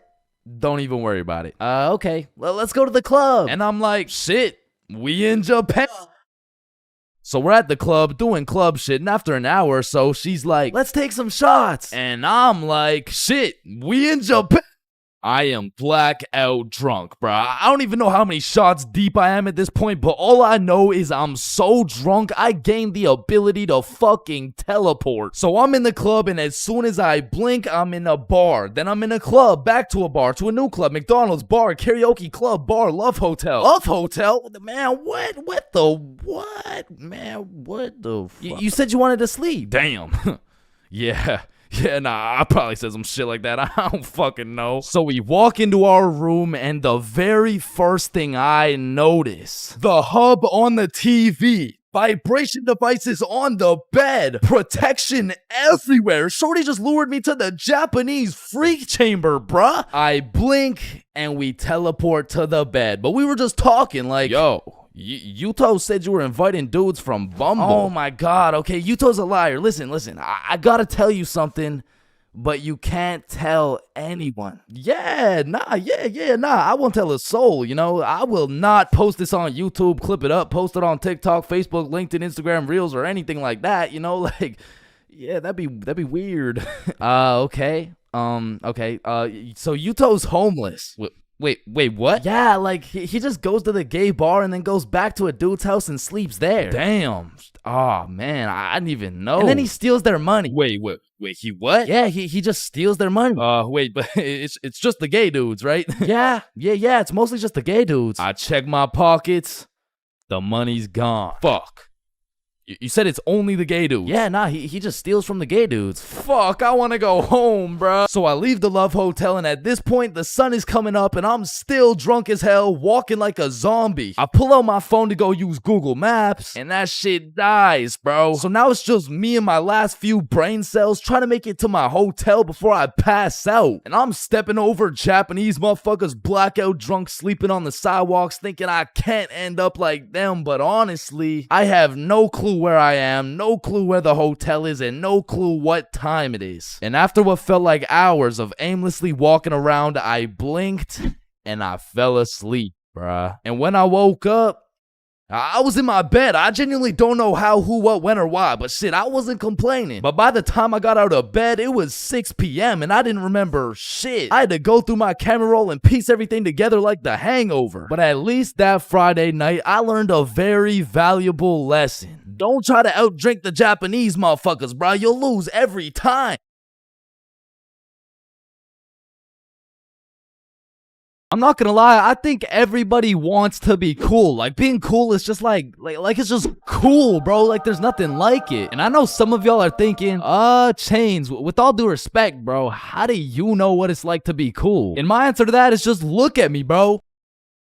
I fucking don't, okay? But I do know someone who is cool. He's a certified cool guy, and his name is Bob. Now, what makes Bob so cool? Is it the sunglasses? Is it the sexy ass face? No. Tell him the answer, Bob.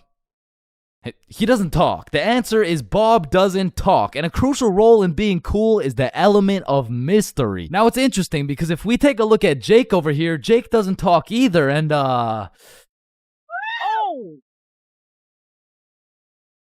I don't think, I mean, like, me personally, you know, I don't really think Jake's that cool. So that means to be cool, you can't just stop talking. I mean, I remember one time, I thought if I threw in some earbuds and stopped talking to motherfuckers, everyone would see me as some cool, mysterious guy in the shadows. And I'm not even gonna lie, I was walking through the halls feeling like Batman. I could even see the people talking about how cool I was. Come to find out, it was more like, does this kid even talk? Nah, I don't think so. Yo, what's up with this kid? I'm pretty sure he's autistic or something. Because the truth is, there's a very distinct difference between Bob's silence and Jake's silence. I mean, Jake didn't talk because he would probably get his ass beat for literally anything that comes out of his mouth. But Bob, on the other hand, doesn't talk because he doesn't have to talk. Like, watch this.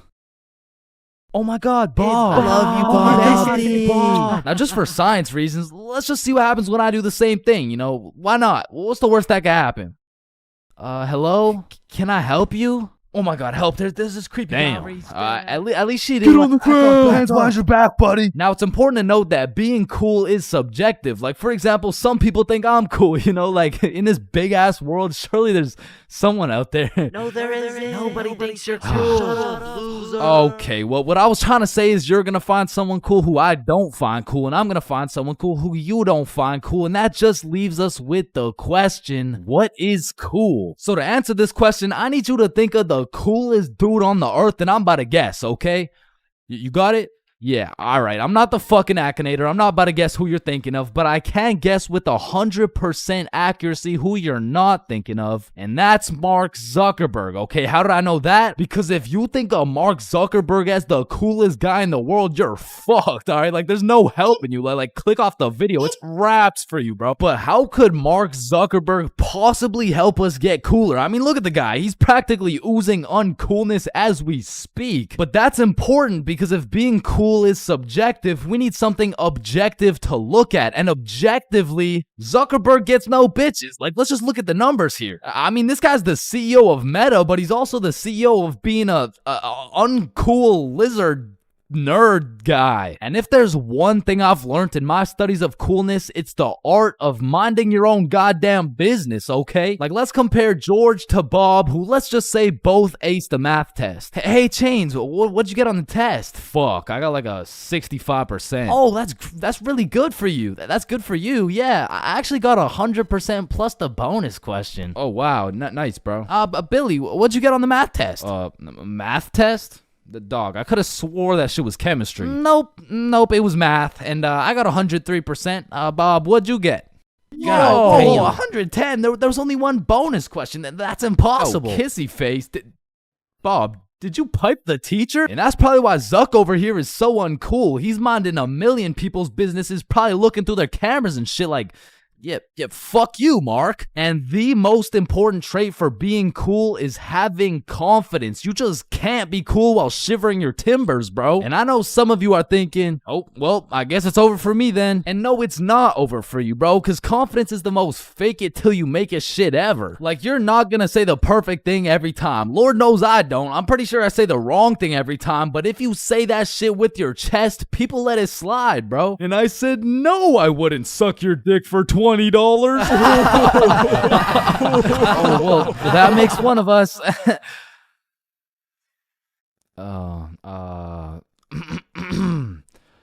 Well, that makes one of us. I love this guy. Now, that's the type of confidence that's gonna take you from a level 1 crook to a level 100 mafia boss. And with that power comes responsibility. Some dudes will become a level 100 mafia boss and start picking on other people because it makes them feel powerful. But a cool guy doesn't yearn for power. He yearns for... fuck, what do you yearn for, bruh? Damn, he's so cool. Now, being cool comes along with being calm and collected. Like, if someone walked up to you trying to fight and you started running away screaming for your life, I don't think anyone's looking at you like, damn, that's one cool-ass motherfucker, bro. Yeah, bro, the way he hit that high note was cool as hell. Shit, maybe I could be like him someday. Now, I'm not saying you gotta go all Jackie Chan on the guy, but you do gotta stay calm and think logically. Like, let's see how cool you are. What would you do in this situation? A, strike first, strike hard, no mercy. B, just walk away. C, give him a little kiss on the forehead. Or D, do the stanky leg.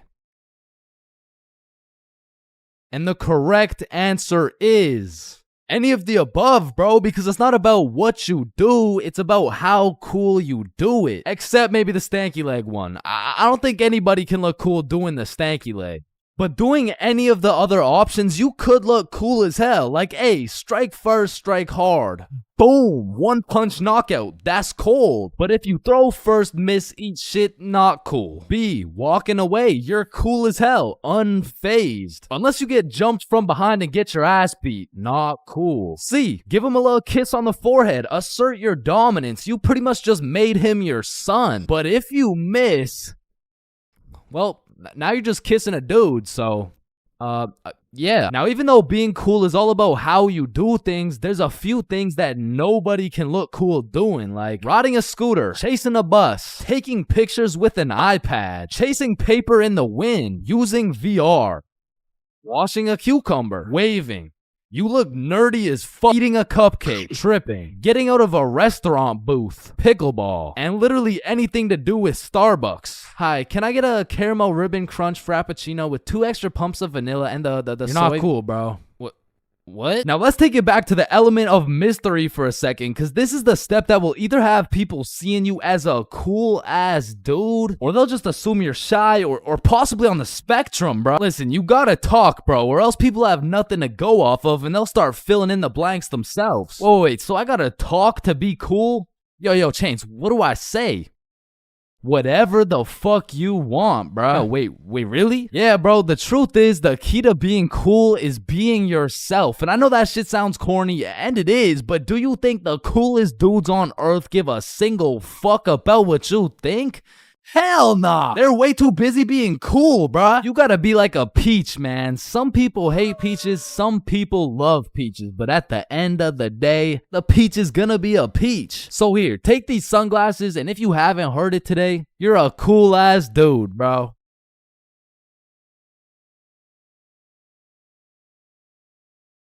Man, growing up, I was a great kid. No, I was a good kid. Man, growing up, I was a kid, bro. And as a kid, you hit a certain age where your own parents become your number one up. Like, hey, mom, can I go to this girl's house? No. Hey, mom, can I sleep over at Billy's crib? No. Hey, mom, can I go do crack under the bridge with my new friend Jorge? Hell no. Come on, all my friends are allowed to. Yeah. Okay, well, if all your friends jumped off a cliff, you're not just gonna... Now, to be fair, my mom wasn't the strictest parent out there. I mean, I've seen motherfuckers get the belt for speaking too loud, speaking too quiet, bro, for speaking at all. Like, one time, me and my friend wanted to have a sleepover, so homie went inside to go ask his mom, and he came out looking like he got a whooping from Prime Goku, bro. Yo, what the fuck happened back there, man? She said no to me, but... I think if you asked her, she would say yes. Bro, are you fucking insane? I'm not asking her shit. Like, I really can't complain, because some of my friends' parents were so strict, they had a fun limit, bro. Yo, George, we're gonna hoop after school. You wanna pull up? Damn, dude, I'd love to, but, man, I watched a movie yesterday. Okay. So do you want to play basketball? Dude, I want to, but my fun meter's maxed out, man. My mom won't let me leave the house till Monday. Holy shit, fun meter maxed out for a week off a movie? Yo, what's this movie, bro? Yeah, what? Yeah, no, it was good, man. It's called the Veggie Tale movie. Yo, George, I feel bad for you, bro. Because don't get me wrong, I've seen a lot of kids with super strict parents turn out to be straight A students, go to good colleges, stay with a good crowd of people. But with that being said, a lot of these kids whose parents were too strict to let them watch fucking SpongeBob, they end up going to college and catching Krusty Krabs after letting a dude named Patrick explore their bikini bottom, bro. Nah, but for real, my mom was far from one of those parents. I mean, she was reasonable, but the thing was, all my friends were a year older than me. Now, mentally, we were all dumb as shit. But when you hit that 12, 13, 14-year-old age, that 1 year is the biggest difference, bro. Like, us doing shit together just didn't look right. Yo, Bob, can you pass the Zot? Yo, Billy, let me hit that. Yo, pass me that shit, cuz. And cuz of this, I wasn't allowed to do a lot of the shit that my friends were allowed to do. Like, these boys could stay out past 10:30 p.m. on a weekend. I could not. They could have a sleepover on a weeknight. I could not. They could all go to a girl's house without having to call her goddamn parents. I could not, bro. Because have you ever pulled up to a function, motherfuckers are drinking, motherfuckers are doing drugs, and you gotta ask the host to speak to her parents? Hey, Kelly. Hey, killer party you got here. Like, by any chance, can my mom talk to your mom so I can stay and, like, turn up and shit? Oh, shit. And when you're 12 and all your friends can do shit that you can't do, you're left with just two options. You can either be a good kid, follow the rules, do your homework, eat your broccoli, or you could be a bad kid, break the rules, fuck your homework, and smoke that broccoli. And boy, did I make the wrong decision. I remember the first time my mom caught me lying was back when I was in grade 7. It was just an average Saturday posted up at Billy's crib. Yo, y'all boys know Rosa? Yeah, I know Rosa. What's up? Bro, she's throwing a birthday party at her crib tonight. Oh, shit, man. We about to get freaky deaky on these I'm about to get so drunk I forget how to speak. Yo, on God, bro. Dead ass. That's facts. For real. Hey, Mom, I'm just calling to remind you how much I love you. Oh, I love you too, Chains. What do you want? So, me and my closest friends got invited to a small little get-together at my friend Rose's house. Can I go, please? Let me talk to her parents. Okay, now, I was actually friends with Rosa, but she was 2 years older than me. So, I swallowed my pride and text Rosa something along the lines of, hey, Rosa, my mom wants to talk to your mom before I can come. And she's like, aw, baby boy needs permission. Fuck. And then she sends me her mom's number. So, I connect my mom with Rosa's mom. My mom gives me the green light, but says, you have to be home at 10:30 p.m. sharp. Say no more, Mom. So me and my homies start getting fresh. We're all up in Billy's dad's expensive cologne collection. I take the coolest looking bottle, little spray here, little spray there. Had me smelling like Tom Ford, still looking like Thomas the Tank Engine, but after looking as fresh as possible, we head to Rosa's crib. So we hop on the bus, hop off the bus, walk up to her house, knock, and the birthday girl opens the door. Happy birthday! Hey, Billy, Bob, and Chains. I was waiting for you guys. Happy birthday, Rosa. Oh, damn, Chains, you smell good. Appreciate it. That's that Thomas Fordenson, you know what I mean? So Bob, Billy, and I go inside, and we realize the gravity of this situation. Oh, shit. God damn. Rosa invited like 10 of her girlfriends and like 2 of her cousins, bro. We were completely outnumbered. in the greatest way possible, bruh. As I'm just doing some quick math on the ratio, there's a knock on the door. Rosa opens it, and it's Dennis holding a bottle of vodka. Now, we're friends with Dennis, Rosa's friends with Dennis, but to put it simply, Dennis was a bad kid, bro. This motherfucker was living life with no precaution, no regrets, no morals, but to be fair, he was fun as fuck, bro, because when Dennis pulled up, the party got lit, bro. We were taking shots, dancing, playing beer pong, taking more shots. We were having a marvelous time, and I was drunk, okay? Not too drunk, but not just tipsy. I had hit the perfect sweet spot of drunk. I got all the stat boosts of being funnier, more confident, more smiley, but I still had full control of my body, so I started applying that pressure, bruh. Hey, don't y'all both have ugly boyfriends? No, what the fuck? No. Shit. Y'all want one? What? Damn, you smell good though. Appreciate it. I showered this week. Now, I don't remember what I actually said, but all I know is that in grade 7, cologne was overpowered, bro, because nobody was smelling good. And if they tried, they would just smell like Axe, dog. So I'm over here combining the powers of Tom Ford with the confidence of Smirnoff. Had me feeling like I'm him, bro. So how y'all feeling? Honestly, feeling good. amazing. How you feel? Shit, I'm feeling good. Just a little, Just a little bit tired.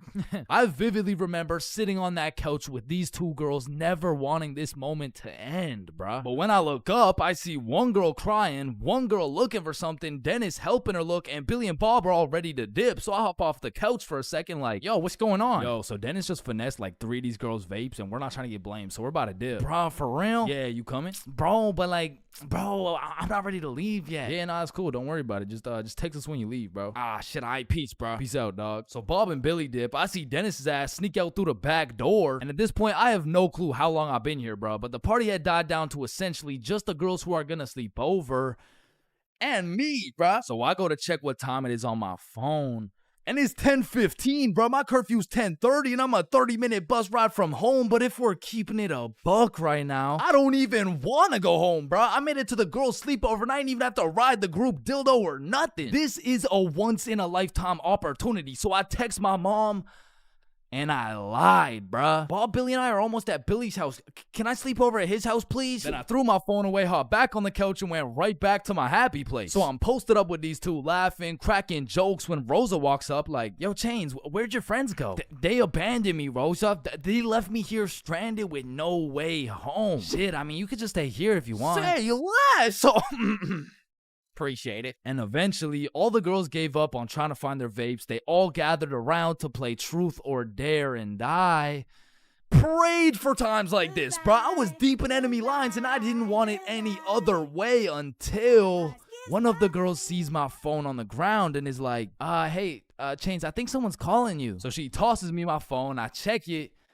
And I got 20 missed calls from fucking everyone in my contacts, bro. So I'm trying to be strategic with it to find out what's going on. I called Billy first. Yo, what's happening? Bro, so your mom called my mom and asked if you were here yet at my house. And my mom told your mom that you're not even here, bruh. Aw, shit, what do I do? Bruh, I don't know. And everyone knows when you get caught in a lie, you should just fess up, tell the truth, and apologize. But I doubled down, bro, so I called my mom, and I'm like, hey, mom, we're almost at Billy's house. We just missed our second bus. Where are you? I'm at Stickman Middle School bus stop. You know, like, we're super close. We're just waiting for the bus to come. I'm picking you up right now. Fuck me, bruh. Now, not only is she expecting all 3 of us to be together at this bus stop, shit, not a single one of us is there, bro. To put this in perspective, my house is right here, Billy's crib is right here, and Rosa's crib is all the way over here, bro, and Stickman Middle's somewhere near the middle. And so I pull up the bus app on my phone and see the next bus is coming in 2 minutes. And with all that adrenaline pumping through my veins, I jump up out the couch, steal a piece of gum, and haul absolute ass to the bus stop, bro. I get there right on time, hop on the bus, and I call Billy.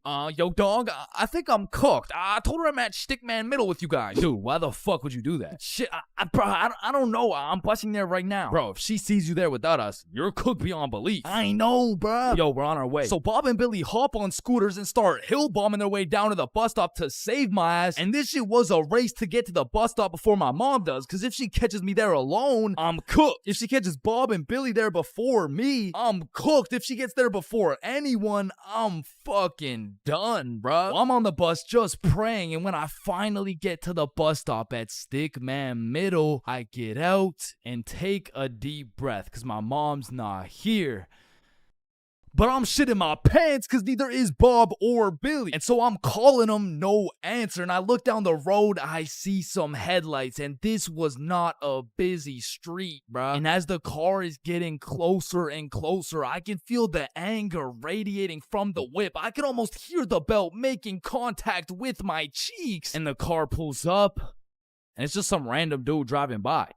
Yo! These motherfuckers, Bob and Billy, come flying down the hill. They get to the bus stop, throw their scooters in the bush, and pretend like we've been waiting here for an hour. Oh, gee Wilkers, man. I can't believe we missed this bus, dude. Billy, pray for me, bro.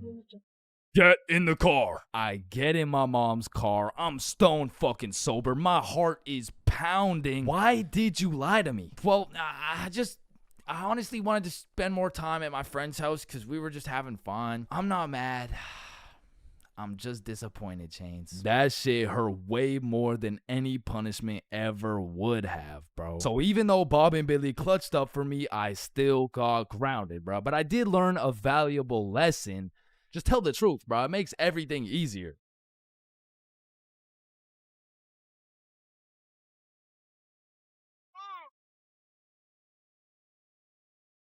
If you saw this video, you would know my very first time drinking, I got both high and drunk at the same time. But my first time being drunk takes place back when I was like 14 or 15. And this story takes place at my grandma's crib. No, listen, I know that sounds bad, but like, I mean, it's pretty bad. So the story starts with me and my brother pulling up to the family function. And right off the bat, we notice the chill cousins are nowhere to be seen. So instantly we can tell it's gonna be a long night of engaging in conversations about school, sports, my lack of ability to pull bitches. And about 5 minutes after arriving, you know, I'm just doing some good old small talk. Oh, hey bud, how's school going? Oh, you know, it's going. And,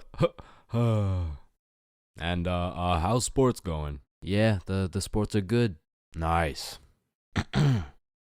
So, the weather lately, huh? And then after about 20 minutes, me and my brother are just getting our shit flamed by every member of the family. No wonder you can't get a girlfriend. You're ugly as shit. Damn, that was just mean. And don't get me started on you. You had a 3-year head start and still can't get any bitches. And honestly, we just can't say anything back because last time I tried, man, still no girlfriend. That's brutal. Not as brutal as your third divorce, am I right? Guys, so instead of flaming the living shit out of this grown man in front of his mom, I decided to be the bigger man. I just laughed that shit off and then got the fuck out of there before they brought up my school grades. So as my brother and I sit down in a different room, I'm just in agony thinking about how everything this dude flamed me for was actually true. But my brother, on the other hand, he was whipping up some devious plan. Yo, Chains, follow me. Oh, okay. So we walk down to the basement. So, what are we doing in the basement? He opens a cupboard full of alcohol. Bro just cracks the seal on some vodka and starts downing that shit. Now, usually I would know this is a bad idea. But to be honest, I just got done getting my entire existence shit on by my own family. So I'm really just trying to drink my pain away at this point. I mean, we were passing that bottle drinking like rent was due and the wife was taking the kids. So with that being said, we got a little hammered. And keep in mind, this was my first time being drunk. So as soon as I stood up, I ate shit. It was like I had to relearn the controls of life. But we had to get out of the basement or else we'd look suspicious. So our drunk asses plug walked our way up the stairs. But we were trying to act as casual as possible. So we sit back down with the rest of the family like we didn't just down a bottle of vodka. And me and my bro were just sitting there looking at each other trying not to laugh. But the next thing I knew, this dude, Uncle Jerry, was back on my ass. Hey, look, Dumb and Dumber are back. And at this point, I'm using every bone in my body not to end this man's whole career. Man, whose gene is it that made you so damn hideous? Don't do it, bro. Don't do it, bro. And I really didn't want to do him like that, but the vodka took control. It was your hideous gene, Gerald. But at least I didn't get the same gene that has you 5'2" and balding. Like, I can't tell if you're going through puberty or a midlife crisis. And shit, I didn't stop there. And Joe, I don't want to hear you talking. You're built like Baymax from Big Hero 6. What the fuck is Big Hero 6? Mom, I love you. Karen, sit down. Your mac and cheese tastes like ass. And Bob, you're literally a registered offender. Grandma, I love you. Bernard, your hairline looks like it's social distancing from your eyebrows. And Irene, how are you 47 and still work at McDonald's? And you got no drip. Come on, bro. Friendly fire. Oh shit, you're right. My bad. Needless to say, I was handing out smoke to everybody. Something in that vodka turned me to a demon. And I guess since everyone was mad at me for dissing the entire family, they never knew I was drunk as hell. But in the end, I did feel really bad for roasting my entire family tree. But ever since that day, everybody stopped flaming me, so it was worth it. Alright, next up we got Billy presenting his baking soda volcano experiment. Hey guys, how we doing? Alright, so you see if I put a solid amount of baking soda in here and then a little bit of vinegar here. It's supposed to explode. Oh, shit. Fuck! Quickly! Organize a single file line in alphabetical order. Hey, I'm first. No, you're not, bro. I'm first. Your last name is literally Johnson. I have 2 last names. Listen, bro, I'm not saying we shouldn't have school drills and all, but what I am saying is the school drills we do have are straight bullshit. Like, if there was a fire in my class, I'm jumping straight out the window. The fuck? There is no way you'll catch me waiting for Alexander and Arnold to debate who's first in line while I'm out here getting sauteed. And shit, fire drills aren't even close to being the worst of the drills, cause we got lockdown drills. Now I don't know who planned out these drills, but goddamn these drills are ass. Now if you never had lockdown drills, they're pretty much a foolproof plan set in place to completely counter anyone pulling up to school with a strap. You see, the plan is pretty simple. You lock the door, gather all the students into the corner of the class, and you turn the lights out. And the reason we turn the lights out is so we can politely tell the intruder that nobody's home. Now, if every classroom followed these steps perfectly, we might even be able to convince the dude that it's a pro D-Day or something. Now listen, I hate to be the bearer of bad news, I really do, but there's one minor flaw in this plan. The shooter's in the class, bruh. You're out here telling the opposition your exact game plan. Then you're surprised when bro pulls up to the hiding spot. Like shit, it's just easy pickings at this point. Now, earthquake drills, man. The game plan here is to essentially hop under your desk and start counting. Now, when I was in kindergarten, I thought this whole earthquake drill thing was a fun game we played to learn how to count. But 12 years later, we were still counting. Like, let's be honest. What the fuck is counting gonna do? Are you telling the earthquake how long it has to dismantle the school? Cause I'm pretty sure it doesn't give a shit how long it takes. Me personally, I feel like the best way to see if an earthquake is over is by observing whether or not the entire fucking building is shaking. But listen, I will say this. Out of all the drills, the earthquake drill is pretty valid. Like whoever thought of this one was kinda cooking. I mean, these desks are pretty much made out of steel, bro. Like out of all my years, I've never seen one break before. So it probably provides some solid protection. But shit, me personally, I'm still jumping through the fucking window, bruh. I don't care how many times I practice crouching under my desk. If I ever felt the slightest shake in the ground, I'm out of that hoe. So if you carry the 674 to the power of 2 over to the 47, you will find— oh shit! Well, why did Chains just dive out of the window? Shit, I don't know. Now I'm gonna keep it a stack. I've never done a single tornado drill in my life. So after doing some quick research, it looks like you just, you do this. Now I don't know shit about tornadoes, but what I do know is that I'm not gonna be doing this shit. Like, I'm no scientist, but I don't think the doggy position is gonna stop the tornado from packing you up. So to be honest, once again, I'm jumping out the fucking window, bro.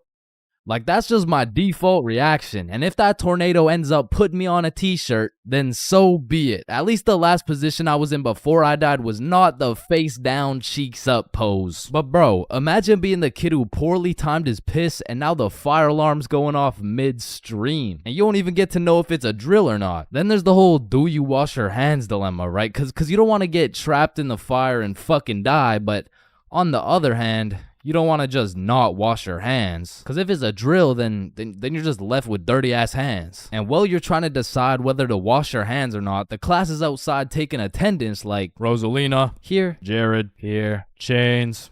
Chains? Oh, fuck. Where did Chains go? I don't know, bruh. Shit. Oh, no. I was just in the bathroom. Woo. Oh, you scared me there for a second. Wait, did you wash your hands? No. I was in a little bit of a rush. Get back in there and wash your hands, buddy. Now, the thing about school drills is they happen pretty often. I mean, every few weeks they throw in a fire drill here and a little earthquake drill there. So when the fire bell actually goes off, motherfuckers just assume it's a drill. They're out here horsing around, making jokes and shit, while the school's actually getting fucking cremated. But after almost all the drills are alphabetical, single file line goes out to the front of the school and on the field with every other class. And the amount of buffoonery that goes down on this field is insane. Bro. I mean, everyone walks in with a single file line, but after 5 minutes, that shit looks like a Travis Scott concert, bro. Like, I remember one time my high school got a bomb threat called in, so every class assembled the good old alphabetical line and we went out onto the field. And we were out there for a minute, bro. I remember looking around and these motherfuckers were running the world's biggest game of duck, duck, goose. Like there wasn't a whole ass bomb threat called into our school. That same day, one kid brought a football to the field, and all of a sudden, motherfuckers are running a pickup game while we're waiting to see if our school is gonna explode or not. And of course, the teachers tried to stop it, but these kids just used that as a diversion play and got another touchdown. Alright, so now that we thoroughly dissected each and every school drill, it's only fair we hit them with a tier list. So let's see what we got here. We're starting with lockdown drills. What are we saying? Fucking F tier. Holy shit, they are ass. Alright, next up we got fire drills. Now these drills do get the job done, but I'm not gonna lie. I'm not fucking with this whole single file alphabetical bullshit. So I'm gonna have to give this John a C tier. Now tornado drills. You gotta go in the doggy position. Bro, I got no choice but to give this a D tier. And last but not least, my personal favorite, earthquake drills. They're still kind of ass, B tier. And bro, I know some of y'all may be thinking, you can't just talk shit about the school drills and not present any better solution. Well, lucky for you, I have devised the best and only way to fully counter any natural or artificial disasters. It's simple. For a guy like me who's 7 feet, 325 pounds, 0.5% body fat, and a 7-foot wingspan, I just simply remove myself from the situation. However, I do understand that I am built different, so for your average Joe, I have devised another plan. It's also simple. The moment some shit goes down, everyone runs at full speed out of the building. And of course, some would argue that not everyone is gonna be able to make it out of the building in time and that some people are faster and stronger than others, and you know what that's called? Natural selection. You see, if I was principal, instead of running students through these impractical drills, I would be running students through different kind of drills. I would have my students in peak physical condition. Instead of a fire bell, I would have a push-up bell. At any given time, if that shit goes off, you drop down and give me 50, or your ass is getting expelled. You see, this way, when there's a fire, everyone can simply remove themselves from the situation. Or in other circumstances, they can simply intervene.